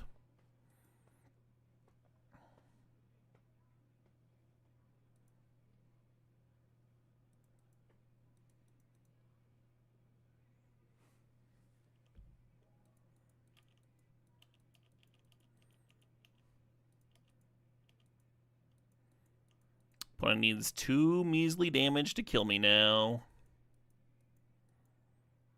Did they draw a Gal Blast? Am I dead?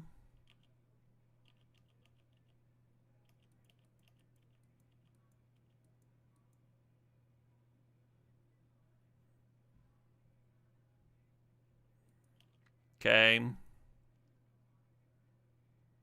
I am just dead. Okay, sweet. Good stuff. I was kind of curious if that Riddler was going to bail me out of this situation. Doesn't look like it.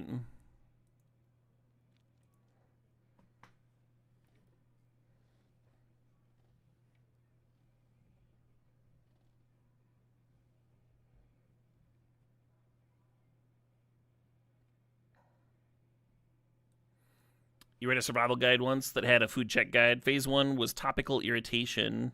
Like you scratch and rub some in like somebody else suggested. Oh, Prof suggested that, yeah. Phase 2 was put a little bit in your mouth and spit it out. And then phase 3 was small nibbles. Nice. Yeah, however cautious you think you should be, you should probably be a little bit more.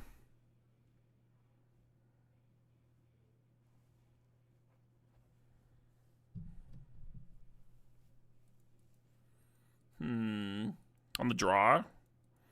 I think I dig this on the draw. We really need the second land. We have the surveil land we can tutor up.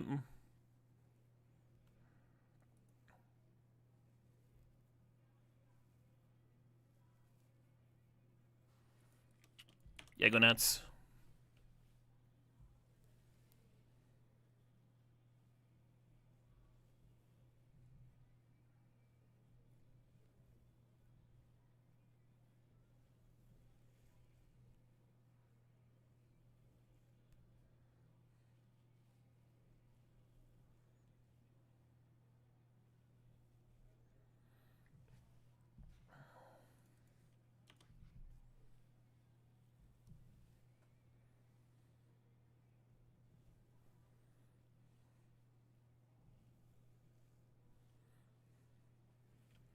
What do we plan on turn 2? They took my Fatal Push. Kind of makes me think they've got some kind of a critter to run out here.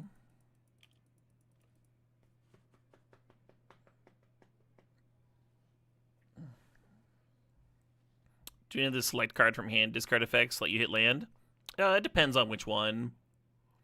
Yeah, there's some bad ones at 1 mana that do. Blackmail lets you hit a land. I think they've got a Fatal Push for my frog. There's a 1 mana discard spell that, like, very specifically hits,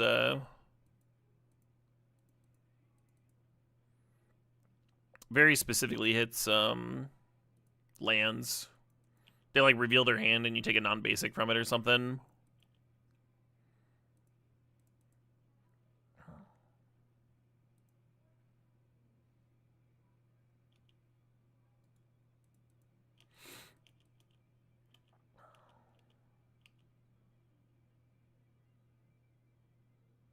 One issue with that subtlety play is now my Psychic Frogs are very boltable. Yeah, encroach.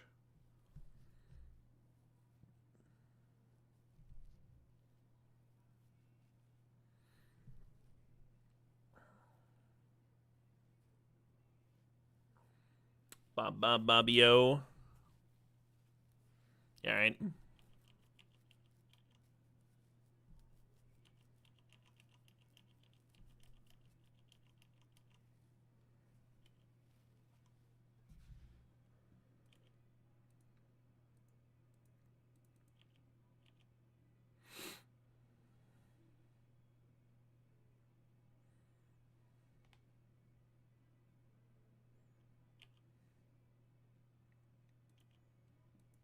I think they do have Bolt in hand.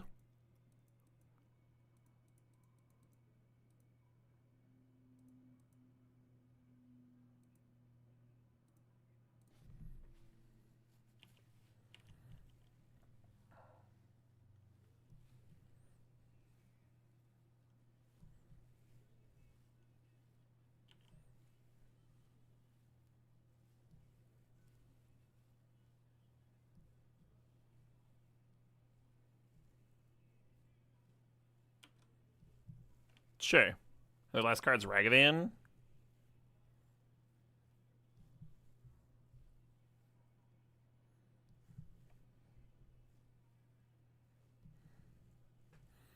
Looks like they had no answers to a Psychic Frog at all.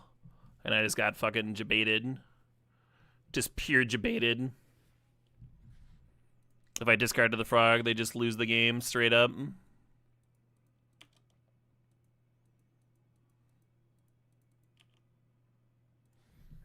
Hey, Remy LeBeau, thanks for the 7 years. Remy says, just so you know, this was my punishment for breaking a mirror, and now I'm free! See ya, sucker! Oh no! We lost Remy. Well, it kind of makes sense, if you think about it. Enjoy the basic, nerd.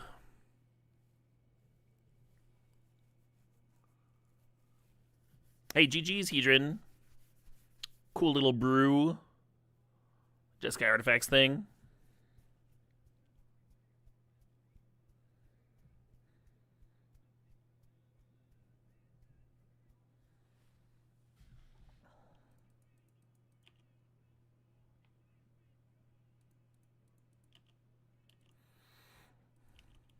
I think just about anybody else in the universe would have had an easier time this game.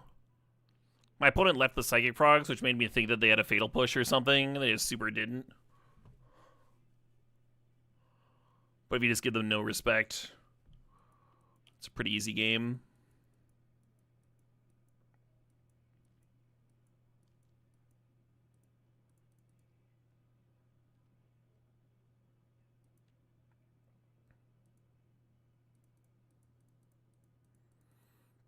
Haha! Did I finally cast a good Subtlety? What an obnoxious fucking card Subtlety is.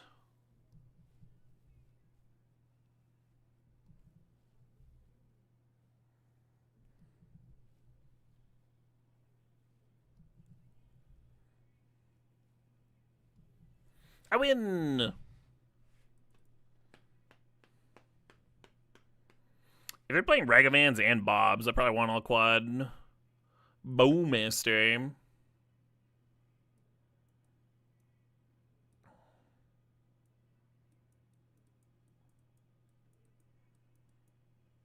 Probably an ideal matchup for the Riddler, huh? Thinking about explosives as an answer to Ren and 6.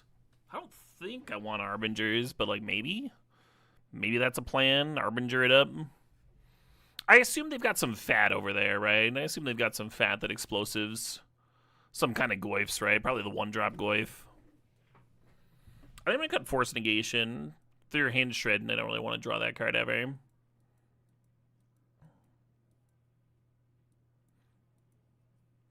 Well, something like that.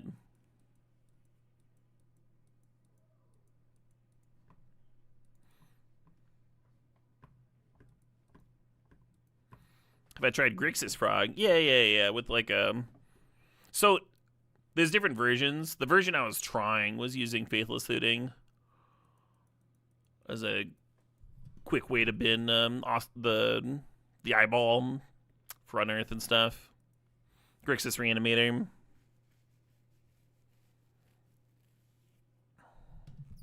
It's been a while though.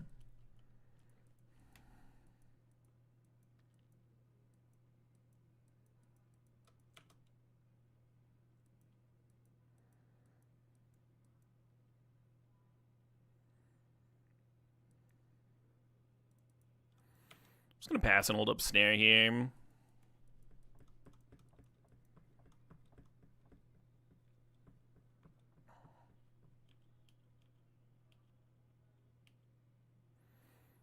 Meant to get a Surveil in, but that's alright.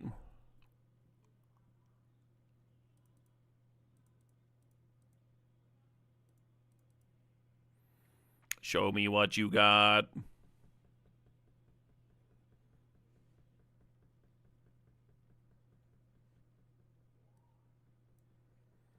The 1/2 drop is Abrupt Decay. Amazing.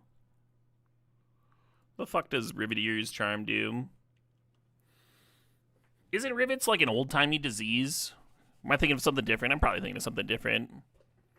Hey, Francis, thanks for the sob. Thanks for the 23 months there. I'm thinking of Rickets. Yeah. Ricketeer's Charm would probably do something different. Try opponent sacks a creature. Exile 3 cards to save your library. You can play them. Nuke a graveyard. Sure. Well, I'm just going to grab Grist, and then I'm going to Thoughtseize them again and take the Gulligan's Command. And just not have Snare up, I guess.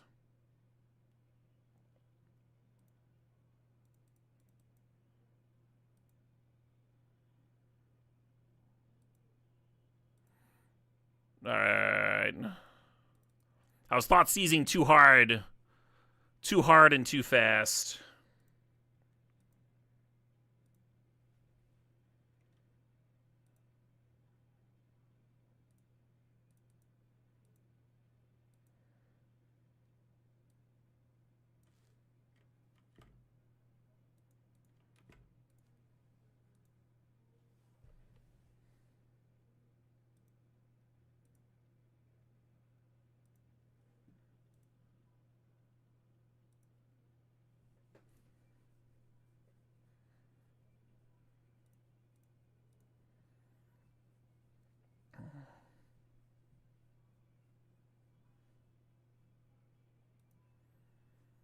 A Windows 98 desktop button.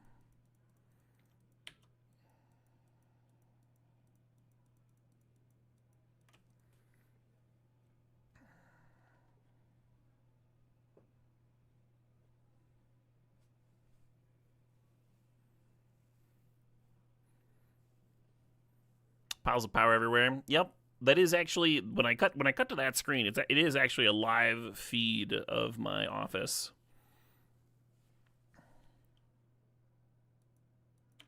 God damn it.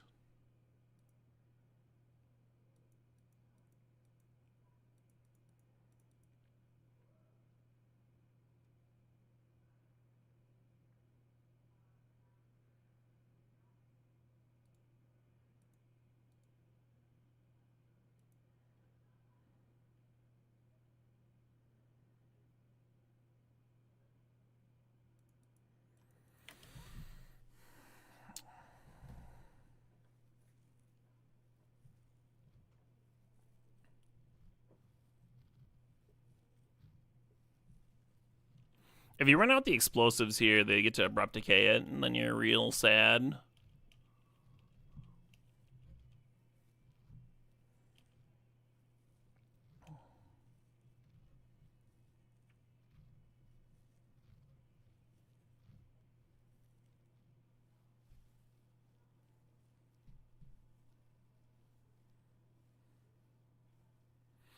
This is how Spell Snare always works for me. Like the one turn I have to tap low, the 2 drops get snuckered in. This might just be fucking unbeatable.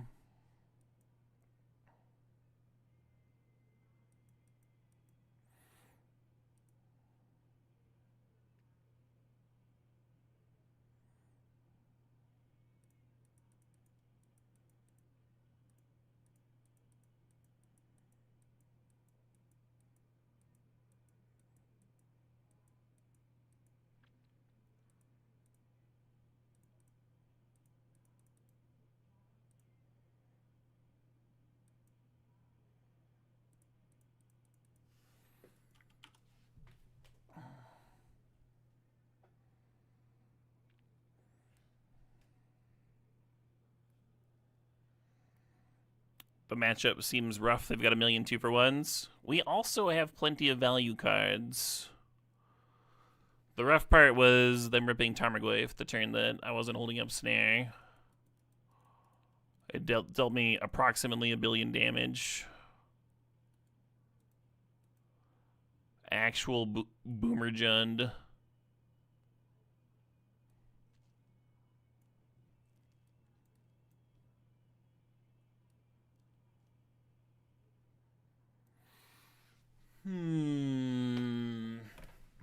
I think Riddler is quite good against them. And I think they have a limited number of answers to Murktide. I do wish I had more Murktides.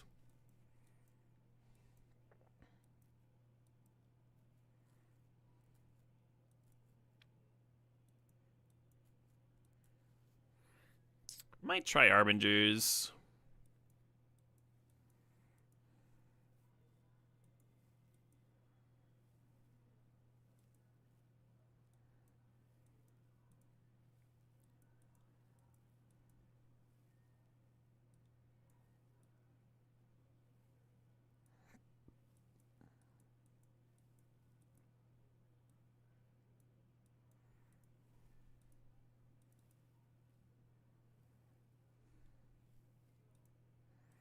You just had a baby girl. Hey, congrats, Giglasher. Hell yeah. If we had if we had a Black Source in here, I'd be into all this. I'd be into all this business. Possible I should just be keeping anyway. Bowmaster doesn't look great. Well, game 1 we saw Ragavan and Dark Confident. So Bowmaster didn't look good against game 2, but who knows what the deck's going to look like in game 3.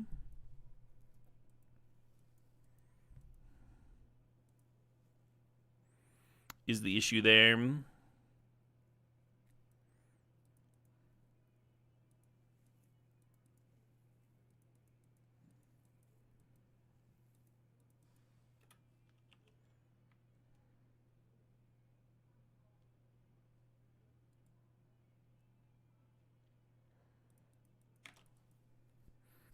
Yeah, I like Murktide against them, but I don't want to draw Murktide next turn.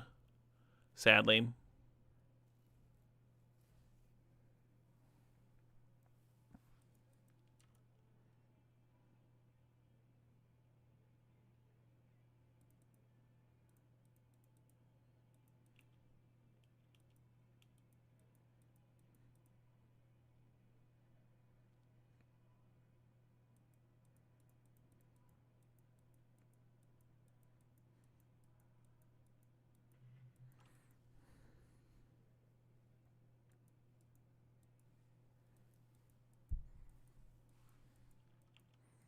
Missing orcs here, of course.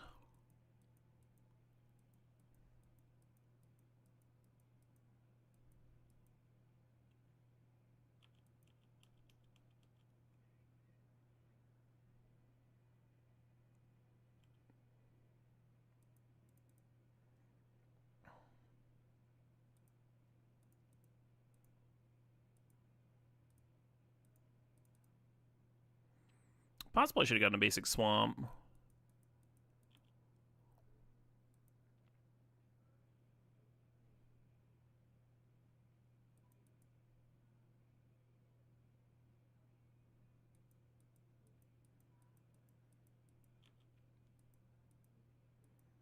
I think we just chill.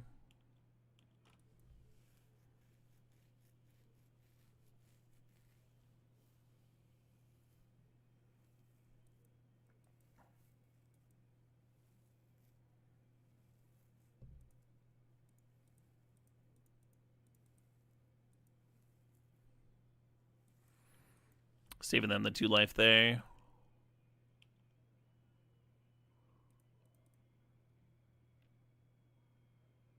Such a kindly opponent.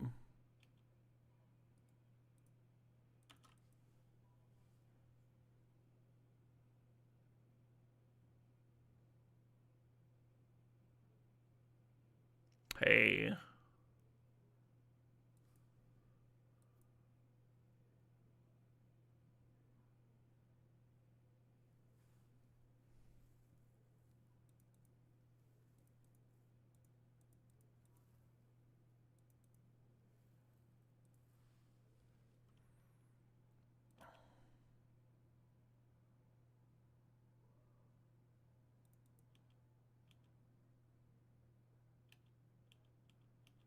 The 1-0 Bowmasters.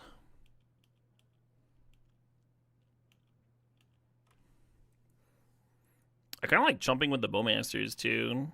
Where's the Tarmogoyf here? Makes explosives look a little better.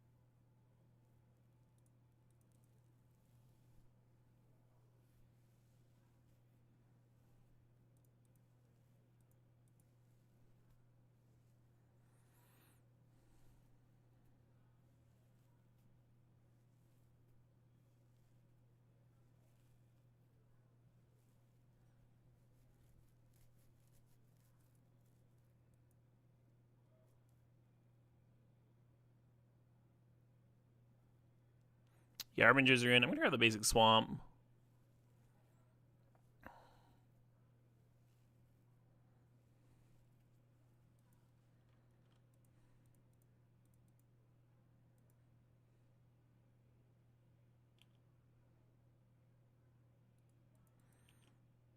And I like chilling on the engineered explosives. If they play Bloodbraid Elf and hit another Tarmogoyf, it's very awkward for them, right?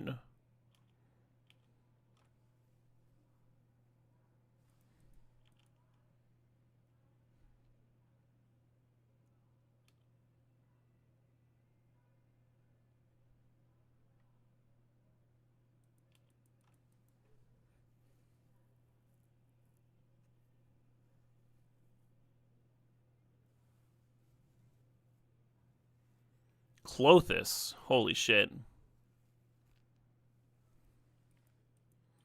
That's a wild one.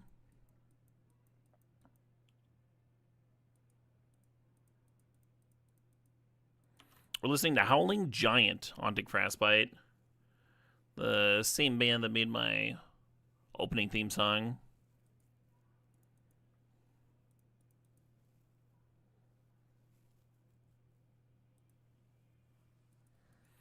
Kind of wondering if I should be flipping Tamiyo or bouncing Klothys and making them replay. It draws cards, right? No, it drains.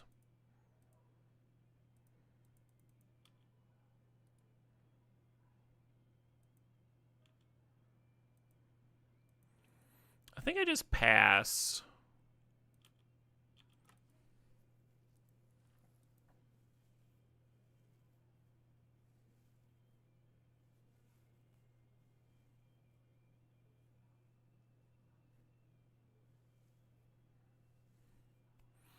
And then whatever their target is with Klothys, I'll cling it.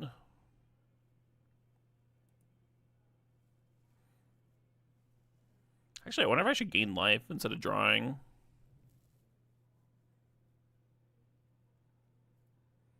We're like right on the edge where it's pretty reasonable. I have all these fucking clues. Yeah, let's gain 3 life.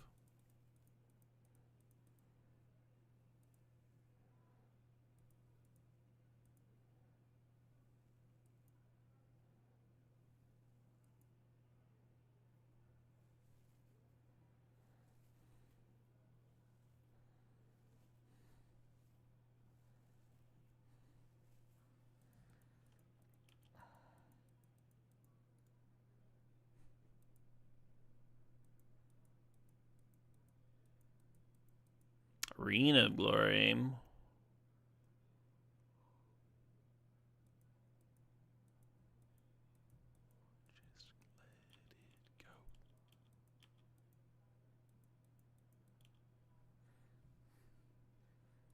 Yeah, I think this is their first album, Black Hole Space Wizard Part 1.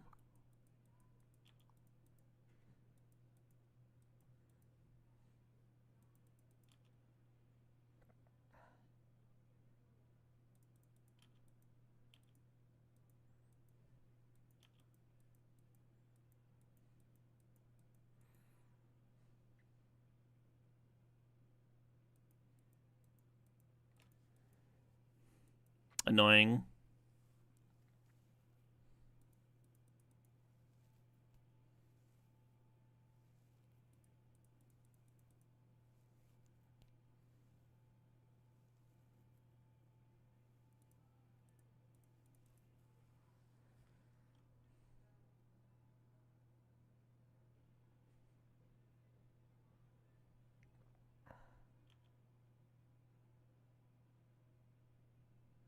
Yeah, I was planning on singing to Stupering the Clothis this turn, and then Thought Seizing it was the plan.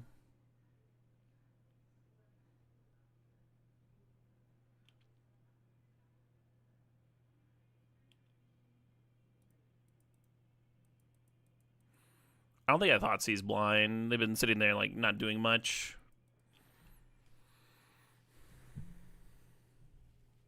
Clothis does get to have a nice trigger here. Exile might clean to dust.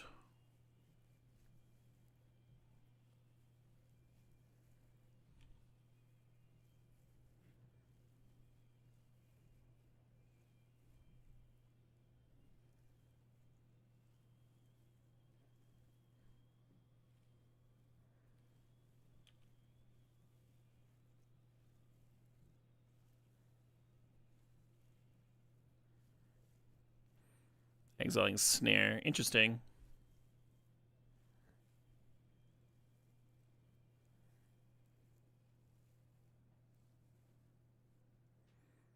El Dashavan.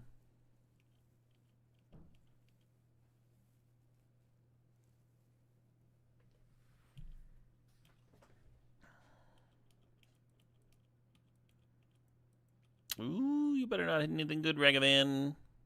They got a Subtlety. Well, that's pretty good. Oh, they're not playing it? Huh. That makes it a lot worse.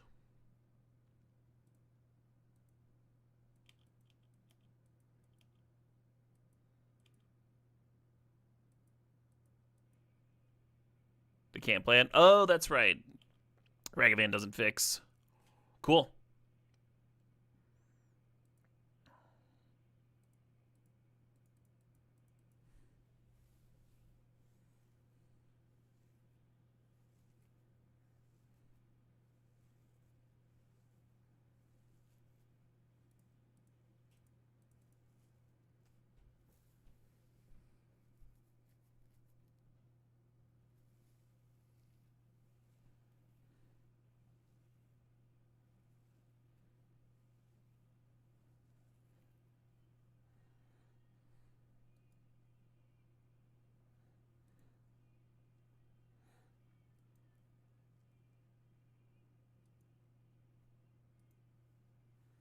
They got a Nile Spellbomb, a Liliana, and a Lightning Bolt.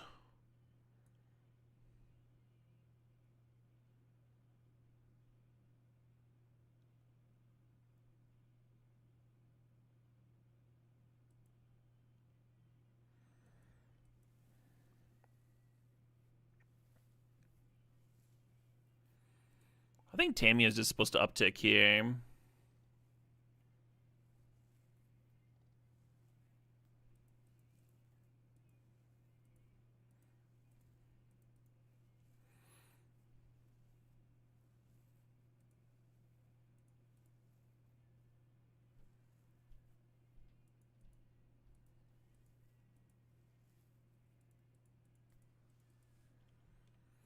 And then they can Bolt, they can Liliana Edict Beam. I don't have any things. I'll Spellbomb will leave my graveyard. I want to Cling to Dust.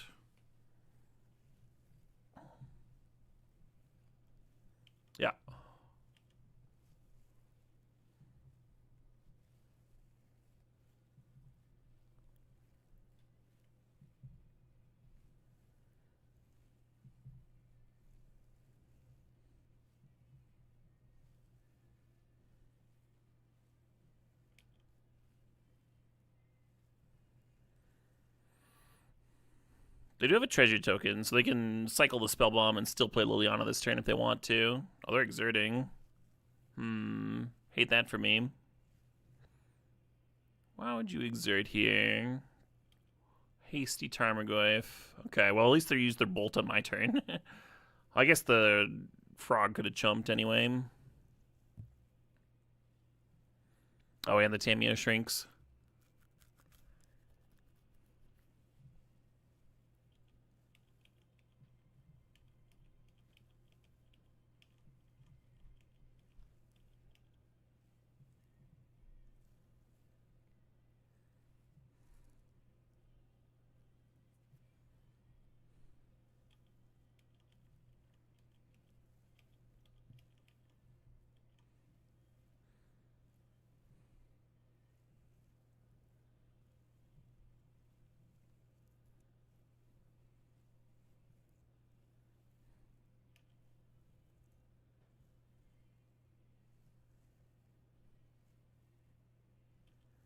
Got me.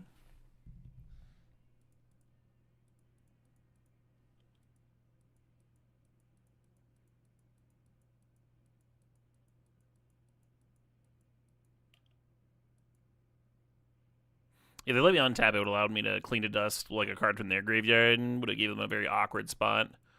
Awkward decision with the Nile Spellbomb.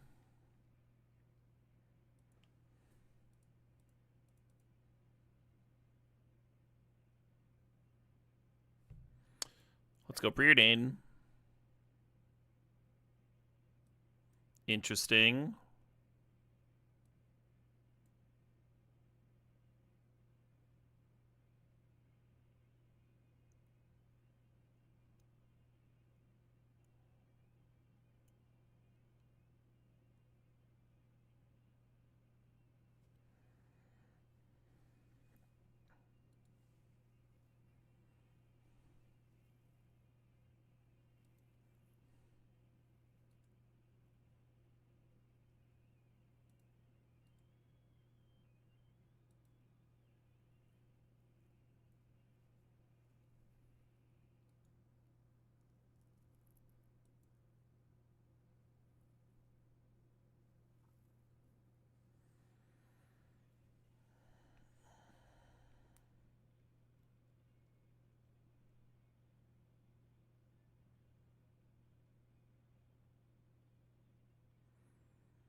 Yeah, there's a Water Grave. We would be fetching down to 1.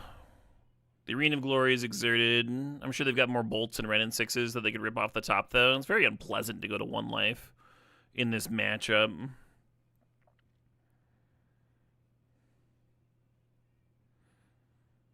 But you are less likely to die to the Tarmogoyf specifically with 2 creatures in play. I guess supposed to jam both.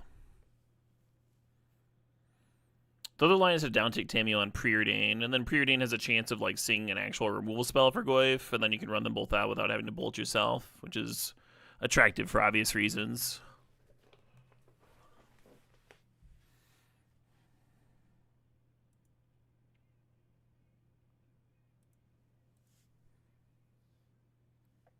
I guess there's a basic island, so I'd be going to 3, which means not dead to Ren and 6 downtick. Just bolts and blood braids and all that.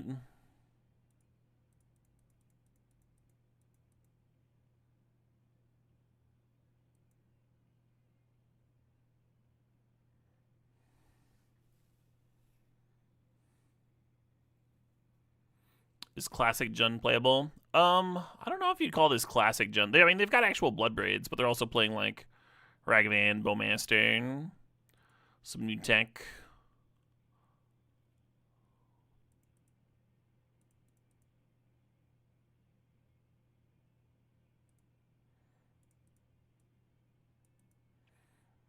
No bolt plaques.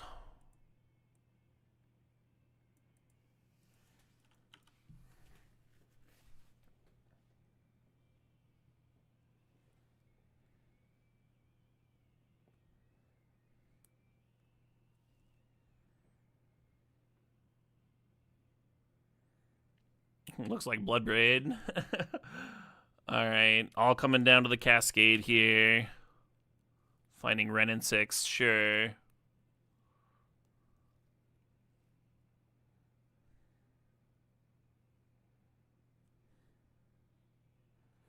Well, I'm glad I didn't rely on a single creature, because I did consider that. Like just flashing in the Wand Shame. Which would have lost the Bloodbraid.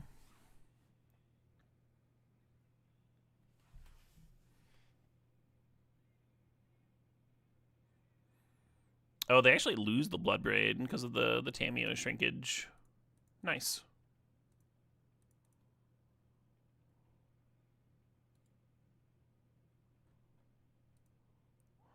Well, haven't gotten to do this in a bit.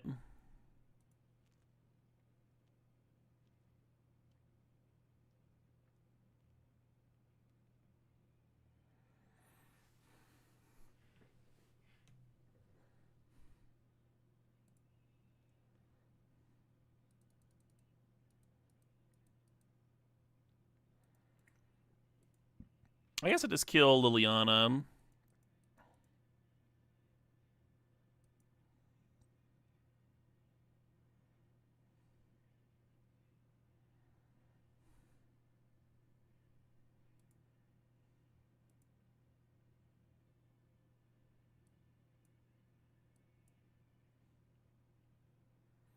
I don't want to use mana on Kaido here. Could do. For the record, that kind of comment is a lot better after I've made the line Hedron. Otherwise, you're just backseating. So, like, I make the attack, and you're like, hey, I would have liked this, or whatever. And you can discuss the line after it's happened. Discussing a line before it's happened is backseating. Don't do that. It's against our rules.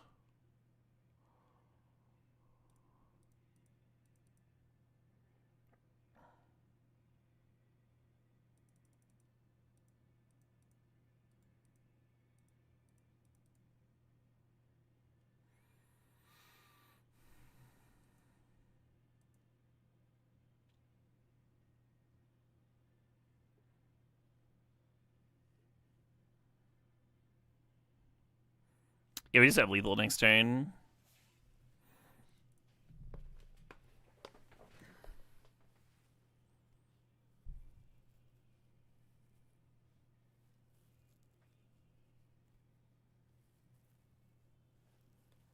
Got me. Wild game, super fucking wild. Oh, they could have very specifically Abrupt Decay. If I go all in on Frog here, I have 14 cards. On board, we have 5 damage. Submitting 11 cards.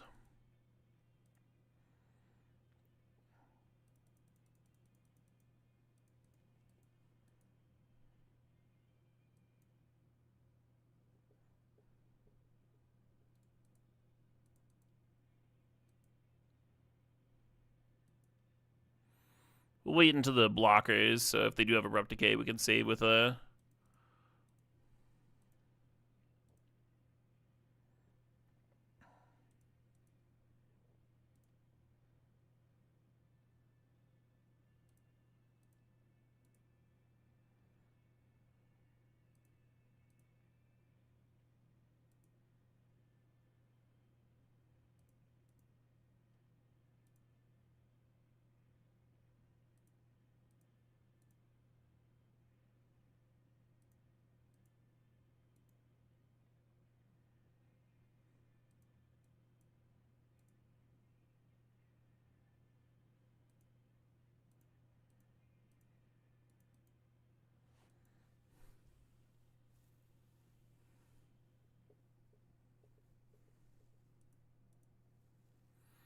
Hmm.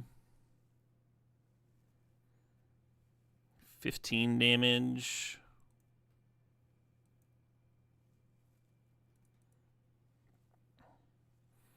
There's 16.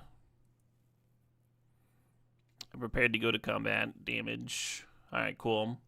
Yeah, if they Abrupt Decay here, we do get to Kaido in response. And then we'd have 3, 9, 12. And then the card gets replaced in hand.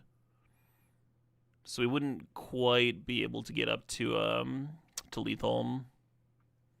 We'd only have 15 damage.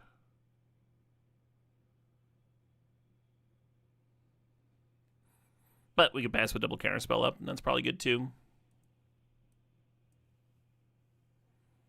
The game has ended. Oh, Magic Online's just loading over there.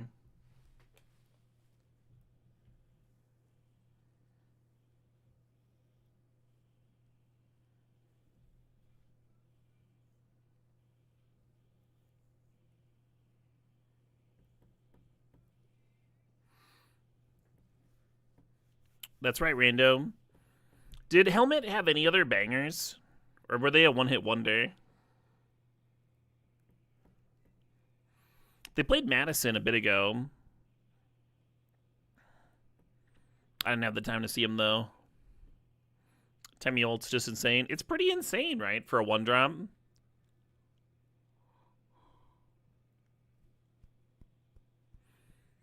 Yeah, Tamio and Ren and 6 both have just extremely good alts for how much they cost.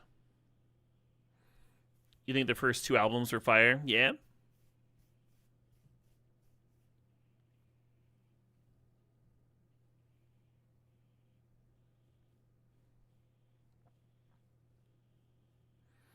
You're glad I had 2 counter spells because you had K command in hand. You're just clicking through them.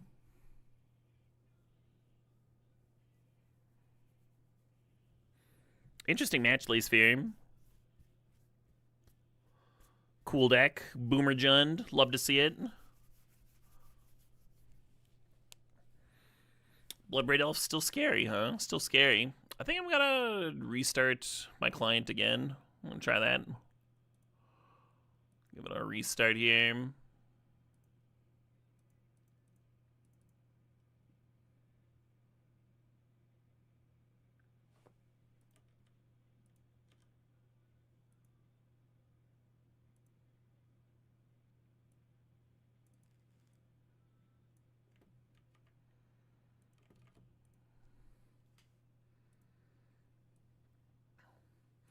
Yeah, Jund was the enemy for so long. That's wild that Jund is now the good guys.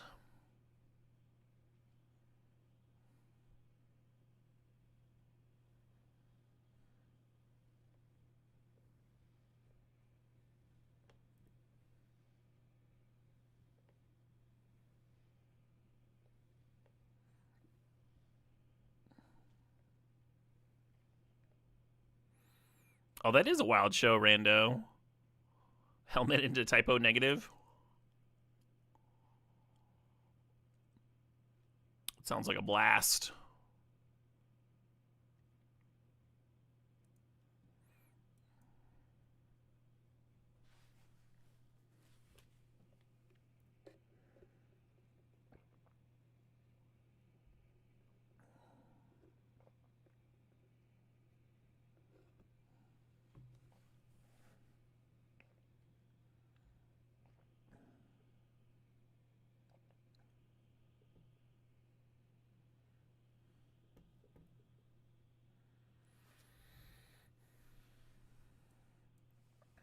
We've been paired.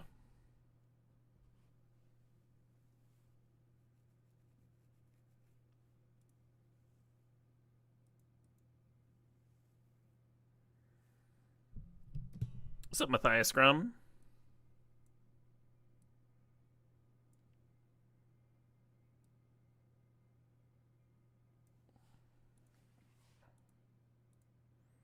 Yeah, the YouTube offering has been recent for sure.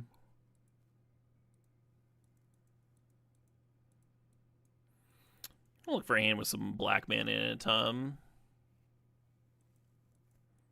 I guess you keep this. Be a little bit more comfortable on the play with the turn 2 counter spell.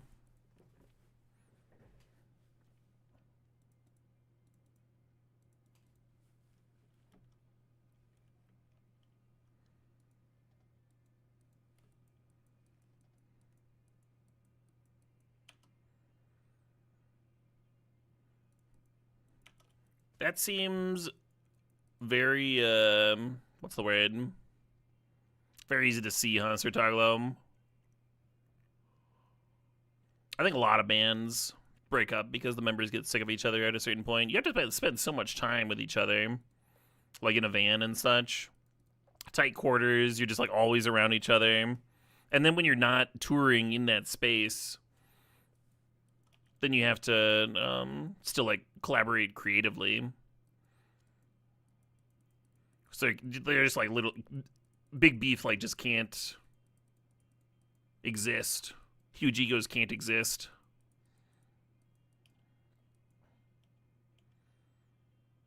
You have to have chemistry with people.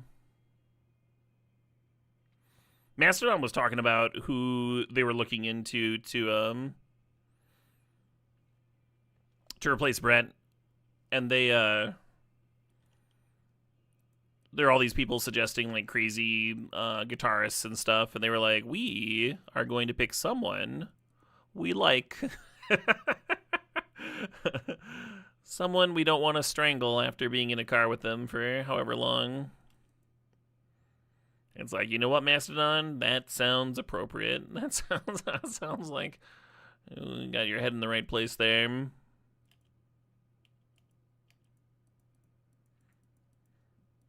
Most bands that break up say it has nothing to do with the music part. Yeah, that'd be weird, right? To break up because of the music, because that's the thing that like brought you all together. I can see it like with ambition, like if one of the band members is ambitious or like wants to change their sound or something.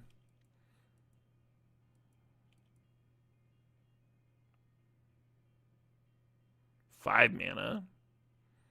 What do you do with 5 mana? You play Scape Shift?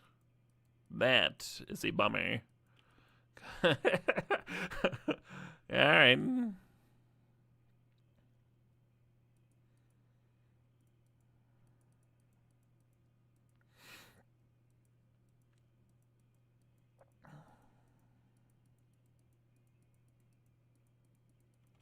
I wonder how many people play Frog versus holding up Counterspell there.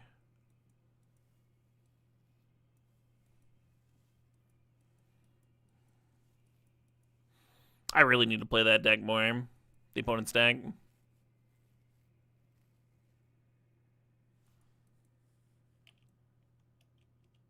They didn't get Cavern. I mean, they might not need Cavern, huh?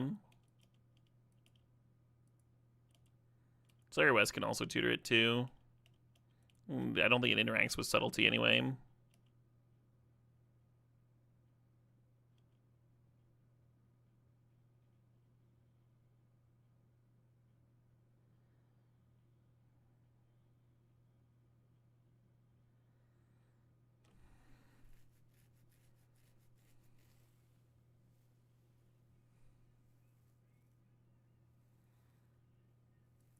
Green Sun for 2. Seems good. This Subtlety is looking worse and worse.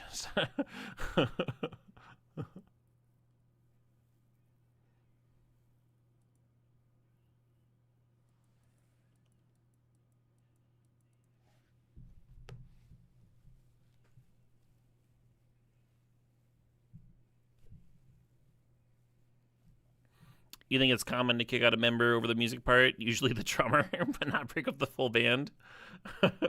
Why are drummers catching strays? What the fuck?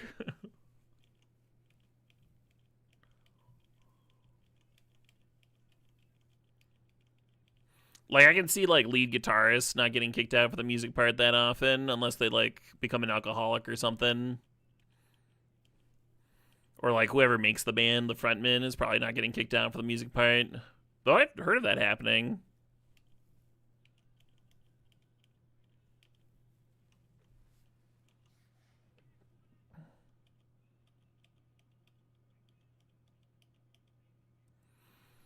I think that literally might have happened recently, actually. Hey, Humanity, thanks for the sub. Thanks for the 96 months. Appreciate it. I read something about a band, like, leaving their, the frontman at the side of the road. was just sick of his shit.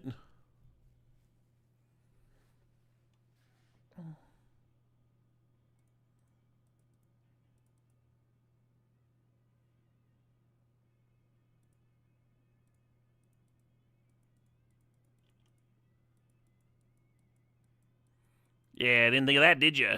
Now what are you gonna do with your 16 mana? The Woodlands can copy the Analyst.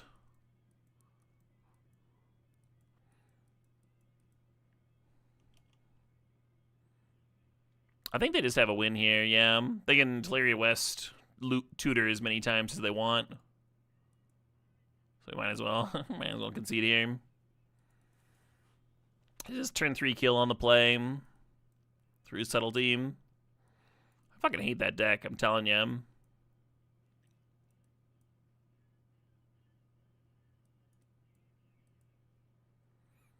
Once again, I only have 2 Force Negations in my deck for some reason. What is with these people, like, skimping on Force Negations? That's what I want to know.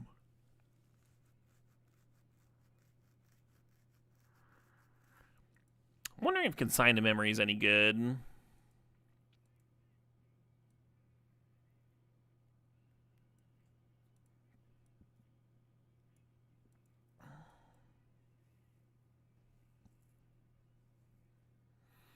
I feel like bases get moved through pretty quick. Yeah.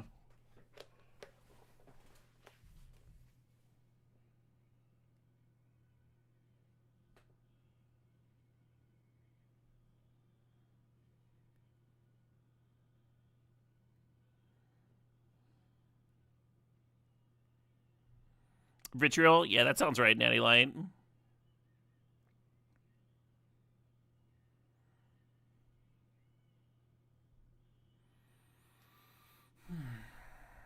It's possible Fatal Push sucks. You just want, like, actual Mystical Disputes or Consign to Memory or something. They do play Sagas. Fatal Push can hit Saga tokens, I suppose. Oh, let's play Explosives. I can hit Amulet and such.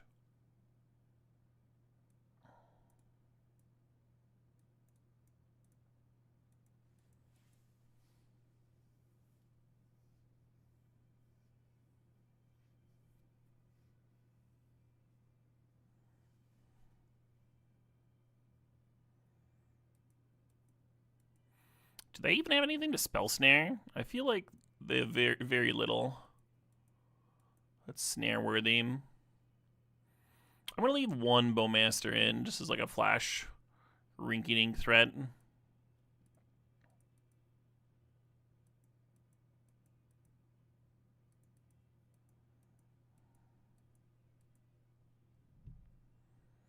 In the top 8 of RC Vegas, the Amulet Pilot did like 3 landscape shifts for the win in a row. Oh yeah, just like turn 3 kills like that.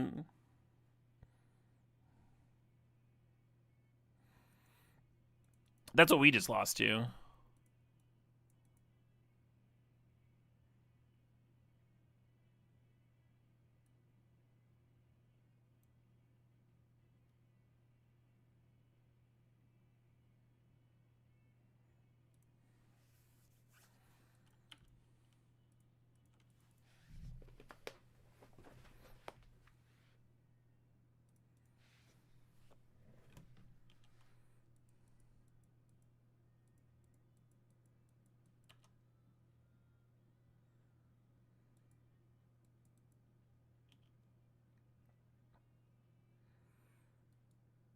I want it, but I gotta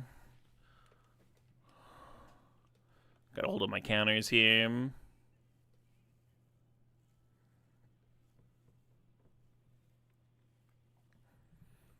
So I want to consign to memory that, but I also want to consign to memory the search. I think the search is more important.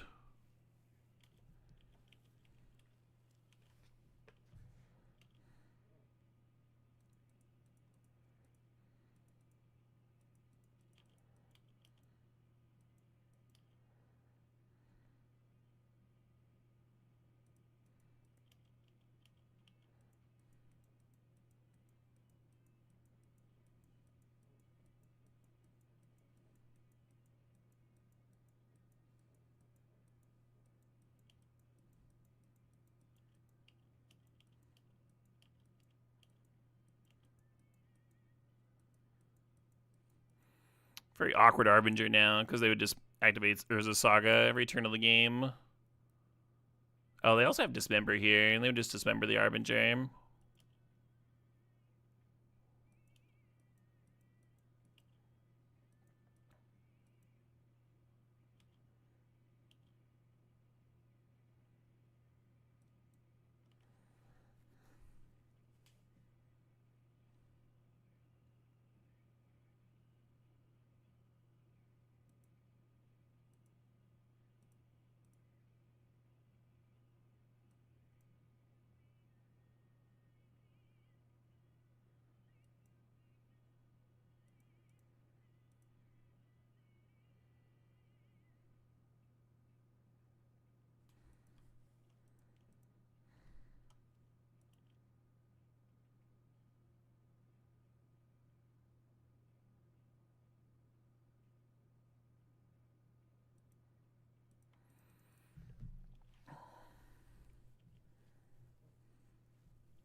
Why not 3 copies? The third copy doesn't do anything.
Interesting.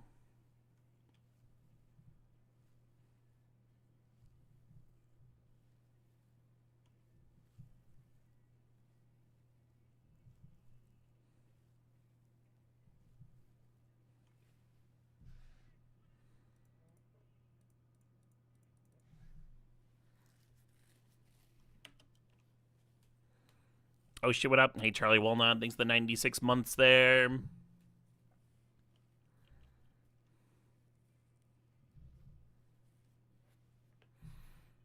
So one issue with this Harbinger is that it does cut me off of black mana, which I don't love. Kaido downtick just dies. I don't really love that either.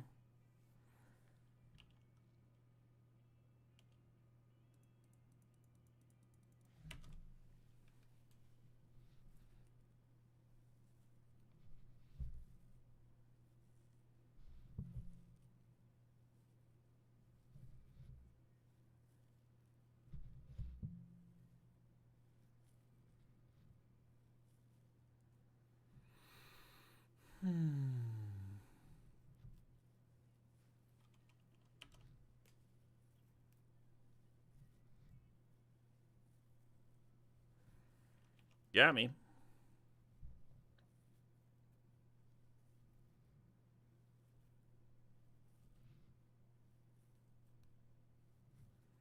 Seems bad for me.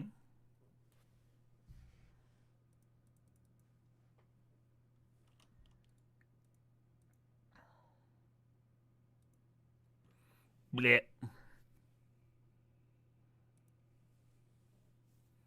Ooh, I think I need a break. Stretch my legs a little bit.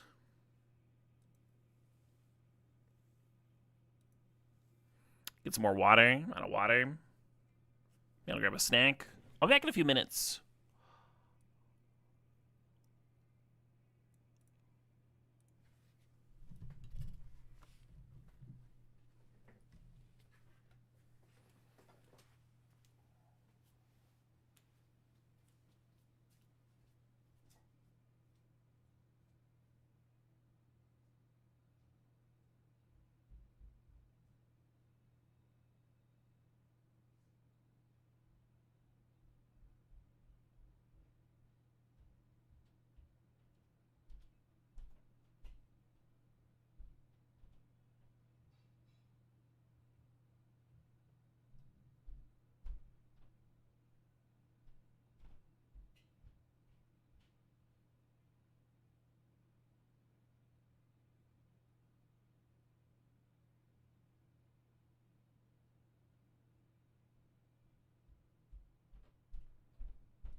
Hey, hey, hey.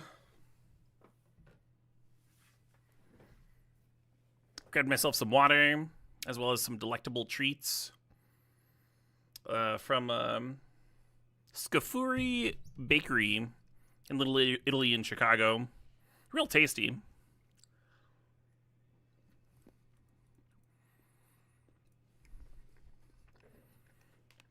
We were in Chicago over the weekend for a metal show. And we were so tired after the show. We just crashed in a hotel there, and then had a real pleasant day on Sunday. Went to a museum,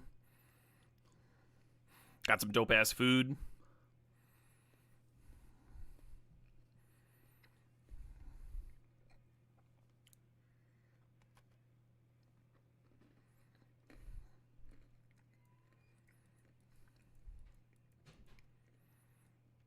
Felt like a mini little staycation.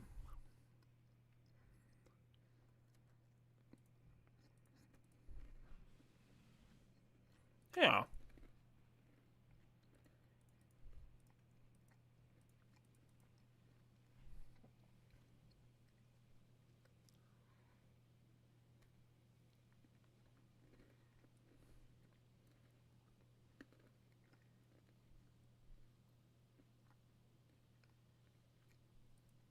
Well, I'm never beating that card in a million years.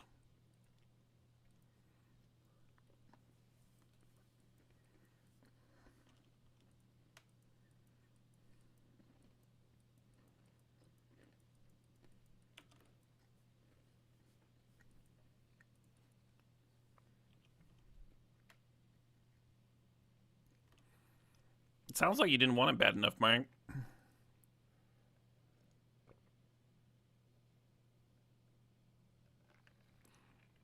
Yeah, so I actually loathe the fact that the top button goes from yes, resolve one thing, to then the top button becoming resolve all.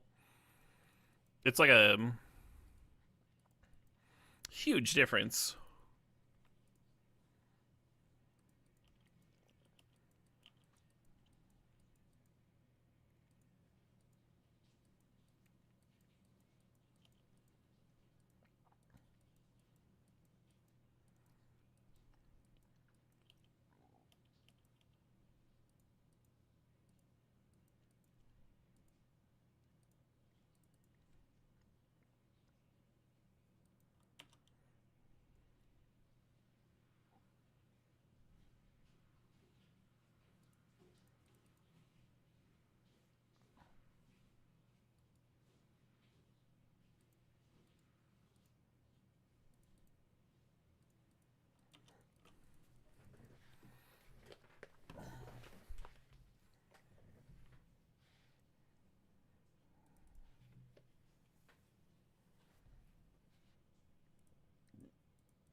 The World Breaker's in their graveyard, but they can get it back pretty easy. I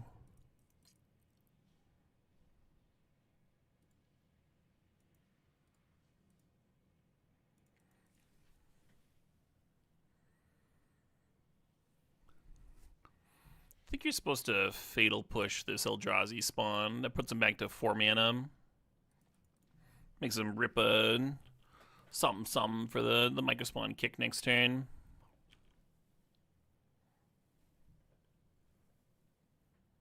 Yeah, like that.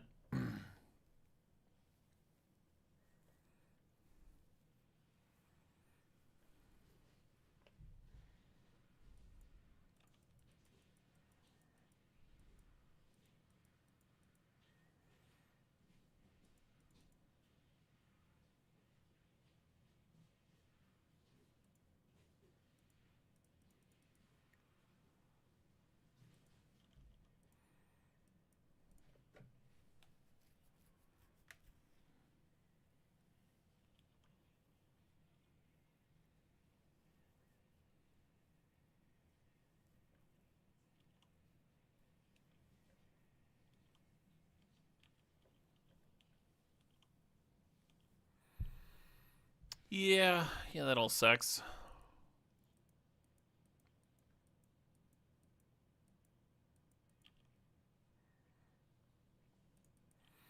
We know they have an All Is Dust in hand, too, so I don't want to go too zesty with the Psychic Frog here. I think I want to flash in the Subtlety.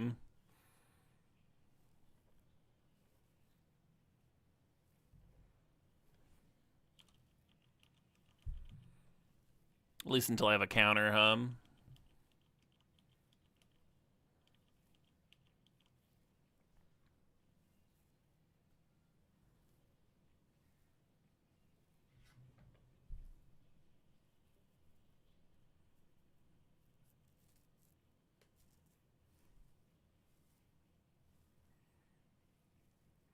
Doing something.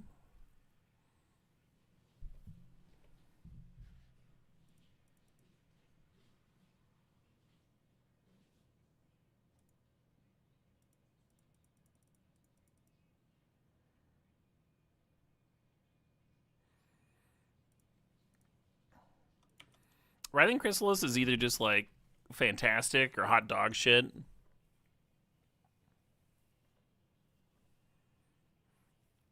Seems pretty reasonable here with that reach and everything.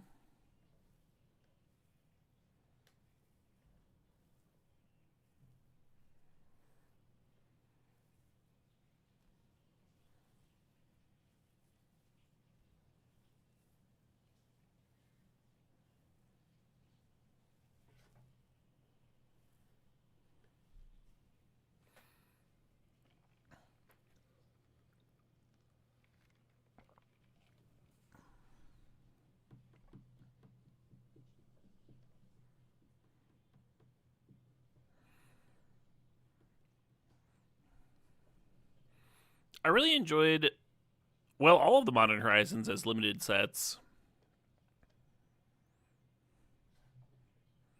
And just really did not like them very much at all in terms of how they changed Modern and Legacy and Powered Cube. It's just. I guess the first one wasn't so bad. We got like Yogg and Urza.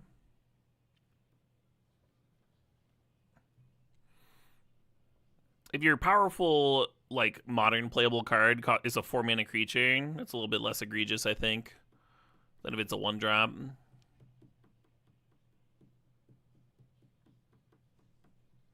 That's just what I think. Niche opinion, I know.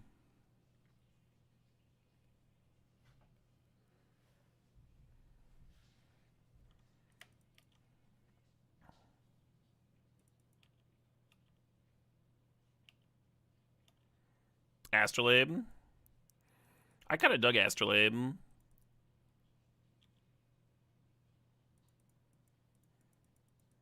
The thing that I liked about Astrolabe was that it made Legacy mana bases affordable.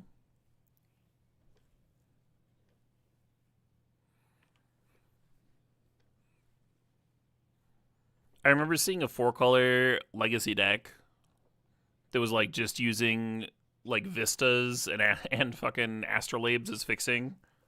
Just pile of basics.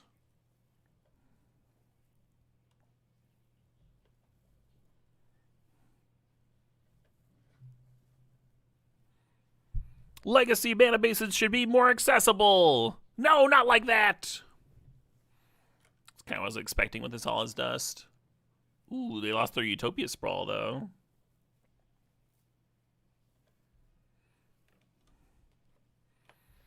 Eldrazi Winter was a dogshit format, for sure.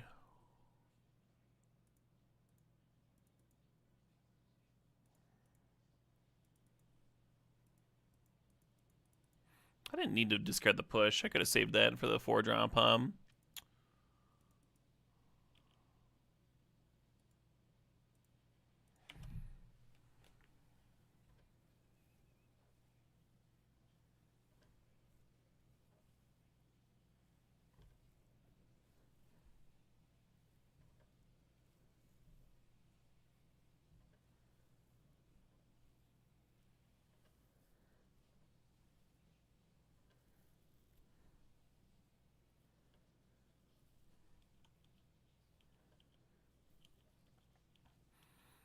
Yeah, I feel a little silly for bidding the Fatal Push.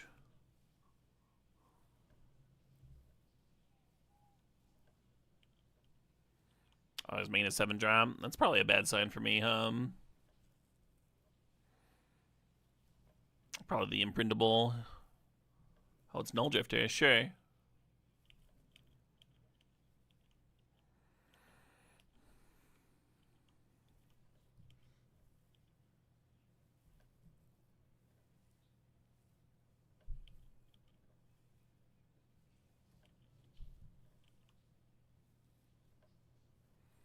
Hello.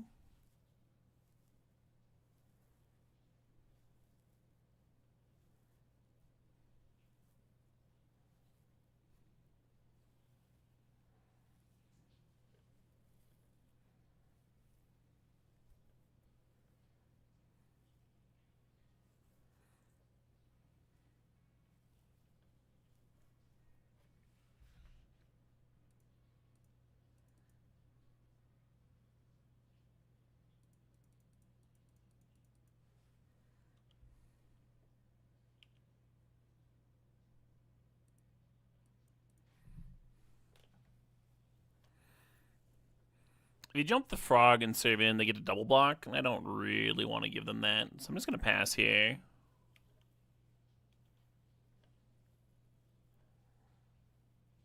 And we're trying to fade anything too nasty. Kind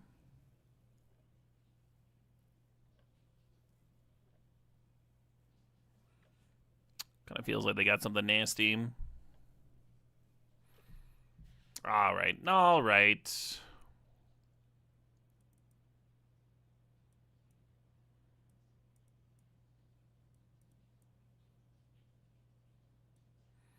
I'm actually going to bring in Ghost Vacuum. Because that's the one graveyard hate piece I have. Snare actually has a plethora. Has a plenty of targets. I'm gonna get Kaidos. Haven't loved them. Kind of wish I just had more Murktides.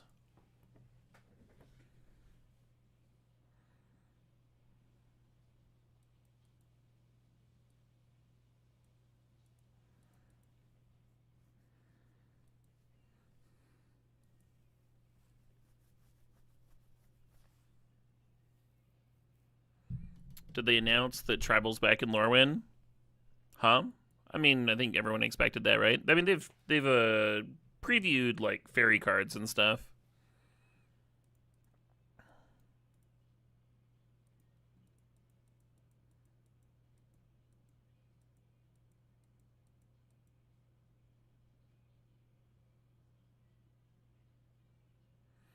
Oh, you're talking about the keyword on instants and sorceries and enchantments and stuff? Yeah, I haven't seen anything like that.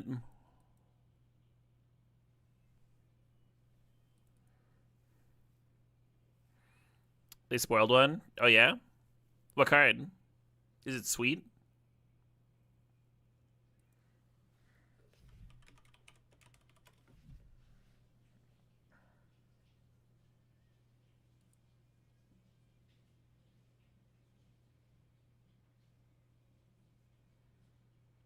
Kindred Instant Elemental. Ashling's Command.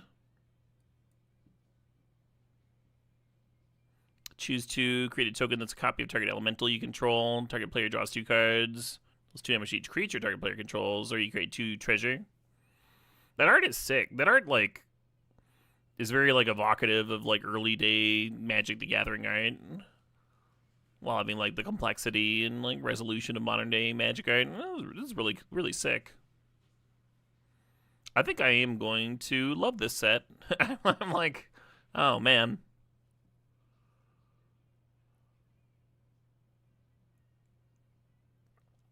We got more Omar Ryan in here. Hell yeah.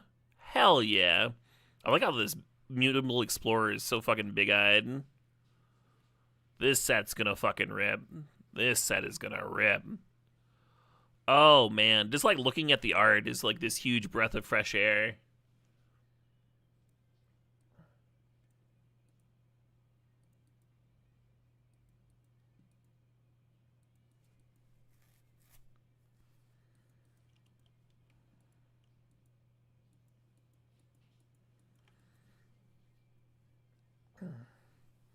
What real magic feels like to you? Yeah, I don't want to like be insulting and stuff, but the the Avatar art. I mean, I like anime, but it just doesn't feel like magic to me. There's so many like anime card games. I've played some anime card games, and they definitely have their own vibe. Yeah, I know Avatar is not anime. It's not made in Japan, but it has that like art style, right? Sure. Which is what we're talking about here. So I left a 1-drop on top, but it's a 1-drop that can actually get around Chalice of the Void, because you replicate it. The replication can get through the Chalice.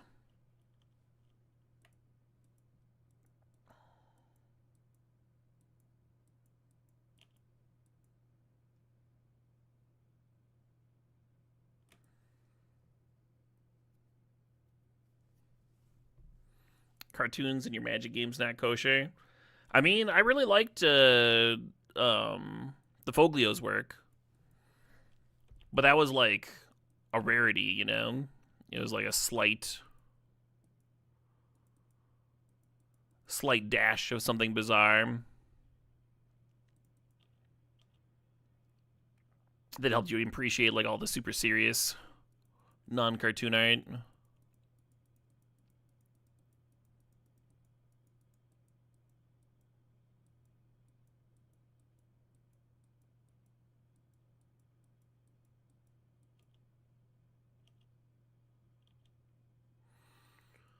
Huh.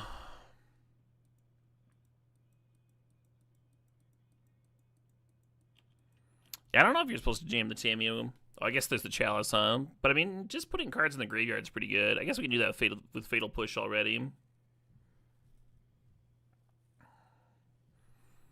I guess the Frog can just put him in the graveyard, though, if that's all I want to do. Probably should have done that there, huh? Discard the Fatal Push. I think I forgot about the Chalice for a sec, despite talking about it.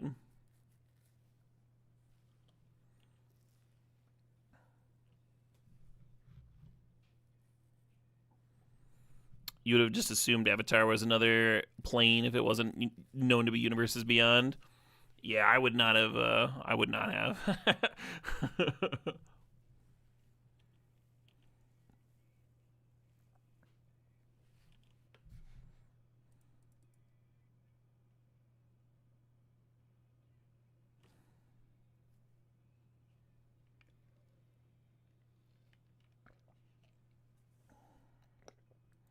Final Fantasy. Yeah, like there were a few Final Fantasy cards that I thought had sweet art. It was mostly the alt art though. There were cards that looked like they were like literally just printed from the video game. Like just printed screenshots.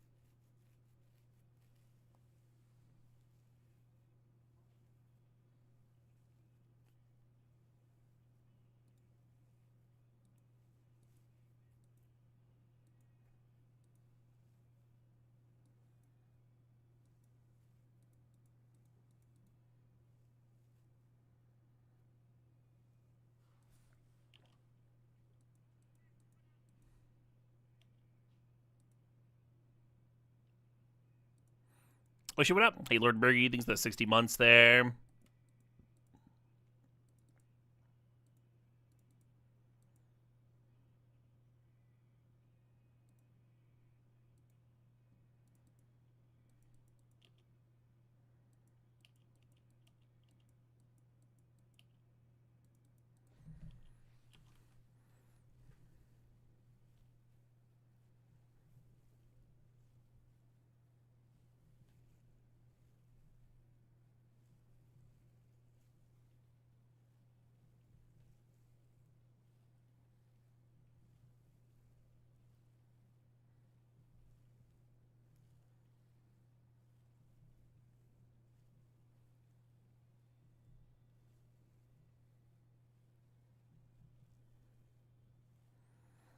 I think we just let all that happen.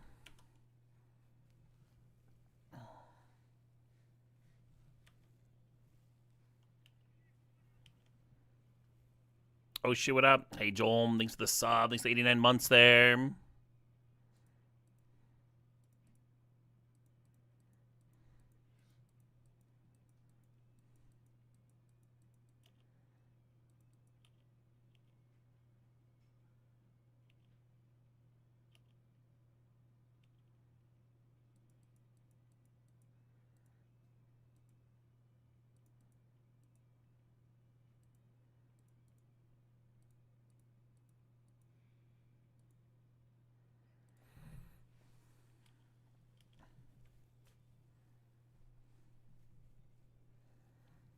Replicate does work for his Chalice. We already countered that Cooligan's command that was on our Frog. That's why I said I think we let that resolve. It was a decision I was making with the Null Drifter.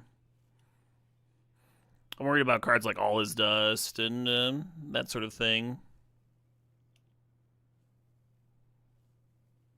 Cards that just beat me on their own instead of a Mole Drifter.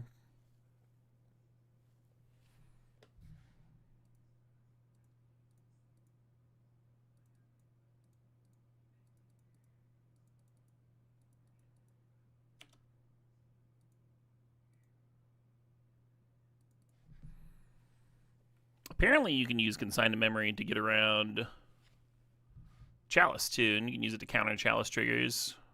You get 1-drops through them. It was something I missed yesterday in Legacy.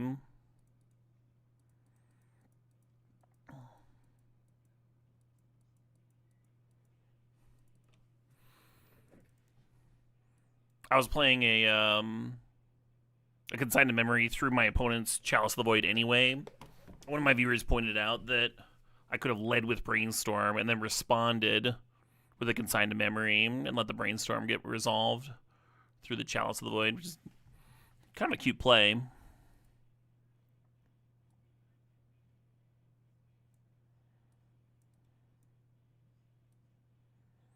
I kind of want like a single explosives for Chalice and piles of tokens and stuff.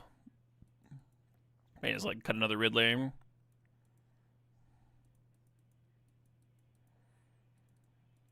Yeah, this is yet another matchup where I wish I had multiple Murktides instead of all these Riddlers. Riddler and Frog is really good for grinding. If you're not grinding, it's a little slow.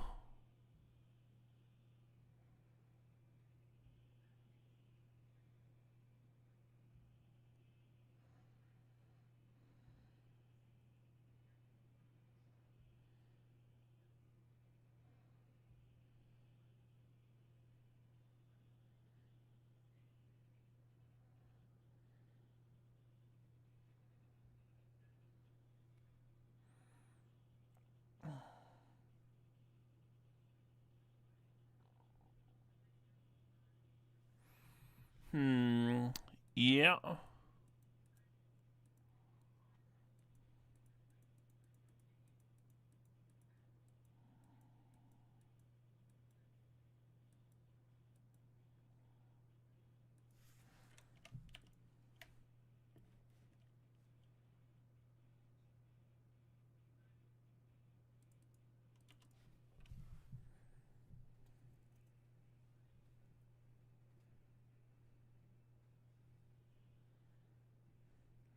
Hand of cards. Well, we got multiple Consign to Memory, which is, you know, what you want.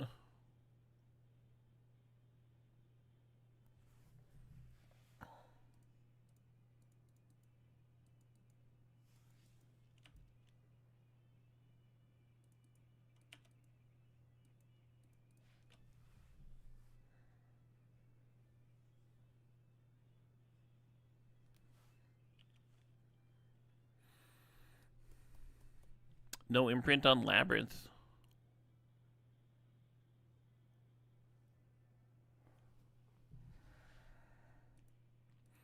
This is probably bad, but I'm actually going to consign this Talisman. Because they just straight up don't have green mana currently. And that feels real to me. Oh, I meant to fetch out a Surveil.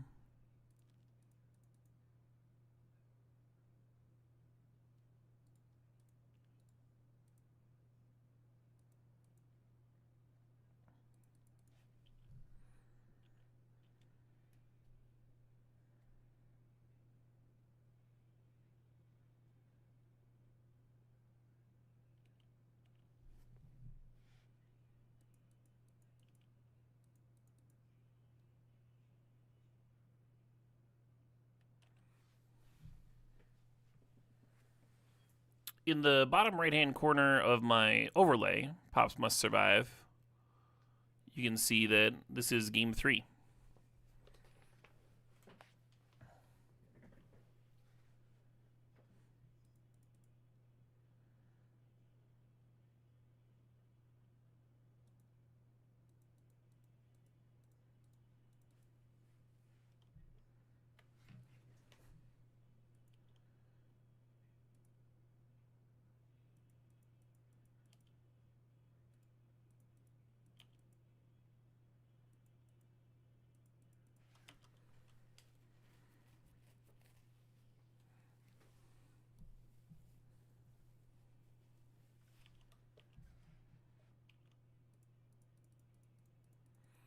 Flash 3/3, woo!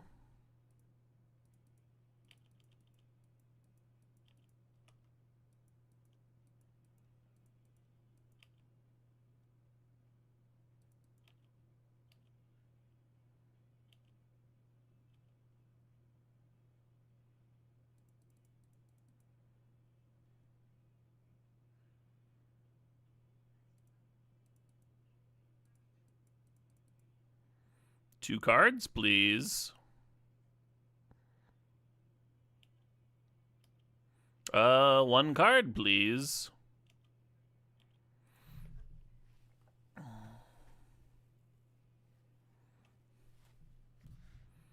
Yay. Yeah, it seems like... So, like, that's very aggressive to counter a Talisman, but I have played the opponent's deck before. Sometimes you really need that Talisman to resolve. That was just the read. That was just the vibes I was getting.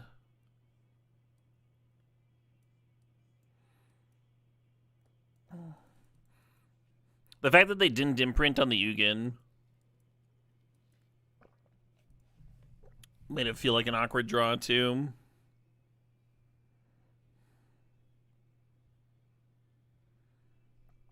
What's the Steam Vents in the opponent's deck for?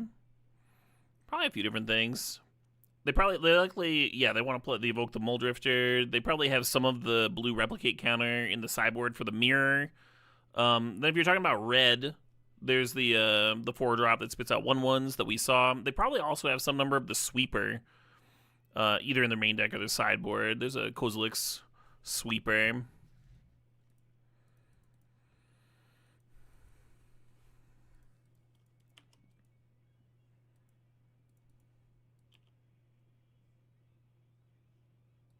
But yeah, hard to know whether you're asking about the red or the blue.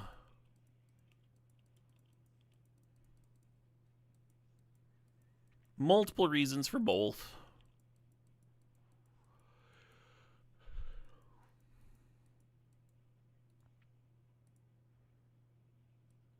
Yeah, Consigned Memory is a very popular sideboard card.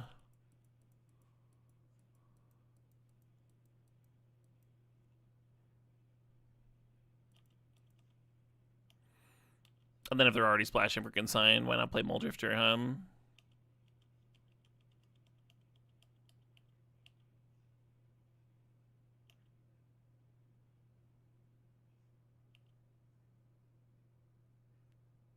Fable, I think this is that Jeskai Blink deck.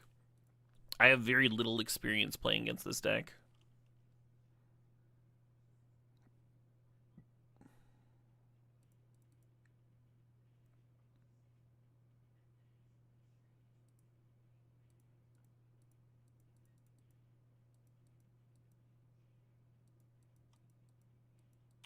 I think I watched the Pro Tour match that Matt Costa was playing it.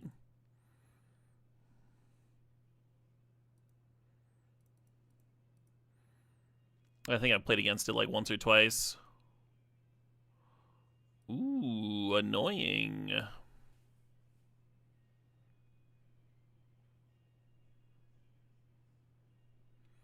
I think we take the Teferi and run out Frog here.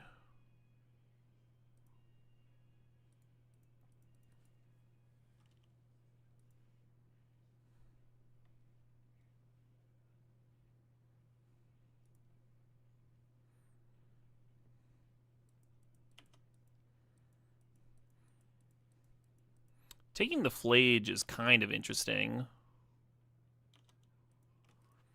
Because then when they go to replay it, you get to subtlety it. But then they have the Teferi that stops all that, huh? If they decide to take that middle step.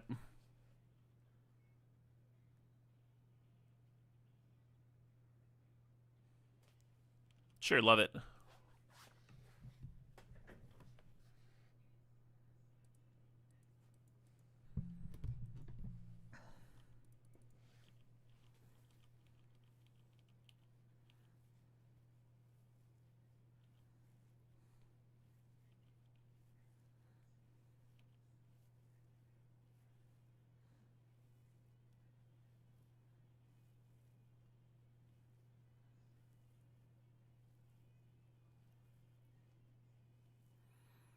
I feel like an exerted Ragavan should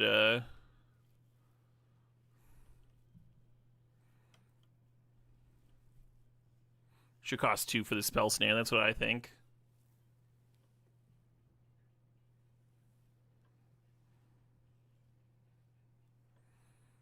So there's some issues here. If I Bowmasters and they can sign, I guess I can still chomp hum. If I subtlety and they can sign, then they'll have the mana to also Flage kill the subtlety and Ragavan gets to connect.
So I'd be lying if I said I loved my spot.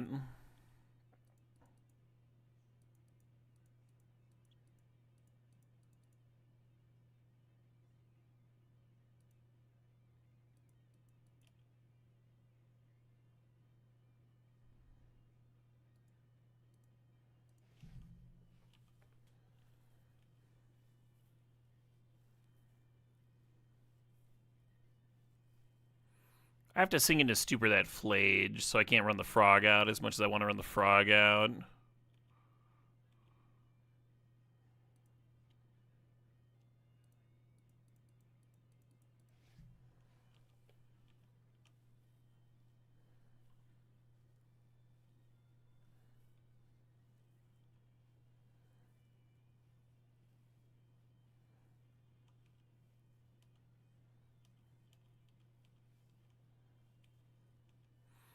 Alright, just gonna spend a bunch of turns trying to deal with Flage here. I guess Frog could do that. I'm just gonna pass.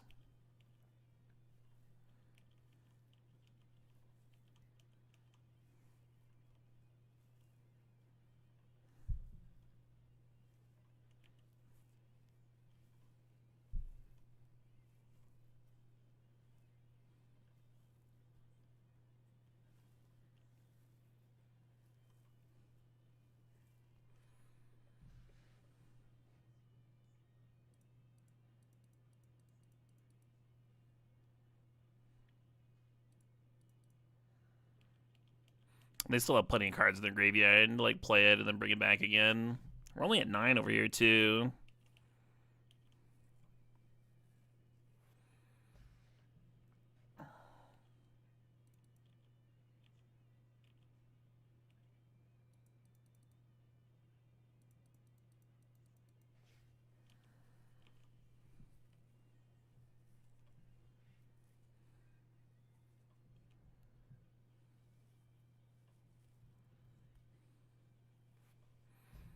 If I'm them, I like hitting subtlety or my face.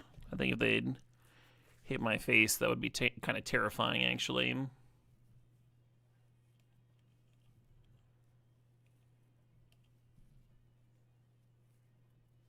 Nice.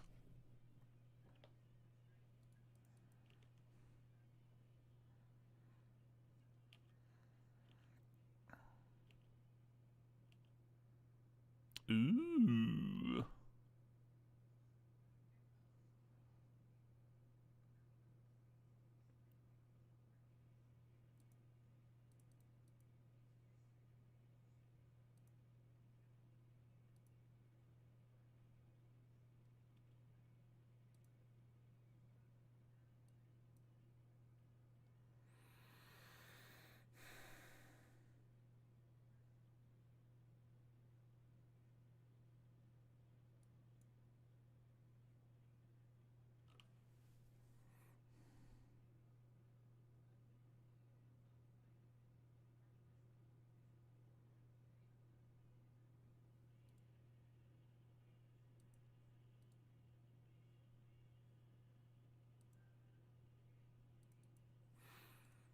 Phew.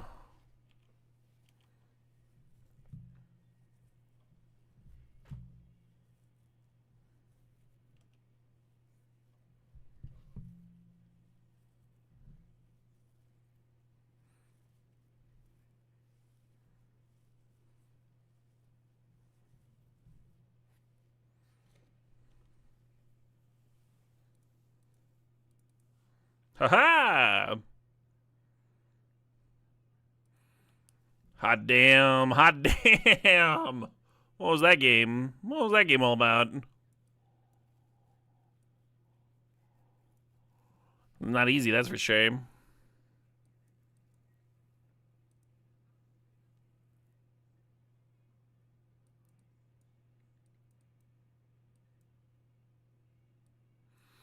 So they're playing Quantum Riddlers, which sort of makes me like Bowmaster. They got Ragavans too, right? Kling seems really good. I don't know if we actually want Ghost Vacuum. I'm like unsure about Mystic Dispute. Probably is better than Force Negation. Probably. I don't know. Subtlety was fucking amazing that game. This is like supposedly the sort of like grindy ass matchup you want Riddlers. And I like was bidding at that game.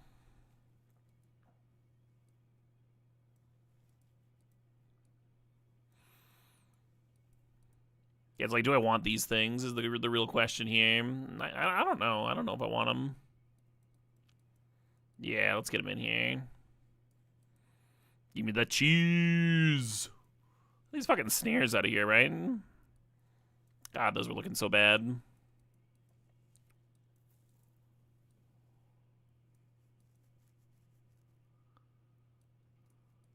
I might cut one She.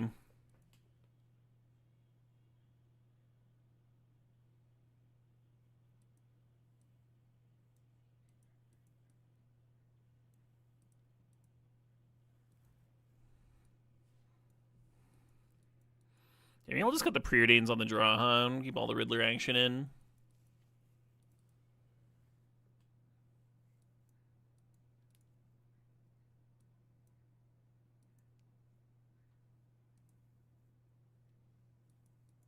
Do do do do do do do.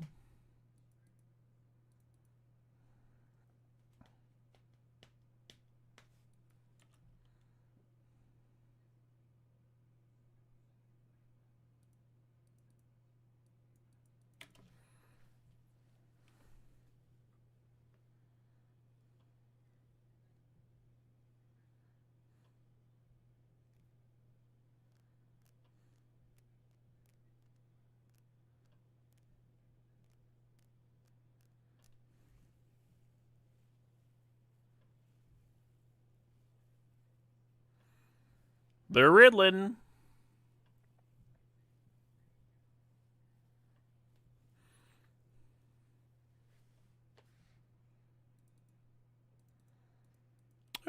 Frog? Oh shit, what up? Hey, Pier Zero, thanks for the sub, thanks for the 91 months. Hell yeah.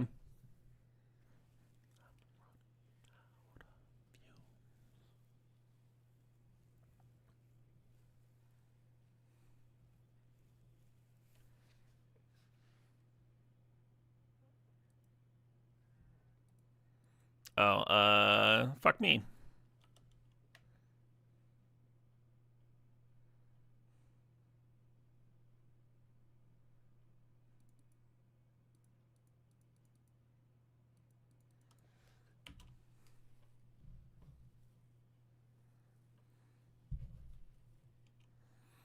I wonder if Force Negation's worth running just for Teferi battles. It wasn't really an issue last game because we had Thoughtseize and Orcs. It was like a huge fucking issue this game.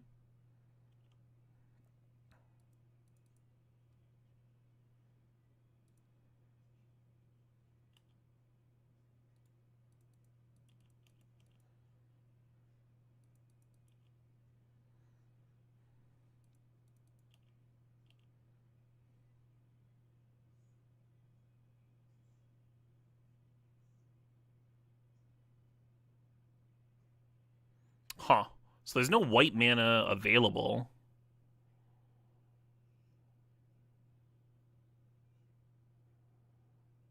Weird. Wish I'd played the Delta.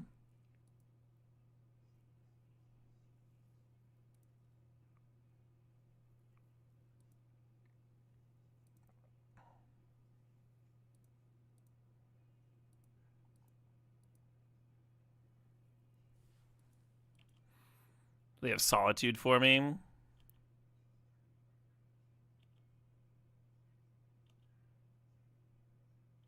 Holy shit, I can't believe all that just happened. So the intuitive thing is to just shoot the Sheriff and pass holding up Counterspell. Very tempting to Thoughtseize, of course.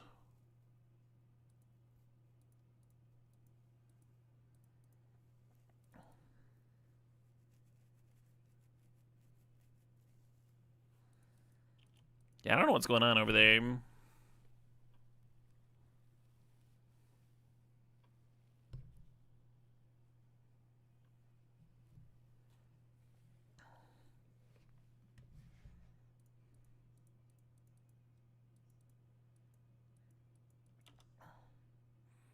Mostly countering just because I like countering just about anything.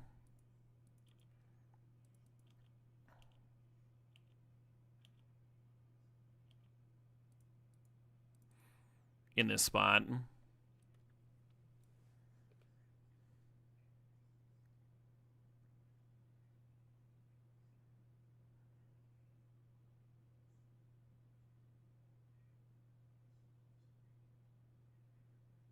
They're at 13.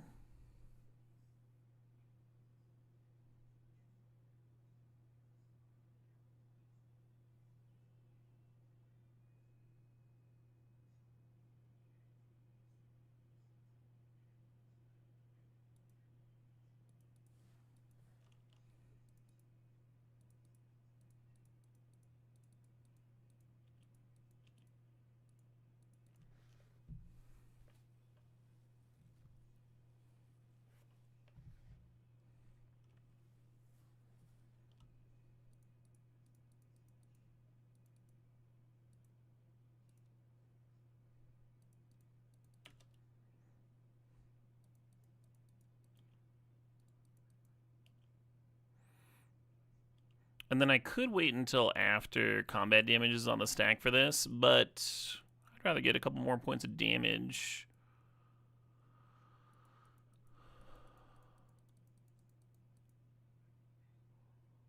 Yeah. Looks like my opponent agreed,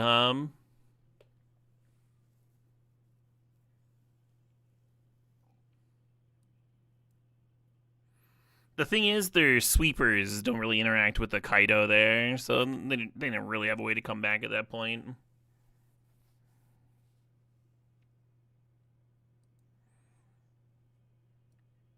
Interesting. There's a lot of stuff that I like about this deck.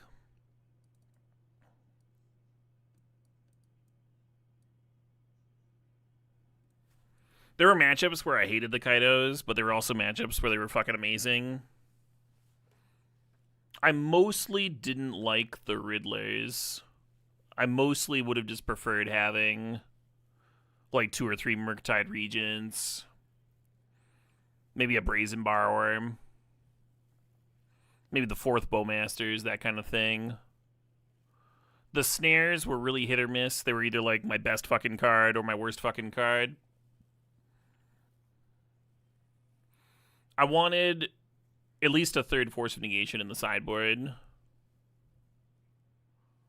I never wanted Toxic Deluge, but I also never played against Boros, so maybe that's just the toxic matchup. I kind of don't love Mystical Dispute.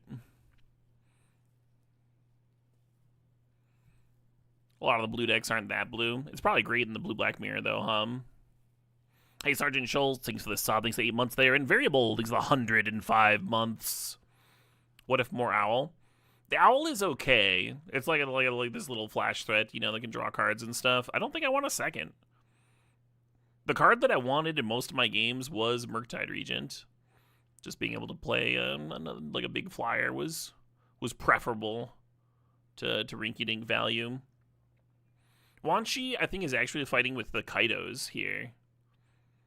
The Kaidos and the Quantum Riddlers. Just like, it's a threat, yeah, but it's also getting like a little bit of value in. It's not as like big and meaty and fast as it could be as a Murktide. I mean, this is how I'm playing the deck. I like a lot of these numbers, though. Love the main deck Clean to Dust. Love the 3 Thoughtseize, 3 Tameo. The couple of Preordains felt really good. Like, let me keep a couple more hands. Let me smooth out my mana in some spots. Love that number.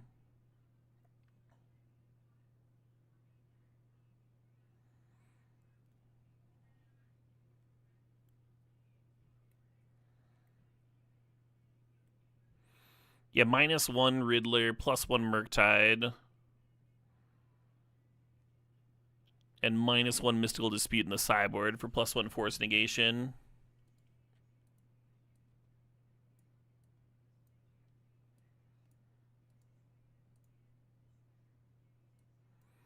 And overall, those are very minor tweaks, right? And who knows, I only played 1 league, they could be wrong. But I like how the deck plays.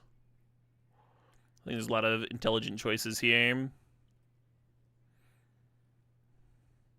I like the cheeky one of Darkslick Shores. Any reason you favor Murktide over Oculus? Yeah, it's just like a lot more castable. Like a 2-mana card versus a 3-mana card. Like one of those you can play holding up a counterspell, the other one you cannot. And Murktide you can cast even if you don't have, what's Oculus? 6 goddamn cards in your graveyard? Yeah, one of these is much more of a tempo threat, and the other one is just very expensive and clunky.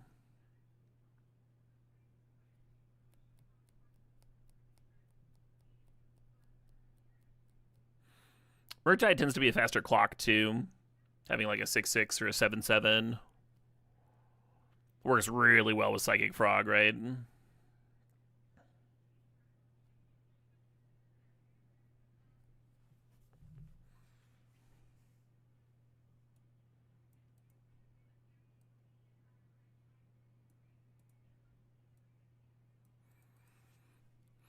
I definitely want to play more Owl in Standard. Tomorrow, I think I'm going to be jamming Cube.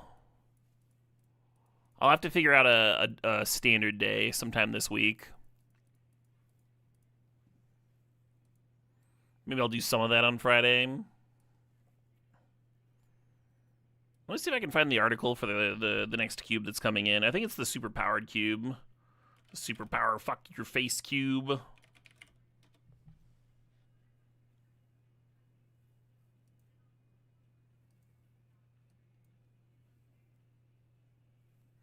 No holds barred vintage cube. Are there any interesting changes to Pauper? I haven't noticed any, Chess Bob. There's a couple cards that I think are like Pauper interesting, but I haven't had a Pauper stream yet.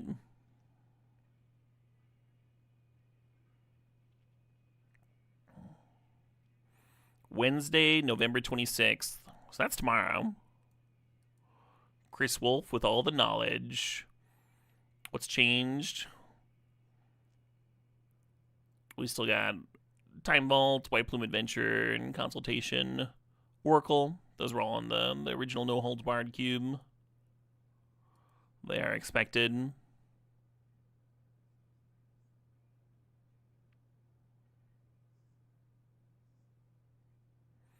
Oh, they're reducing the cube to 450 cards. Wow. That's a huge change. That's a huge change. So usually last year it was 540, right? Or 560. I think it's 540. So minus 90 cards.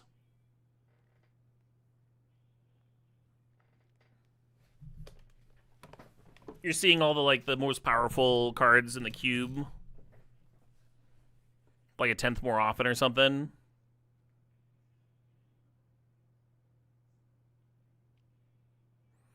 Have you ever heard the saying, sometimes you just get vintage cubed? Well, here it's going to happen much more often.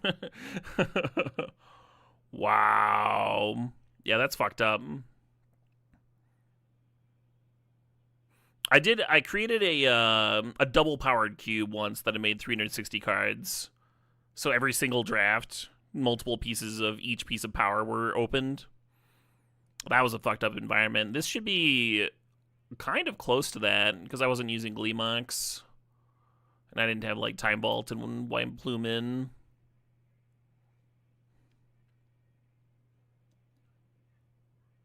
Not much has changed structurally. The only combo that had to give away was Splinter Twin. Yeah, I mean, that makes sense. Twin didn't belong. And these are all, this is a combo that was in my my double powered cube. The rest in peace, Helm of Obedience, Voidwalker stuff. It didn't see much play, actually. People didn't want a Helm of Obedience people. At least the groups that drafted it. It went undrafted. Sick Enlightened Tutor targets though, right? And like you already like want to play some Graveyard Hate anyway for Storm stuff. Yeah, I mentioned the Enlightened Tutor.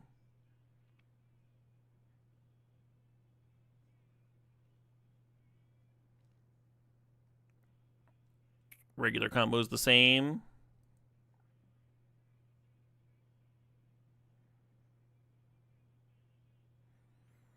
Never gonna get over having the actual name of the cards in like tiny italics and some fake name above it. Hero of Light, what the fuck? Oh, okay. It's not that. That's a pretend name to distract me. Every time, every single time. I was never gonna get used to it. The Jorked Rabbit. Anyone up jorking the rabbit?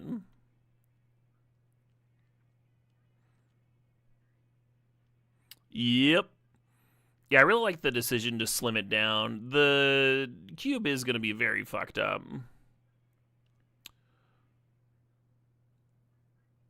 I'm not going to be drafting it full time, but I'll probably get like 3 or 4 quality cube days in. Like I said, I want to squeeze in a standard day, and I want to squeeze in a Pauper day. I haven't had a Pauper stream in a while.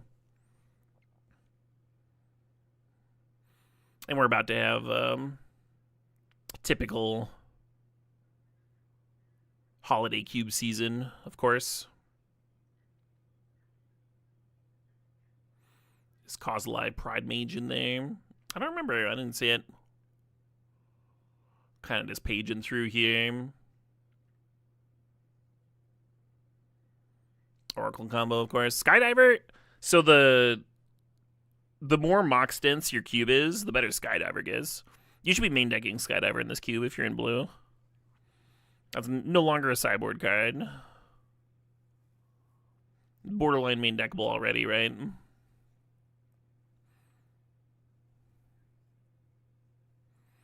Barogoyf, hell yeah.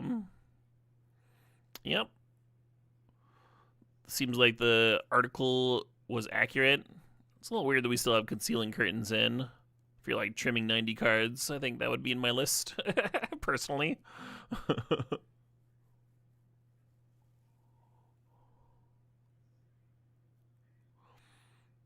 It's like fine.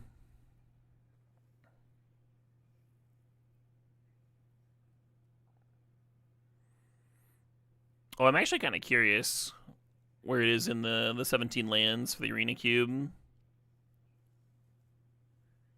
Passageway Seer is just another. How do I make these boxes less annoying?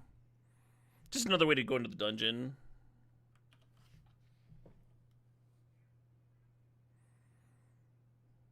I like shrank the page, but the preview box is still insanely large, like half the screen.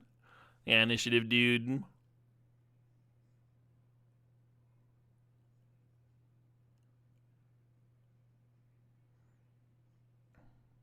Troll of Khazad-dûm. We got Name Sticker Goblin back in.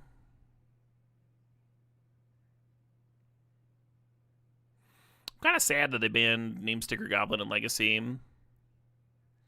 I enjoyed that Muxus deck. I love that Atali is in the in the fucking busted cube too. That card's so fun. Goldspan Dragon probably would not have been in if I was managing this. Same with Karizev. They're both like fine, but if you get to trim 90 cards, right, and you're going for max power, you probably end up with only cards that people main deck in the typical cube.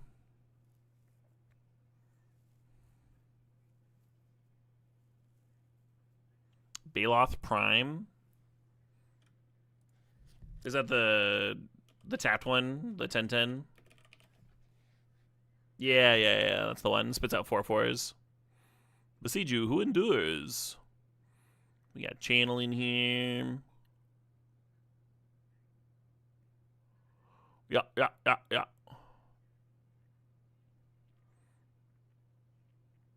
I wonder if trimming down is going to make green better. Like cutting the chaff. Adding Undermountain Adventure. It feels like it would have to, right?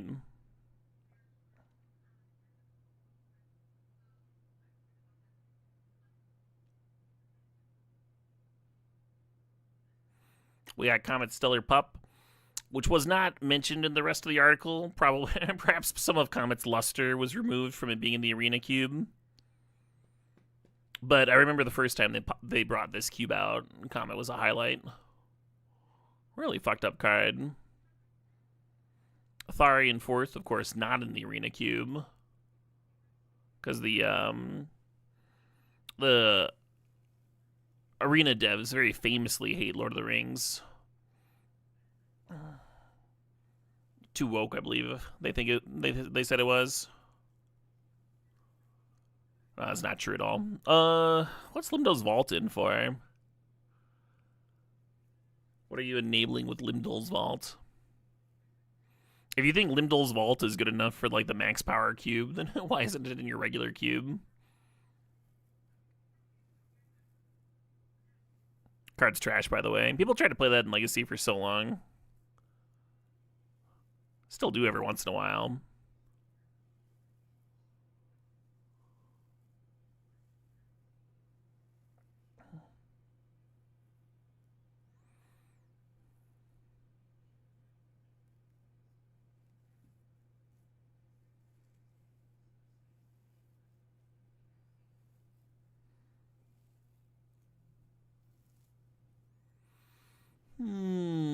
Use that for the card list. I'm almost through. I don't want to restart or have to root around to find where I'm at. Oh, Vivi's still in. It's interesting.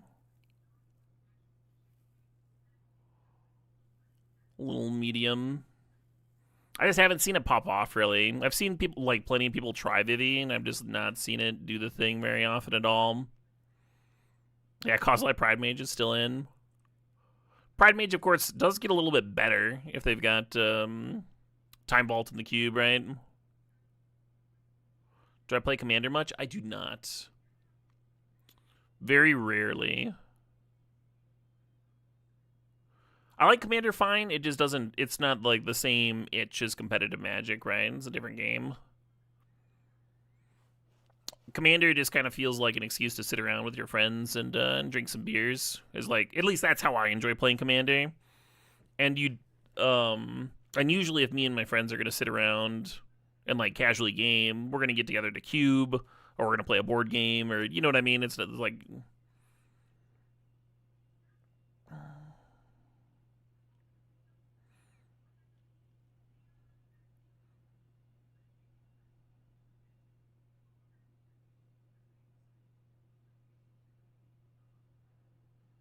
I think we'd be more likely to get together and play poker. Even I haven't played poker in years.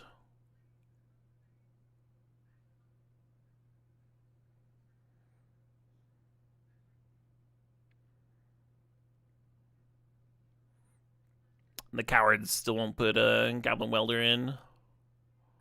They have Endstone in though.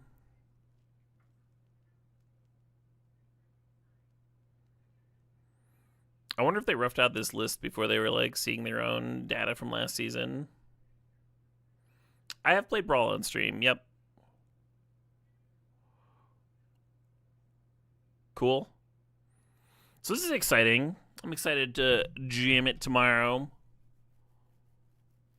We'll see how much time vaulting I can take. It is perhaps the most miserable way to win or lose at Magic. Time vault.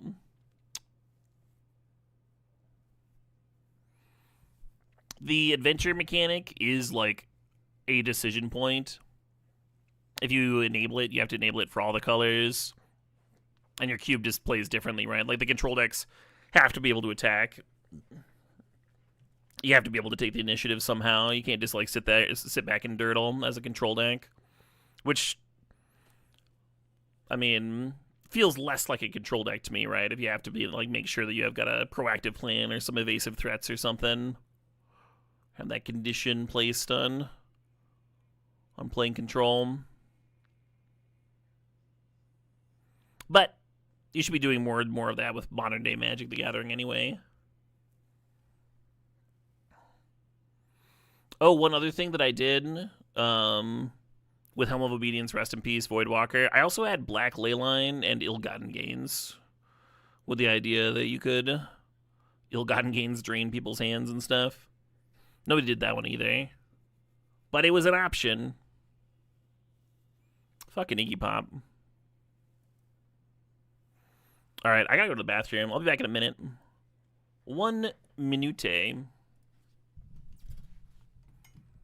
some more water, too.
All right. Sick. Looking forward to this for sure. And we have now hit the bonus stream. That time of night. Bonus.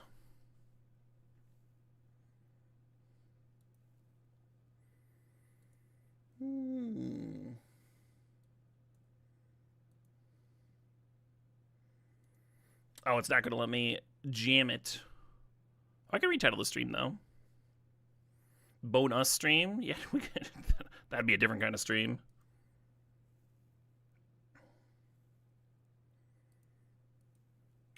Doop, ba-doop, boop, boo.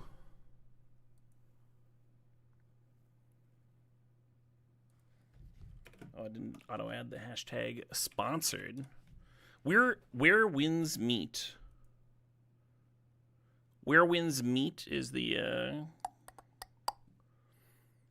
game we're gonna be jamming. I loaded it up, threw it in this overlay before I went live. This is a sponsored segment, of course, if you've not got that. It is a free-to-play RPG. So, really no reason not to check it out, right?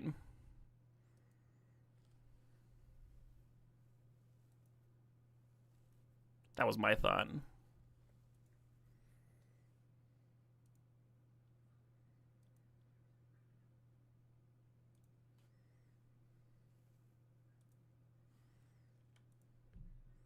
Loading up.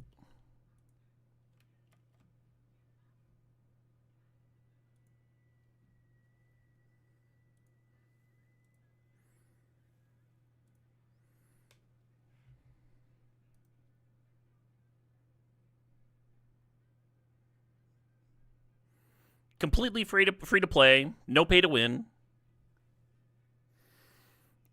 It features a single player mode and multiplayer mode, so you have the options. I think I'm going to be jamming single player today because I tend to prefer those.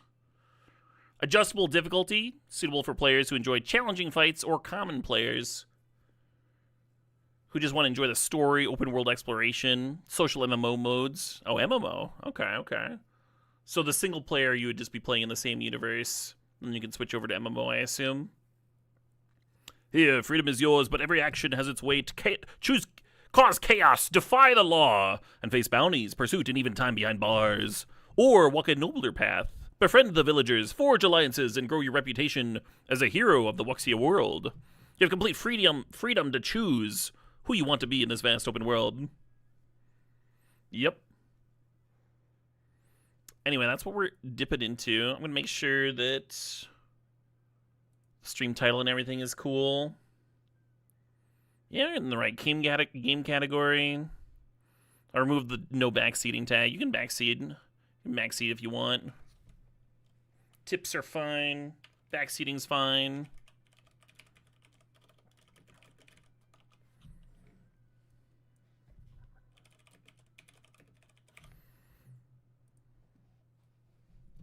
This isn't a dating app for wins. Should it be?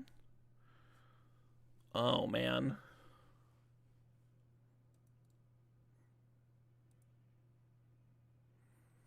Yeah, so I fired this up earlier just to make sure it would work on my computer, but I haven't actually done any of the, making a character or anything.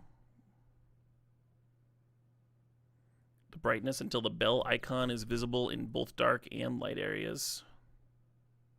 Oh, I see.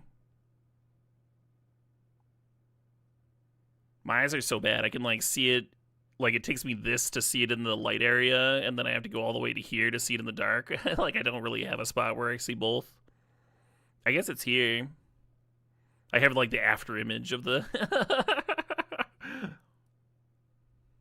Yeah, I just don't see it in here in dark at all. We'll go with this. Wow. How's the game? Just fired it up, Matt, man. Please select a guidance mode to set how much information you see during exploration. Oh, let's see all the info. We're like just firing it up. We're just checking out this game for the first time. Let's get it all, huh? Quests and activities provide clear guidance. Recommended for casual players, MMO players, and action players. Wait, what is the other ones recommended for? Recommended for players who enjoy casual open world exploration and minimal, more challenging and immersive exploration. Recommended for players who enjoy open world exploration. Yeah, we're going detailed. Please don't challenge me on where things are. I would like to know that. Yeah. Select a control mode. ARPG mode. Move the mouse to control the camera. recommended for people who enjoy ARPGs. And then MMORPG, hold left right mouse button and drag to control the camera.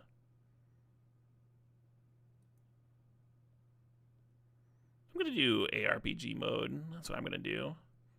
I assume this is using WASD pedals to move around. Select a difficulty. Let's go with recommended, We're just dipping our toes in. No need to beat our head into the wall or waltz through everything too willy-nilly. Social preference. Lone Wanderer. Just me. Only me. Reduced player guidance. Optionally cooperate with other heroes for difficult encounters. Oh, okay. And then shared journey focuses more on multiplayer and social experiences with guide and information from other players. Yeah, let's Lone Wander this.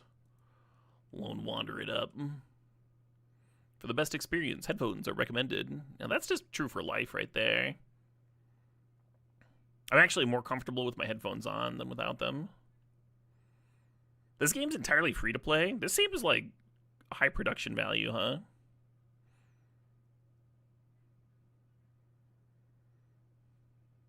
It's on the PS5 as well. When I first fired up the stream, some of my viewers were talking about it.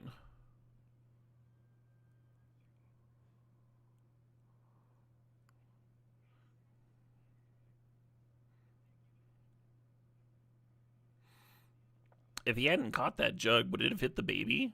Did he just throw a jug at the baby?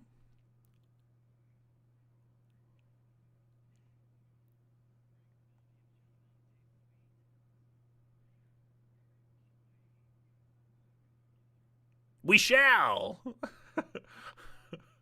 Oh, no, that would be stupid. Yeah.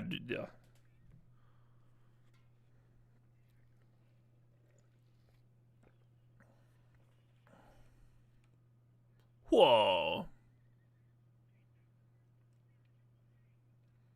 The Jingguan Jade.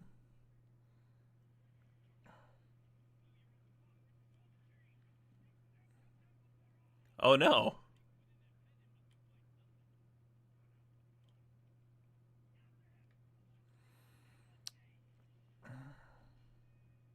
E. Haha. Yeah, a little quick time event right at the start. Are you still the librarian? Have we met the winds yet? Not yet. Ah, yeah, you do so good.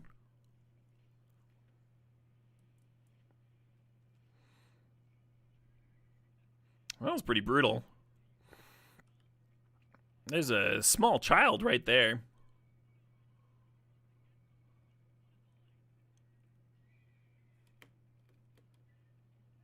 Haha.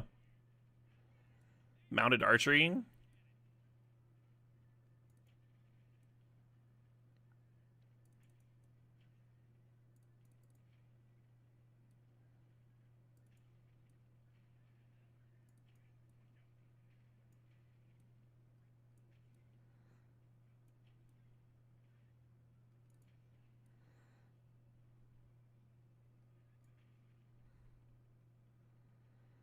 Sick.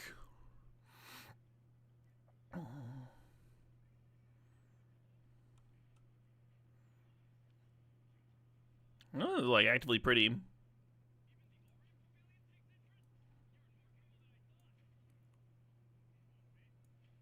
I hope these aren't my allies.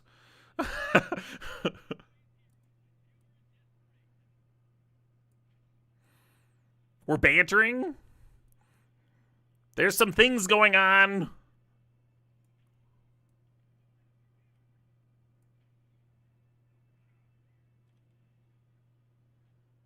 Got another space. Oh no. They nicked the kid. Am I gonna have to kill an entire army?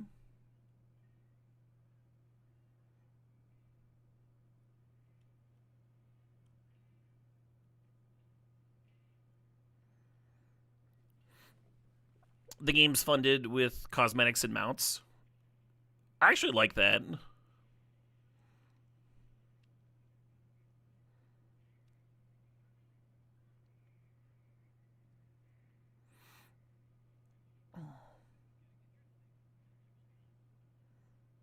There's a few other games that I've played where the only money spent was on cosmetics, and a few of them certainly took more of my money than if they just charged me the amount outright. Ooh, a combat tutorial. If you spend, like, absolutely infinite time on a game, I think it's totally reasonable. When fully depleted, your character is defeated. Sure. Do not be depleted for defeated. Once depleted, the character will enter an exhausted state, becoming unable to defend against incoming attacks. Sure.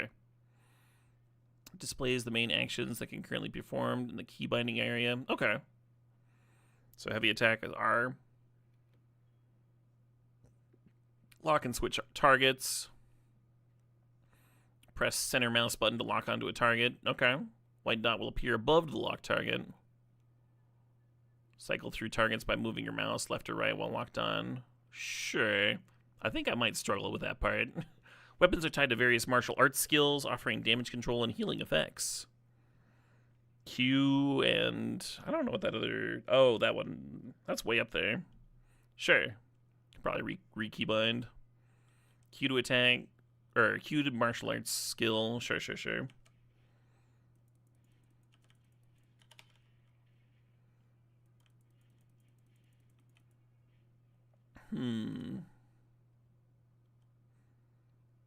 Alright, Mr. Tutorial. Not so tough now, are ya? The effects of Mystic's skills vary. When deployed strategically, they can have extraordinary combat effects. Ooh. Extraordinary combat effects. Use 1, 2, 3, 4 to cast Mystic's skills.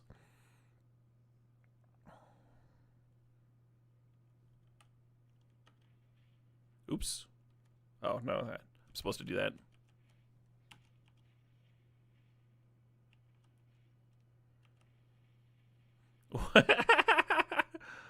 Amazing.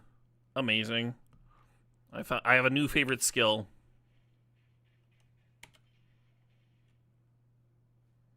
I want to do the barrel thing again. Defense. Oh, man. I knew there was a catch. I knew there was a catch to this game. Defense can reduce a certain percentage of damage, while dodge can completely avoid enemy attacks. Both defense and dodge consume endurance. Gotcha. Hold right click to defend. Hold shift.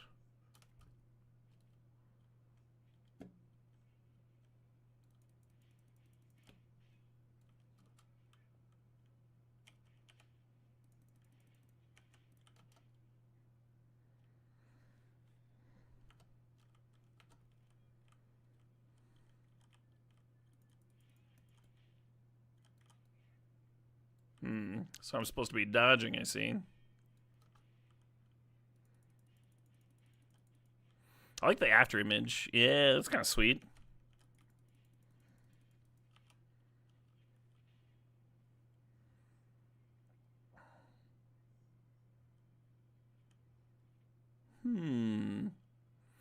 Yes, I think press E just before you're hit to deflect the attack. Ooh, well, they should have started with that one. You don't need any other defense buttons. A successful deflection makes you immune to the damage and reduces the target's ki.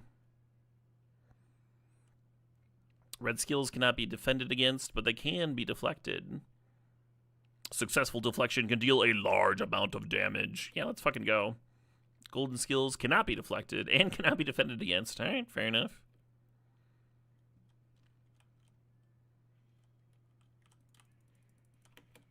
Oops.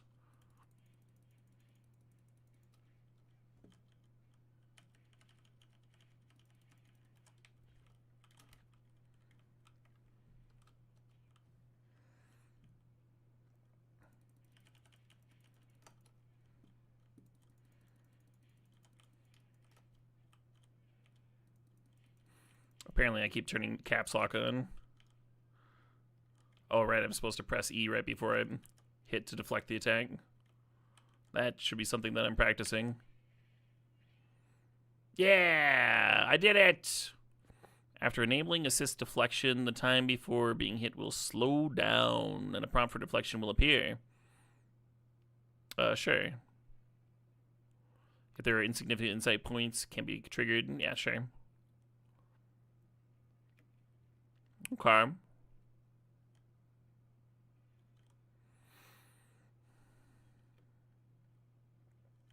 Oh, I can't leave.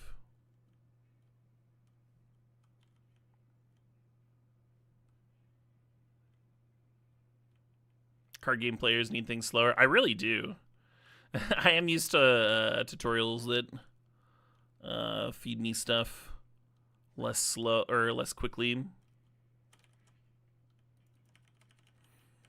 Not that I'm complaining, of course.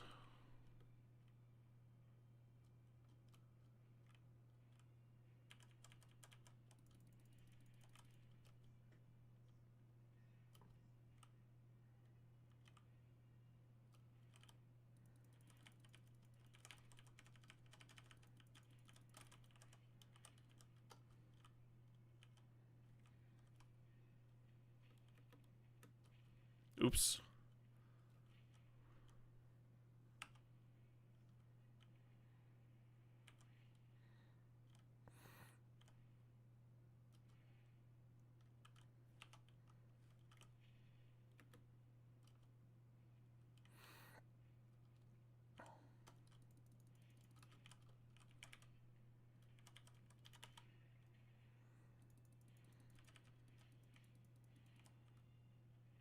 Huh. The Void King is enraged.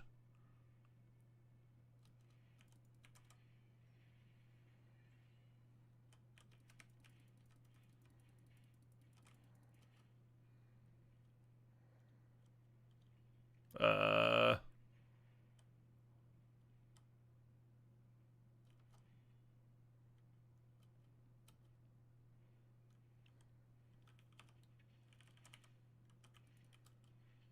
Oops.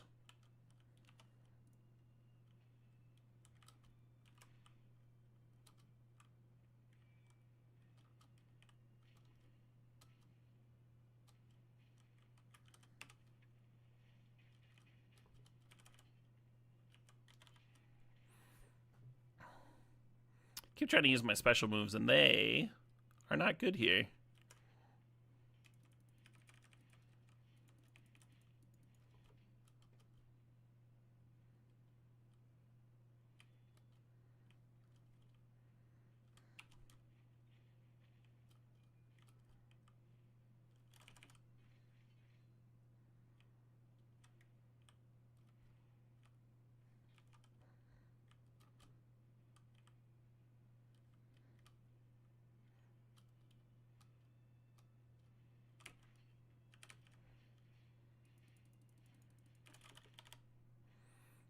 Haha!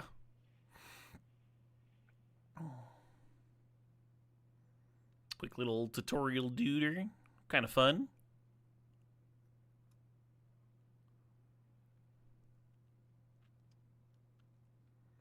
I like that you don't start as someone just like extremely scrawny and have to build your way up. Like it starts with the tutorial boss being like kind of epic, you know. We getting flashbacks? Dalor.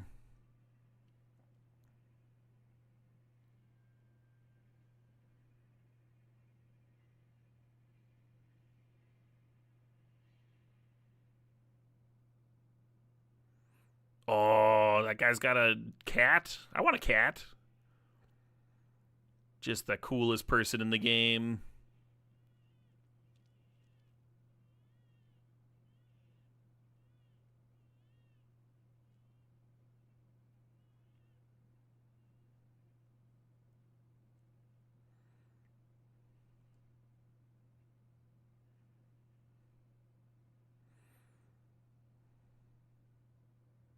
They traded. Oh, that little bug. The little bug was the real villain.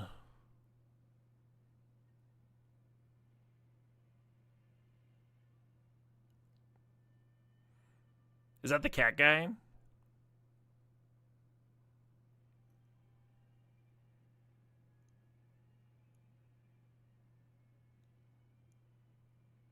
I think it might be a different guy.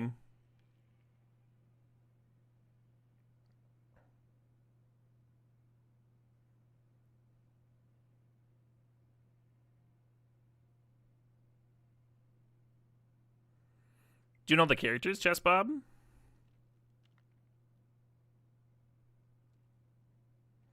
In the cutscene flashback, there is somebody with a giant Black Panther. Ah, see, I never played Final Fantasy. I'm ignorant.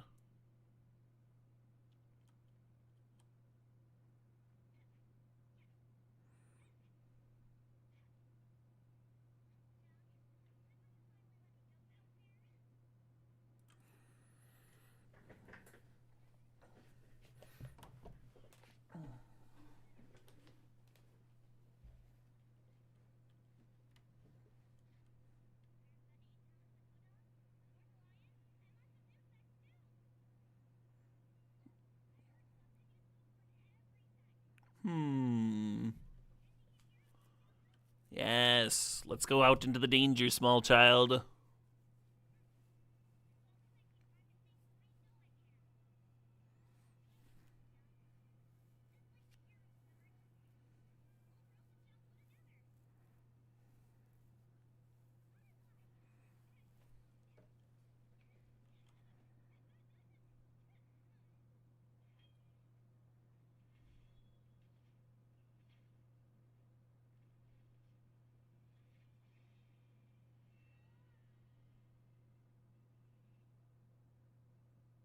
Oh, little character customization. We'll go with body type. What do you think, chat? Body type 1 or 2? You've been waiting for this? The actual character creation. We got 1 vote for 2.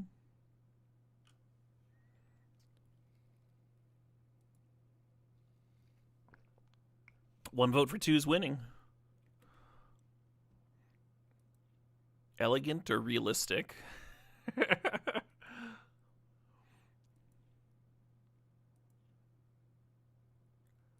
I like how we're still dealing with lots of makeup. We just have like a little bit of blood, just like slightly tattered hair.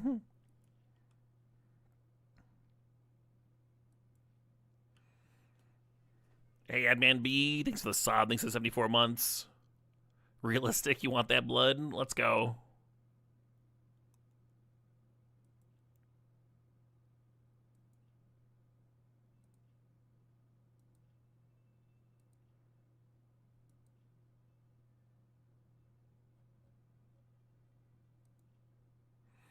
We'll stay with the basic.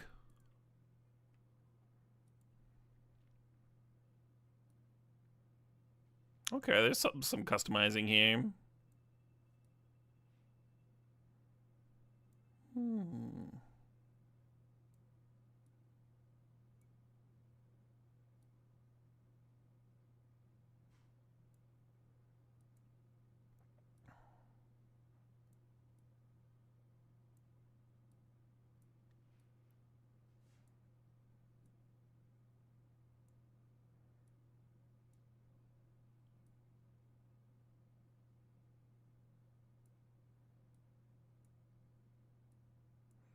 Version. There's actually a lot going on here. Look at all this.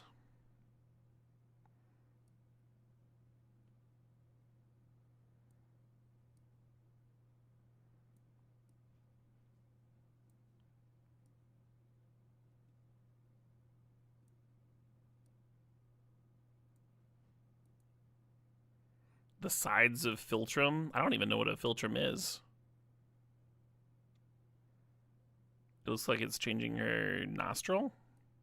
Oh yeah, that's what it is. It's like lit up there.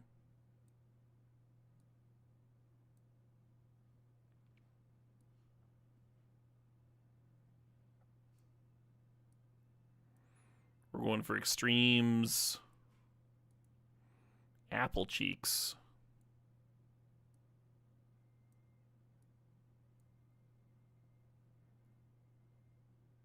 Can you make Bethesda goblins? I don't know what those look like.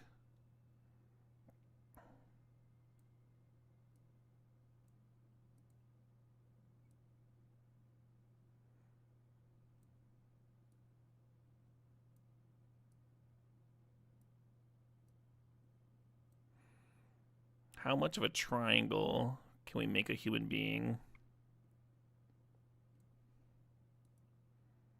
The jowls. The most important part of the face.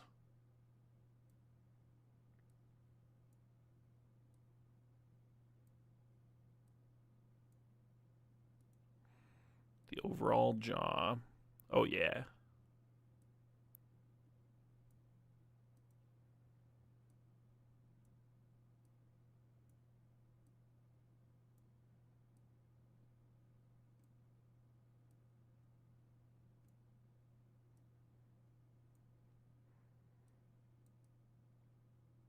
It's me.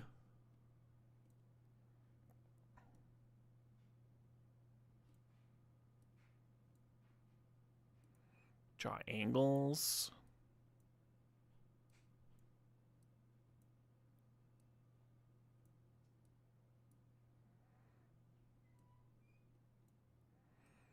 I wonder how long the average player spends in this area specifically.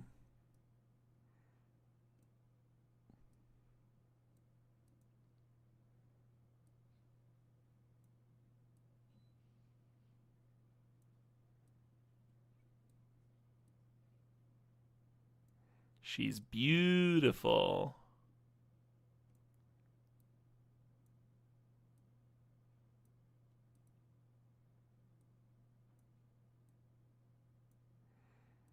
The chin is like no longer visible on the screen.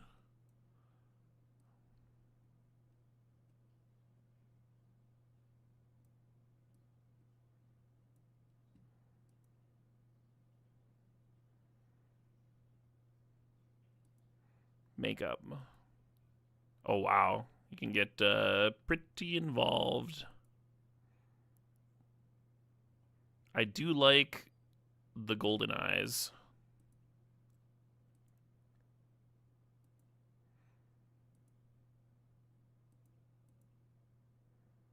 Yes. Amazing.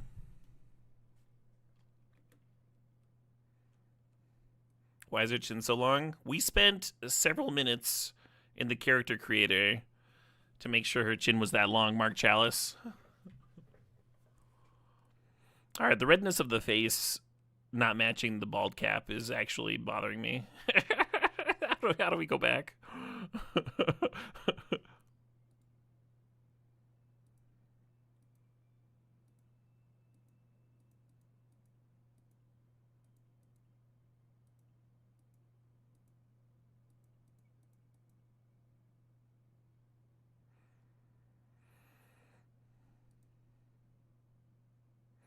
I kind of like the volume hair.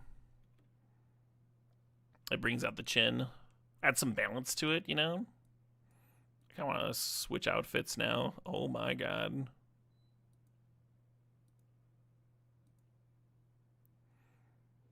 Let's go. Let's fucking go. Yeah. What a face creator, right?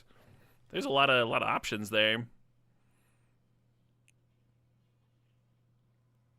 I'm actually impressed that it holds through to the cutscene as well.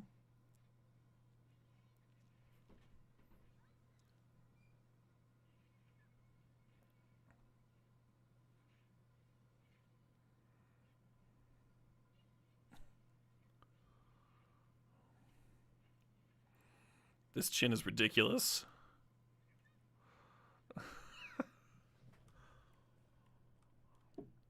A jade coin. Enter a name. Something that draws attention away from my amazing chin. It's too powerful. It's incredibly powerful. Oh,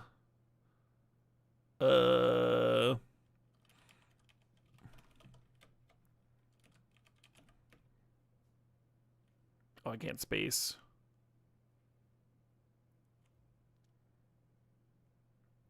The Crimson Chin? Chinny Chin Chin? No! Everyone's saying chin things.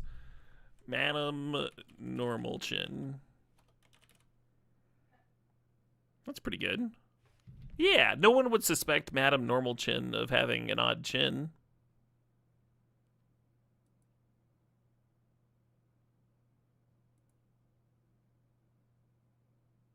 Shortening my aim time. Sure.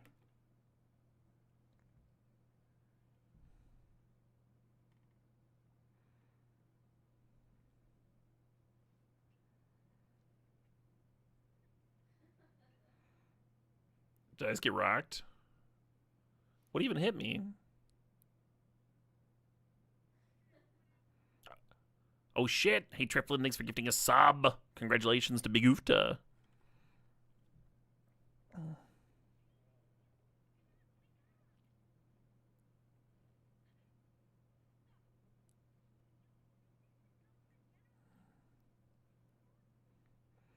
I lost my amazing chin. Maybe that was my dream person.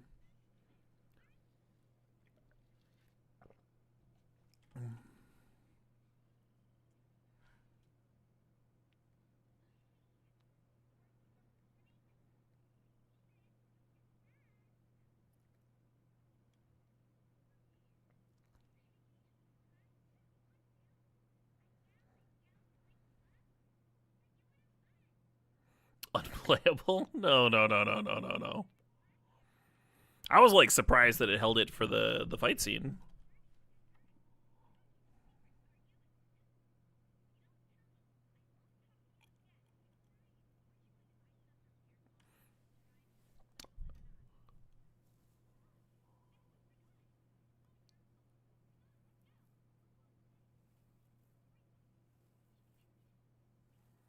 Baldur's Gate 3 had a character generator just for like your Dream Guardian.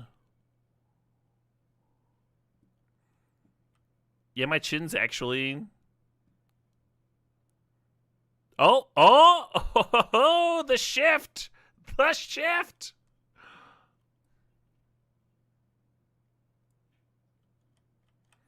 That was an abrupt shift. Incredible. I'm back to my normal self. That's just my morning face. Like I just woken up. Everyone's a little different when they first wake up, right? That's normal. Lattice door, new entry. Buildings collection. Oh, I have a feeling you're going to be able to build a house and everything. Put a lot of time and effort into it. People are going to spend so much time on this game. Oh, this is just what people put.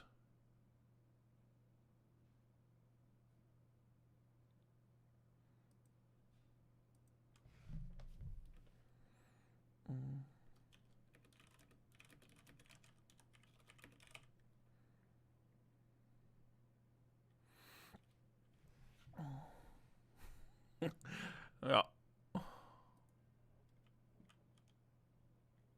Boundary Stone. Bamboo Retreat. New teleport. I'm gonna little Jade Some. A Rider's Gilded Mask.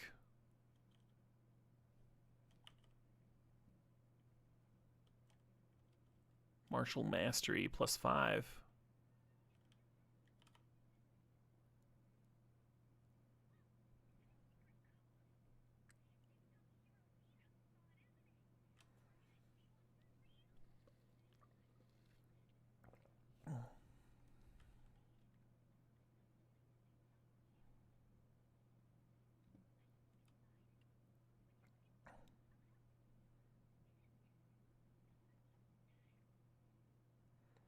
Very helpful.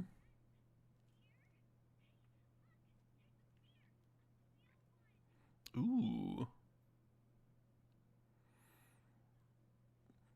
Yes, yes. Have your spear, little child.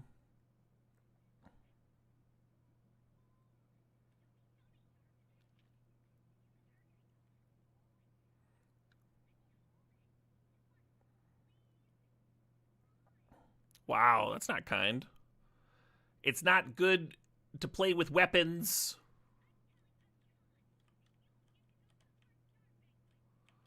No, I'll miss the banquet. Check the table.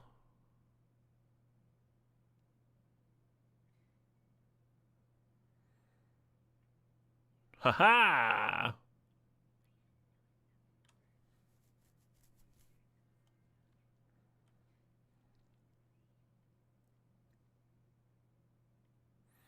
From Wei to Zhang Wulang? Since your retreat to Heaven's Pier, you have turned away all gifts and cut ties from the mundane. Proof enough of your intent to leave the past behind. One of my disciples, Tian Ying, discovered a strange item and risked his life to deliver word, only to be caught in Tang's hands. Upon hearing this, and knowing of the dream puppet calamity has returned, I now write to you. Years of stone affairs have left me little peace. Even so, I heard you penned a lament for Kong Kan. Old grudges still burn, and new threats now rise. How can one not grit their teeth in rage? I ask you again to draw your sword. Tian Ying is a man of honor. Though a disciple, I have long held him dear. If you meet him in that distant land, he should prove a great help to you.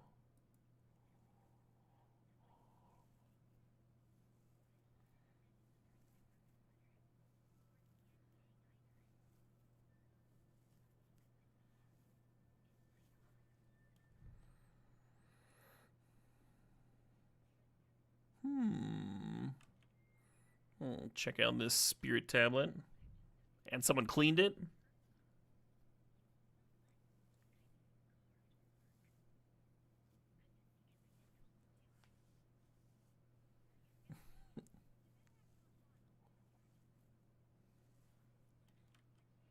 Is the little one the baby? I'm pretty sure, yeah. I'm pretty sure there's a time skip.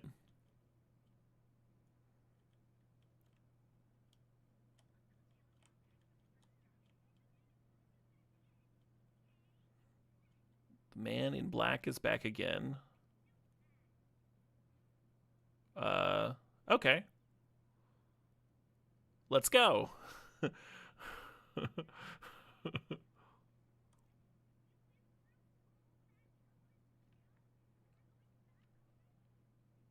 Yep.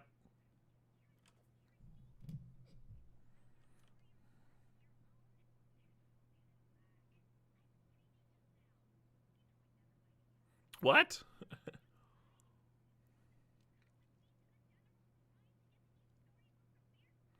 Yeah.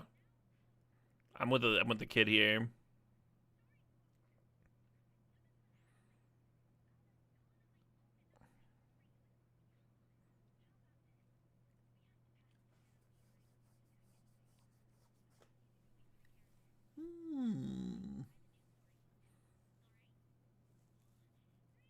And you should know, Snape does kill Dumbledore.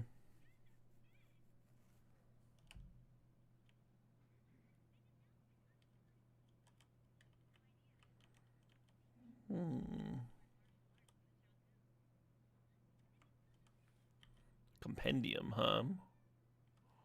Wine jar used for storing wine. Well, that makes sense. Southern regions mainly use ceramic jar, while the Northwest prefer clay jars. For new jars covered with 7 gin of ash fire on top, wait until thoroughly heated, then coat with wax oil. For old jars, they must be smoked at the beginning of winter. The method involves placing half a brick on the furnace foot, setting it on bricks matching the jar, using a dry sour gum straw with controlled fire to smoke it as if steaming on a steamer until the black juice appears on the jar's edge. Then wait 3 to 5 times and wait until dry before using. Lacquering would be even better. Kind of a sweet little historic detail. Gotta smoke the old jars at the beginning of winter. Pull the lacquer out.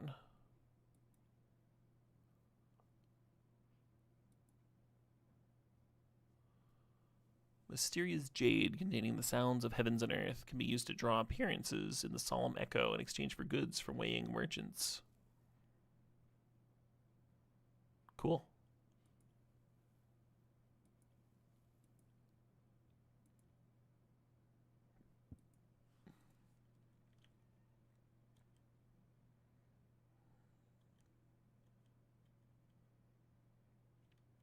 A thing.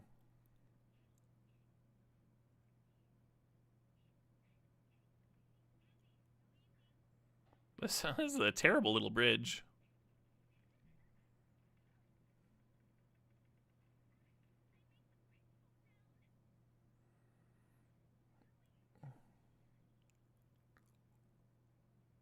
So, oh my god.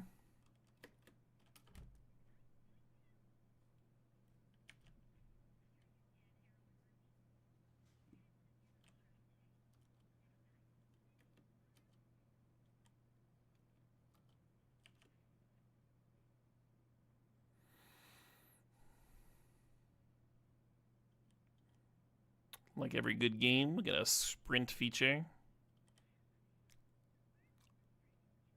Bird watching. Oh my god.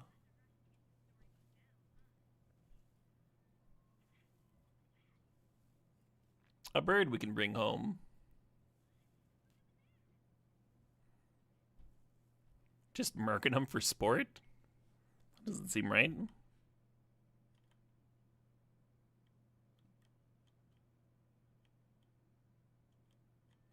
I'm not sure I trust these bridges so much.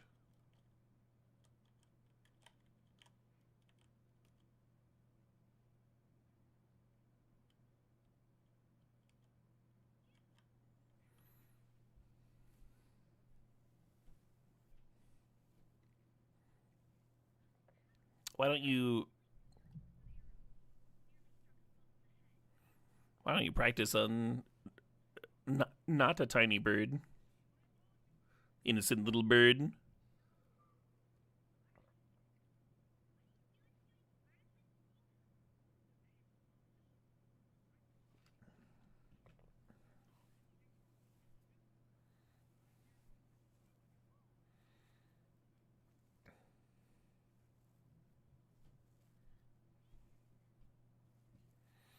Hmm.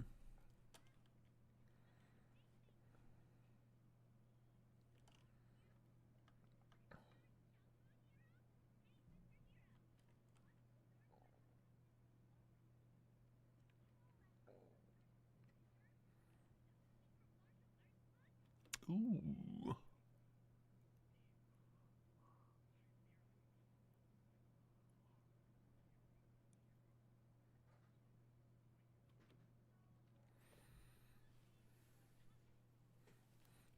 Life's a series of disappointments. That's aggressive.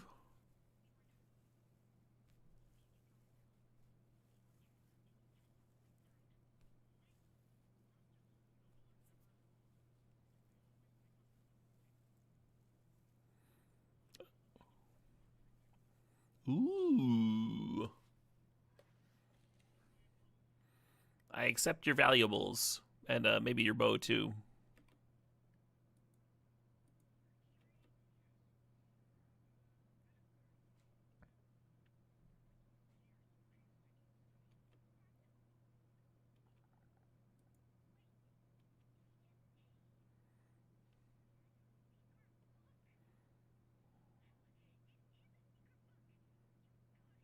Well, that's what I'm trying to do. That is an acceptable apology. Well, then I want your bow, too. While holding your breath, reduce the movement speed of surrounding targets by 75%. Huh. Oh, sure.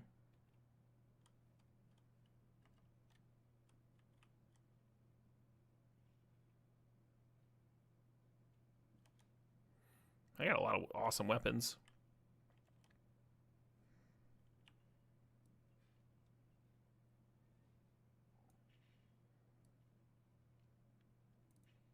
Oops.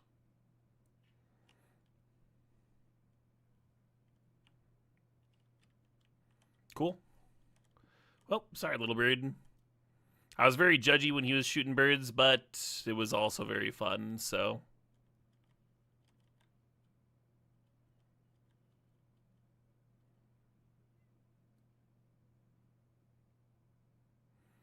Will chat hate me if I see if the game lets me shoot the small kitten. I need chat votes on this. Yes, we will. I will hate. No, no, no, no. Okay, well, maybe I can pet it instead. Meow, meow.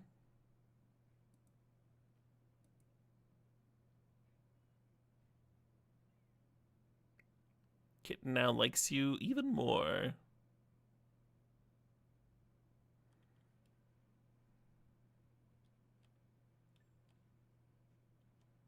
Oh, he's got something. Elegance.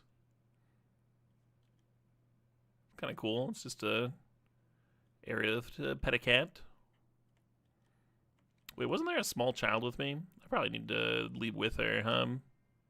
That's probably what my quest marker is about here.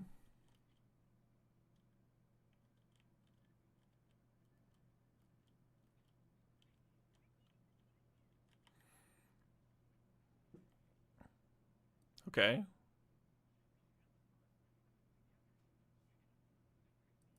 No. Oh, I guess we're... That's how you advance.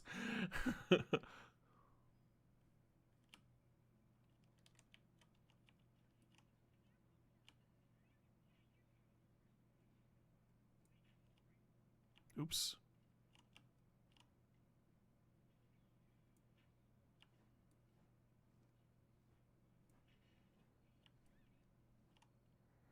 This game's fucked up.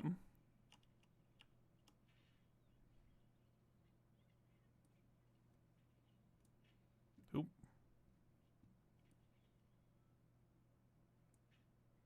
Oh my god. I did not notice.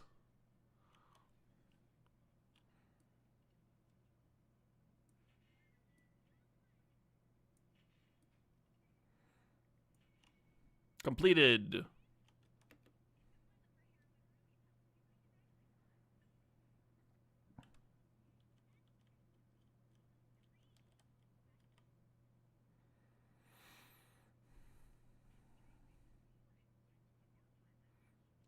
Yeah.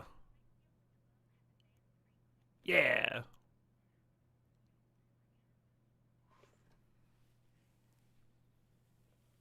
Oh no, not Killer Blade. No one likes that guy.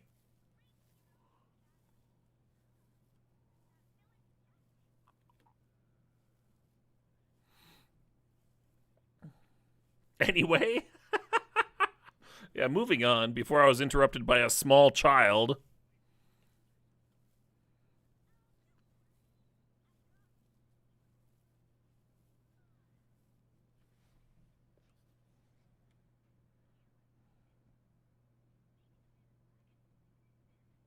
Unsavory characters, mostly small birds.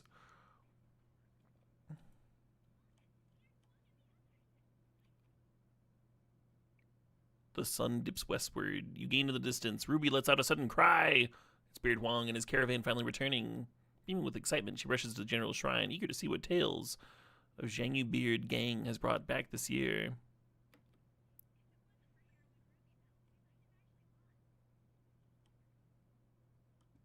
Okay.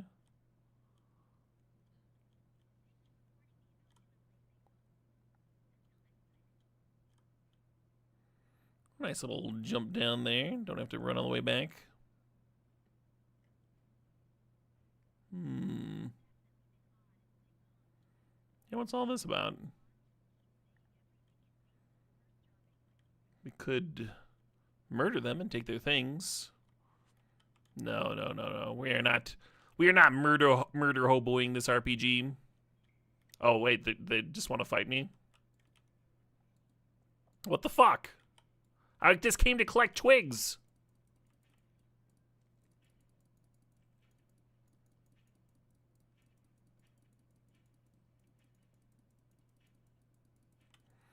How tough are these guys?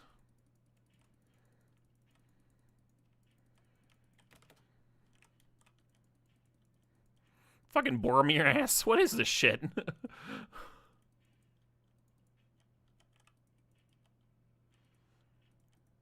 He was surrendering as a trick. That's how they get you.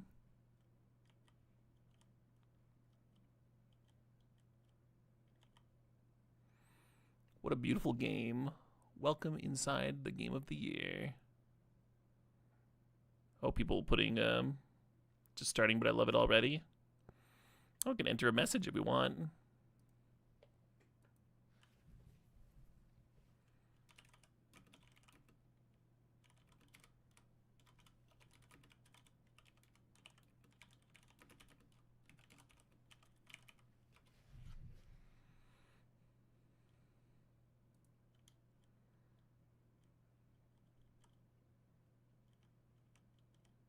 So this guy attacked me before. Should I get the jump on him now?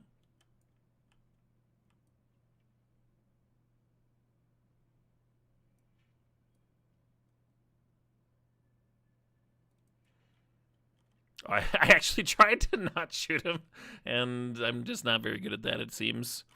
A chest! Every good RPG needs to have chests.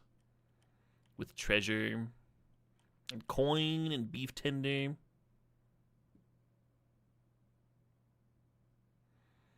Wonder how far your arrows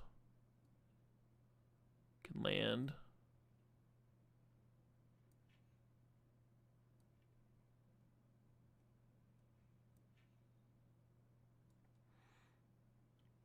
Should probably go talk to that guy, huh?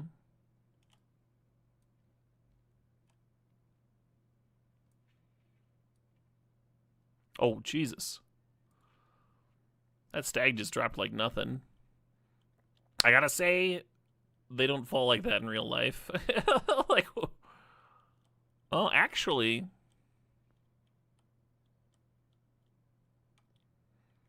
did I hit it like right in the fucking brain? Maybe.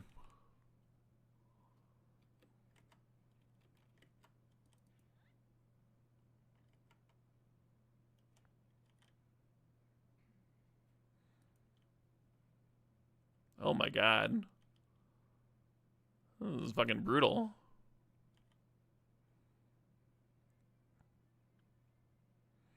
Is him the enemy? Probe a retreat. Must think carefully.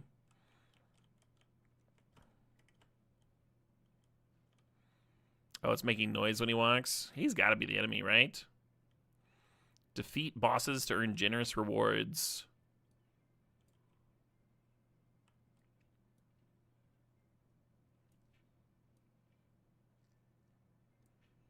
Doesn't appear to do anything. It's probably a bad sign, huh?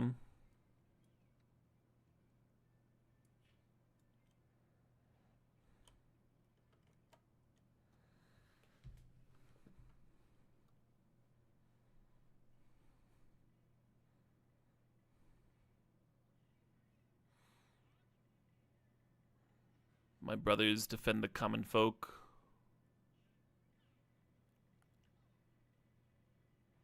This is probably sweet. Or pretty sweet, not probably sweet.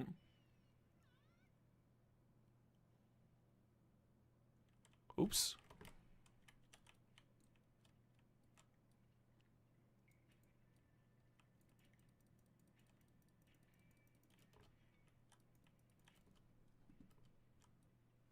How many arrows do you think it's going to take? Actual infinite?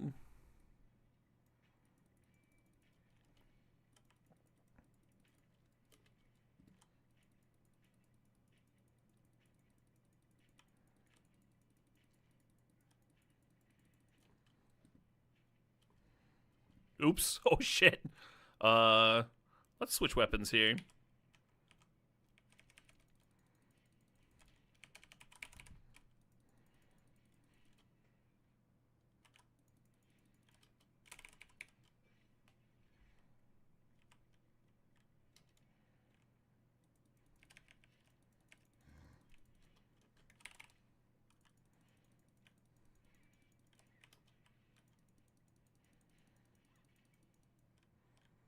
Press the X button to use a medicine.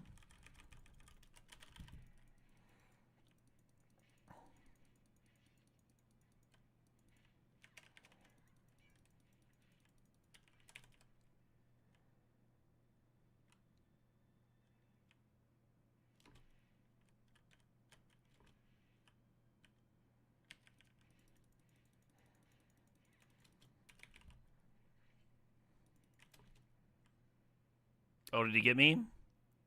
Current boss difficulty is high. You're recommended to challenge after level 30. Fair enough. How close was I? Anybody notice? Current gear durability 1%.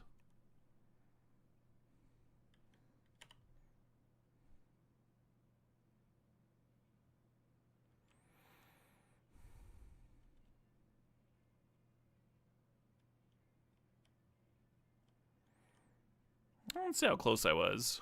I'll try it again. Never give up, never surrender.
Oops.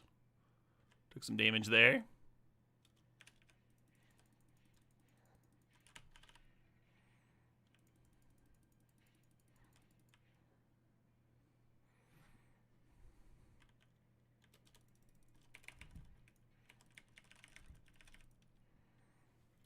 Did I get him? What level are we? I don't know. I don't know how to it said to come back at level 30. I did not do that. And let's try it again. I haven't seen a level up screen, so... Oh, hey, what's all this? There's more!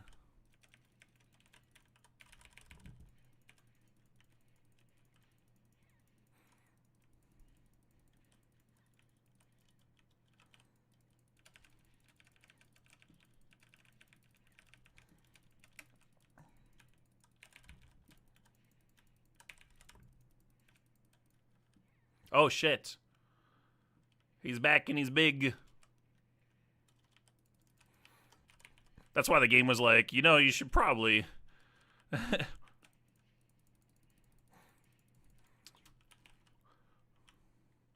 probably give it a break here.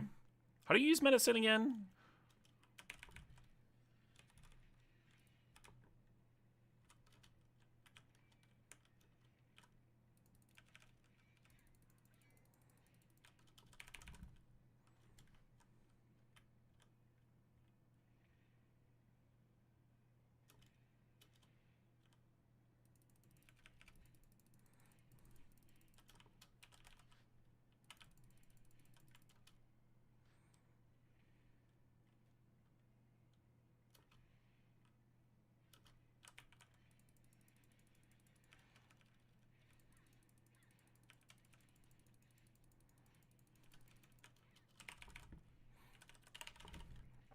Ooh, not bad.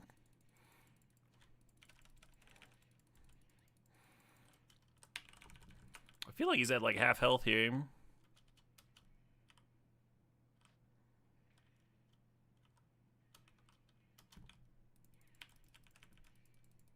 Oops. Did I get out?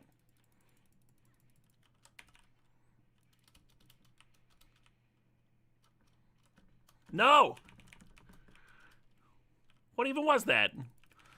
Fucking boss attack bullshit. A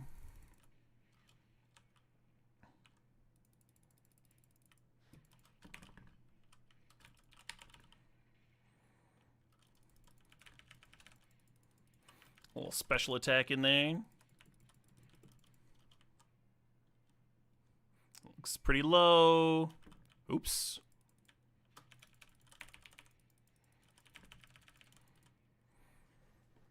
Oh my god, there's more. The curtain falls. How many times can I have to do this? The cast has gone. The stage remains. The tale is told. Did I do it? Did I do it? Are we friends now? By the red dots above his life bar, gonna guess at least one more. 10 years have passed, I've been within a dream. The winds no longer tell me east from west. Through curtain folds, old tales of war unfold. No drums remain beneath the lantern's glow.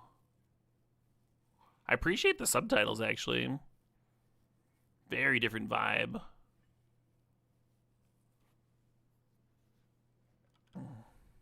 Sick.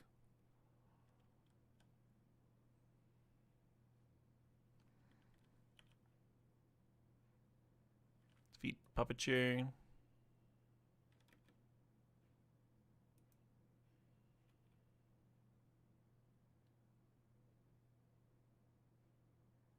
Oh, if you defeat it without taking damage, you get 10. Oh, that's fun.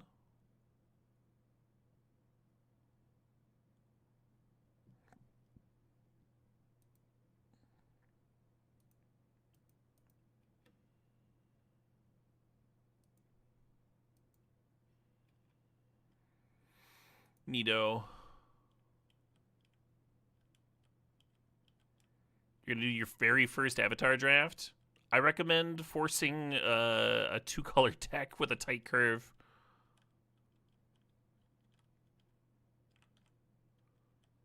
That's what I've been having the most luck with. I went from like 1-2ing a lot to 2-1ing with the occasional trophy. Still got a lot to learn. What should we put on the signpost?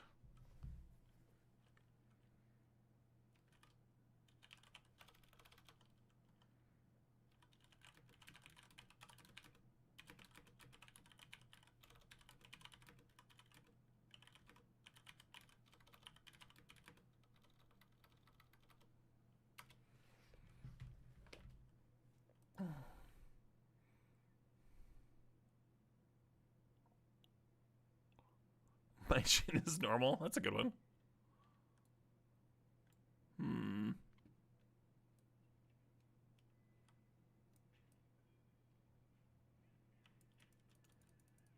They didn't seem to like being shot in the face very much.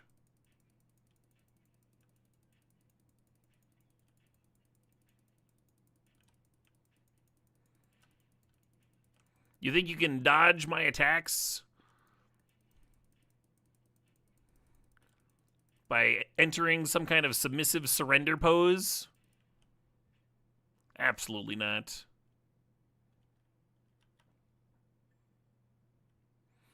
That's how they trick you. What's this? Another signpost.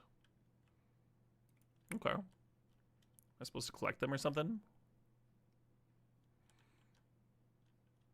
Wasn't I with a small child earlier? Oh, maybe that's what I'm supposed to be going towards.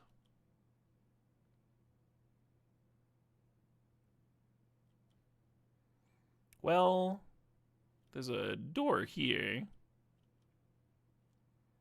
Kind of want to see what that's all about. Or what's this all about? Hello?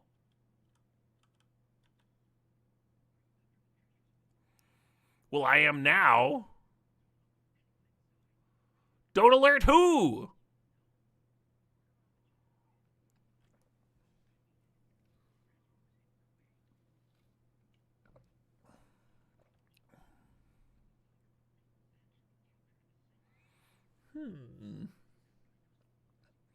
Ooh. You're right. This is a lot of exposition for just dump on a stranger. Okay. I guess. Tiger Fort found this place through the treasure maps, interrogating a descendant. Can we...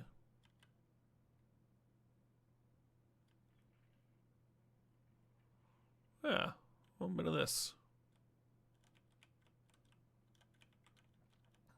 Wait, are these better arrows? Fire arrows. Oh. How do I equip the fire arrows?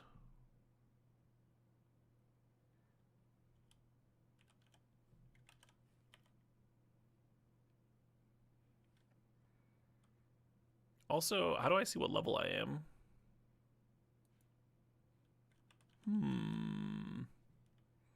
Maybe all that stuff doesn't matter.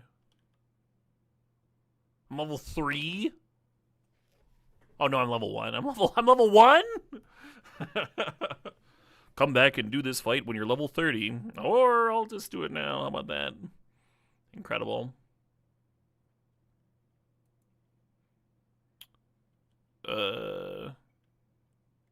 You think I was 3? No, it says level 1 beginner. There's a 3 over here. I don't know what the 3 means. Is it G? What's the G? Oh, to switch my arrows? Oh, that's to eavesdrop.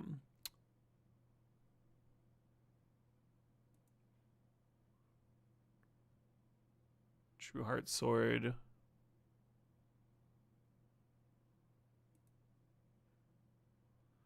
Quick use, develop.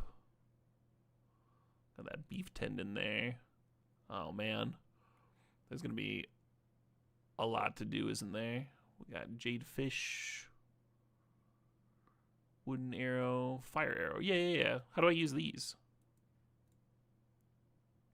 How to obtain and craft. Are they selected now? No, they're not. Oh, it says 6. Cannot summon mount indoors. Oh, it's because I have 6 arrows. Oh no, I drank it. I didn't want to do that. I wanted to switch over to the fire arrows. There's an explosive fire barrel right there. The game set me up to use the... Maybe if I shot my other arrows, it would automatically equip them. So I can switch weapon. How do I switch arrow types? Alt? Oh, there we go. Toxic arrow. No, I want the arrows that I have. Here we go. Hey, thanks, Dobbs.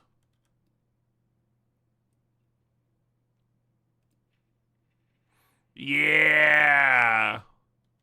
Oh, there's more. How's it going?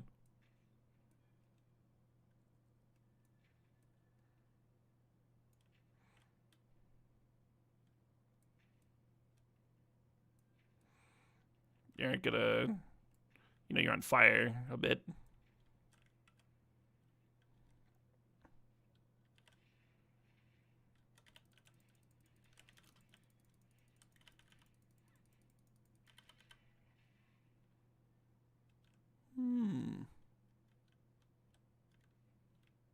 Little loot action. I like the quick loot.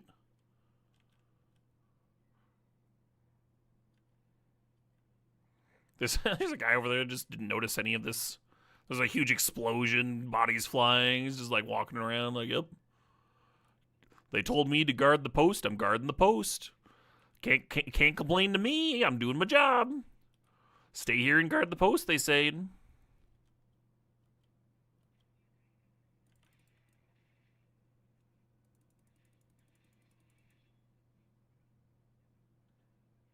Boss gave strict orders. Oh, I took some damage. Got shot by somebody.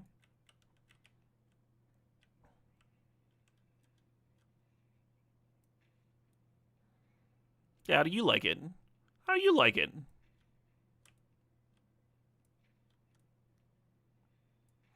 The archery is very fluid in this game.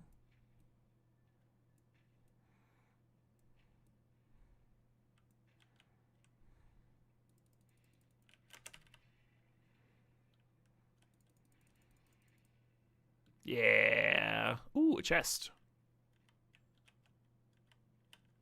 I'm still getting shot at. Oh, I guess you have to, like... When they're stunned... They're not, like, completely out. Awesome. Little weapon stash there. Excuse me.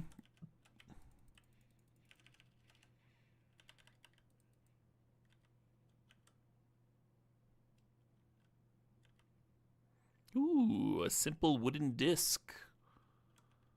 Exactly what I wanted for Christmas.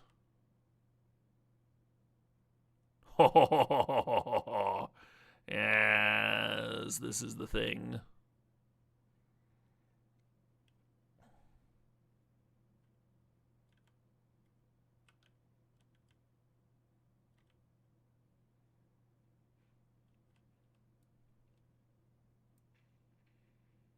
Oh, okay. I thought that I thought okay. I think you all thought what I saw what I thought.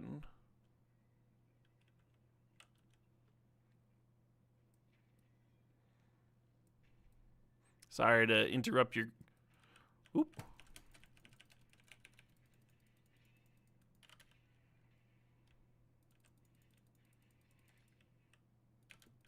Oops.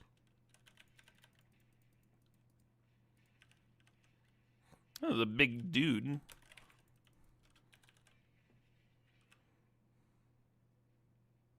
Ooh, pick some raspberries.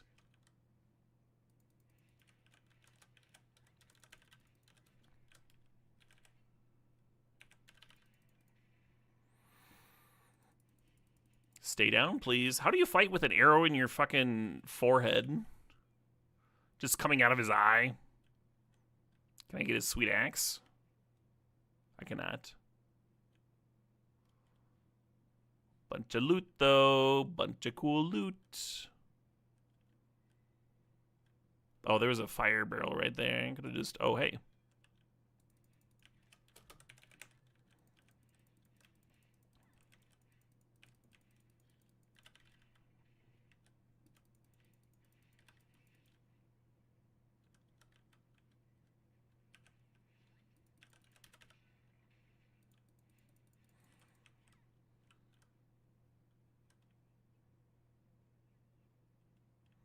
Alright, so I should not blow up everybody in this area. Oh, might get a little boss fight here.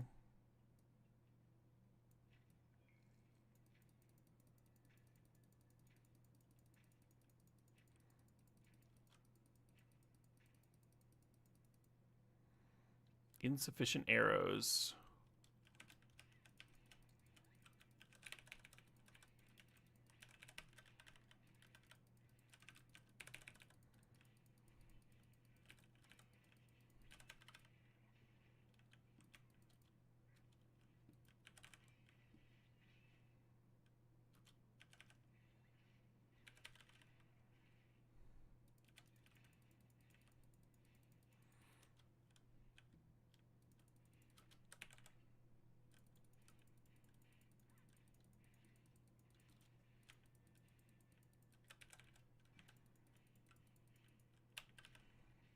Yay, victory.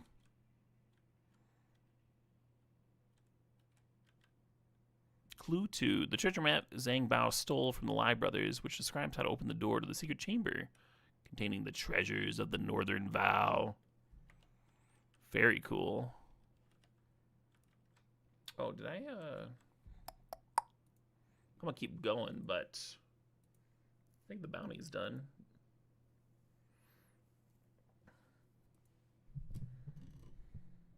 Yeah. As a reminder, game's completely free to play. As you saw, I have been playing it. I have not I've been forking over hard-earned cash. There is single player mode, which I've been jamming. There's a multiplayer mode. You saw there was some like crossover where there was like signposts to communicate and stuff. But it seems like there's like a huge like MMO type thing attached. Adjustable difficulty, suitable for players who enjoy challenging fights or people that just want to explore. Like I'm playing on regular right now. I could up it to be a bit more challenging, which I would probably do if I was gonna deep dive. But there's also like an easier story mode if you just want to enjoy the story. Production quality seems pretty good. That is my 1 hour long review.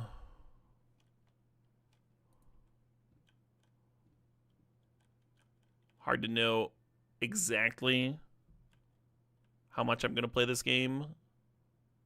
But in terms of free to play, it seems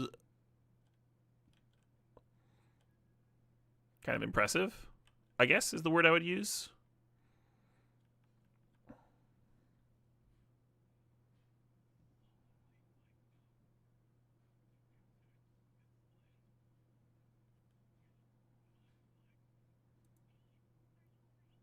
I don't think he's okay.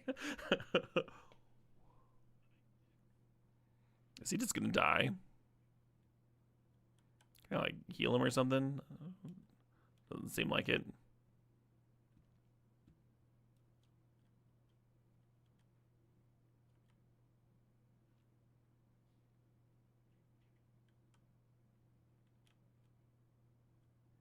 Huh.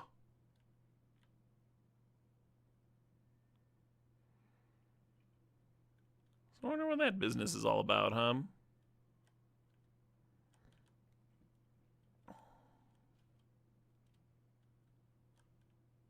Oh, I didn't loot the main bad guy.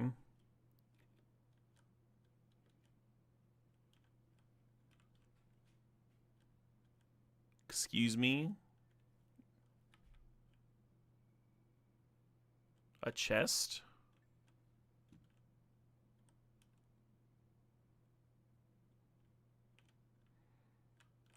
Yeah, super appreciate any of y'all that hung out and watched during the sponsored segment of the stream. Obviously, I enjoy gaming, I enjoy streaming, but a sponsored segment every once in a while does help pay the old bills. Keep the old lights on and stuff.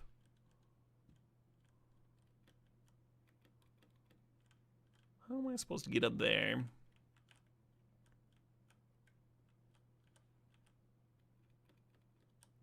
Was I just like walking up the wall there? It kind of felt like oh yeah. Excuse me?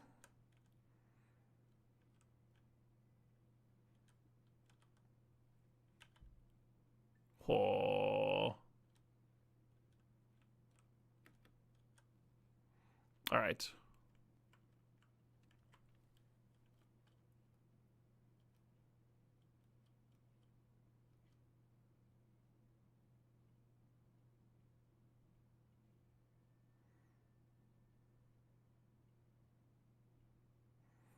Running along the top of the water, no matter how deep it is. Very Wuxium.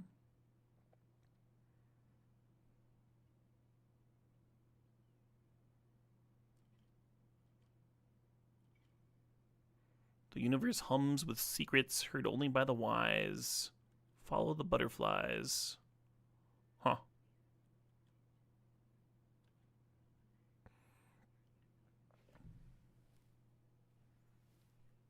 Does that bird have a hat?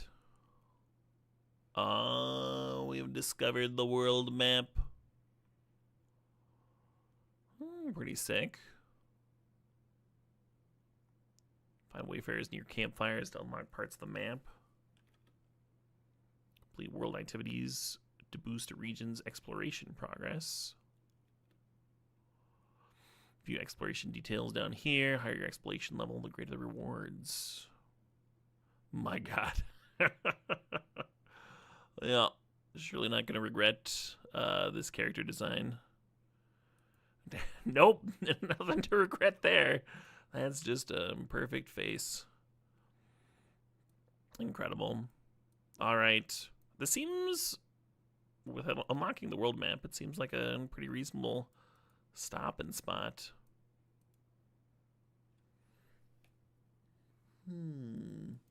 I think there's a solid chance I end up playing this game more, like off stream. It seems like a good one to jam when I like am having trouble sleeping and want to like put a podcast on in the other monitor and just grind some exploration, grind some levels. Nothing too serious. See if the other aspects of the game grip me. Because it seemed like, I don't know, there was stuff for like home building and stuff. It might get like pretty complex, I'm not sure.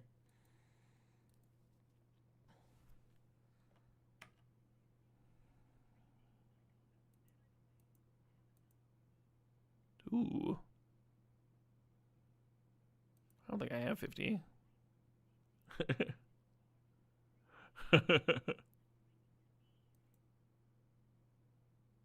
Was more haggling?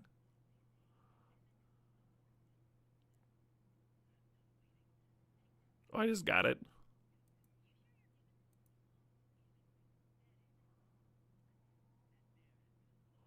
Who wants me to kill an innocent bear? Oh, just drive it away.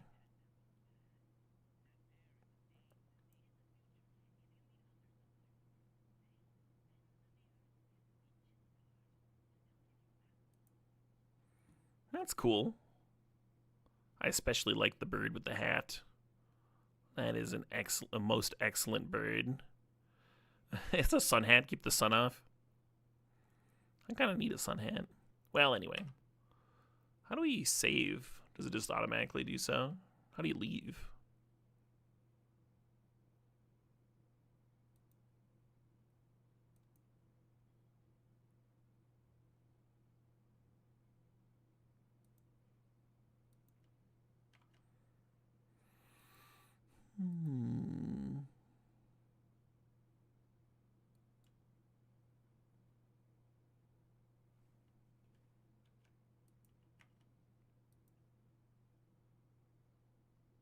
Oh, there we are.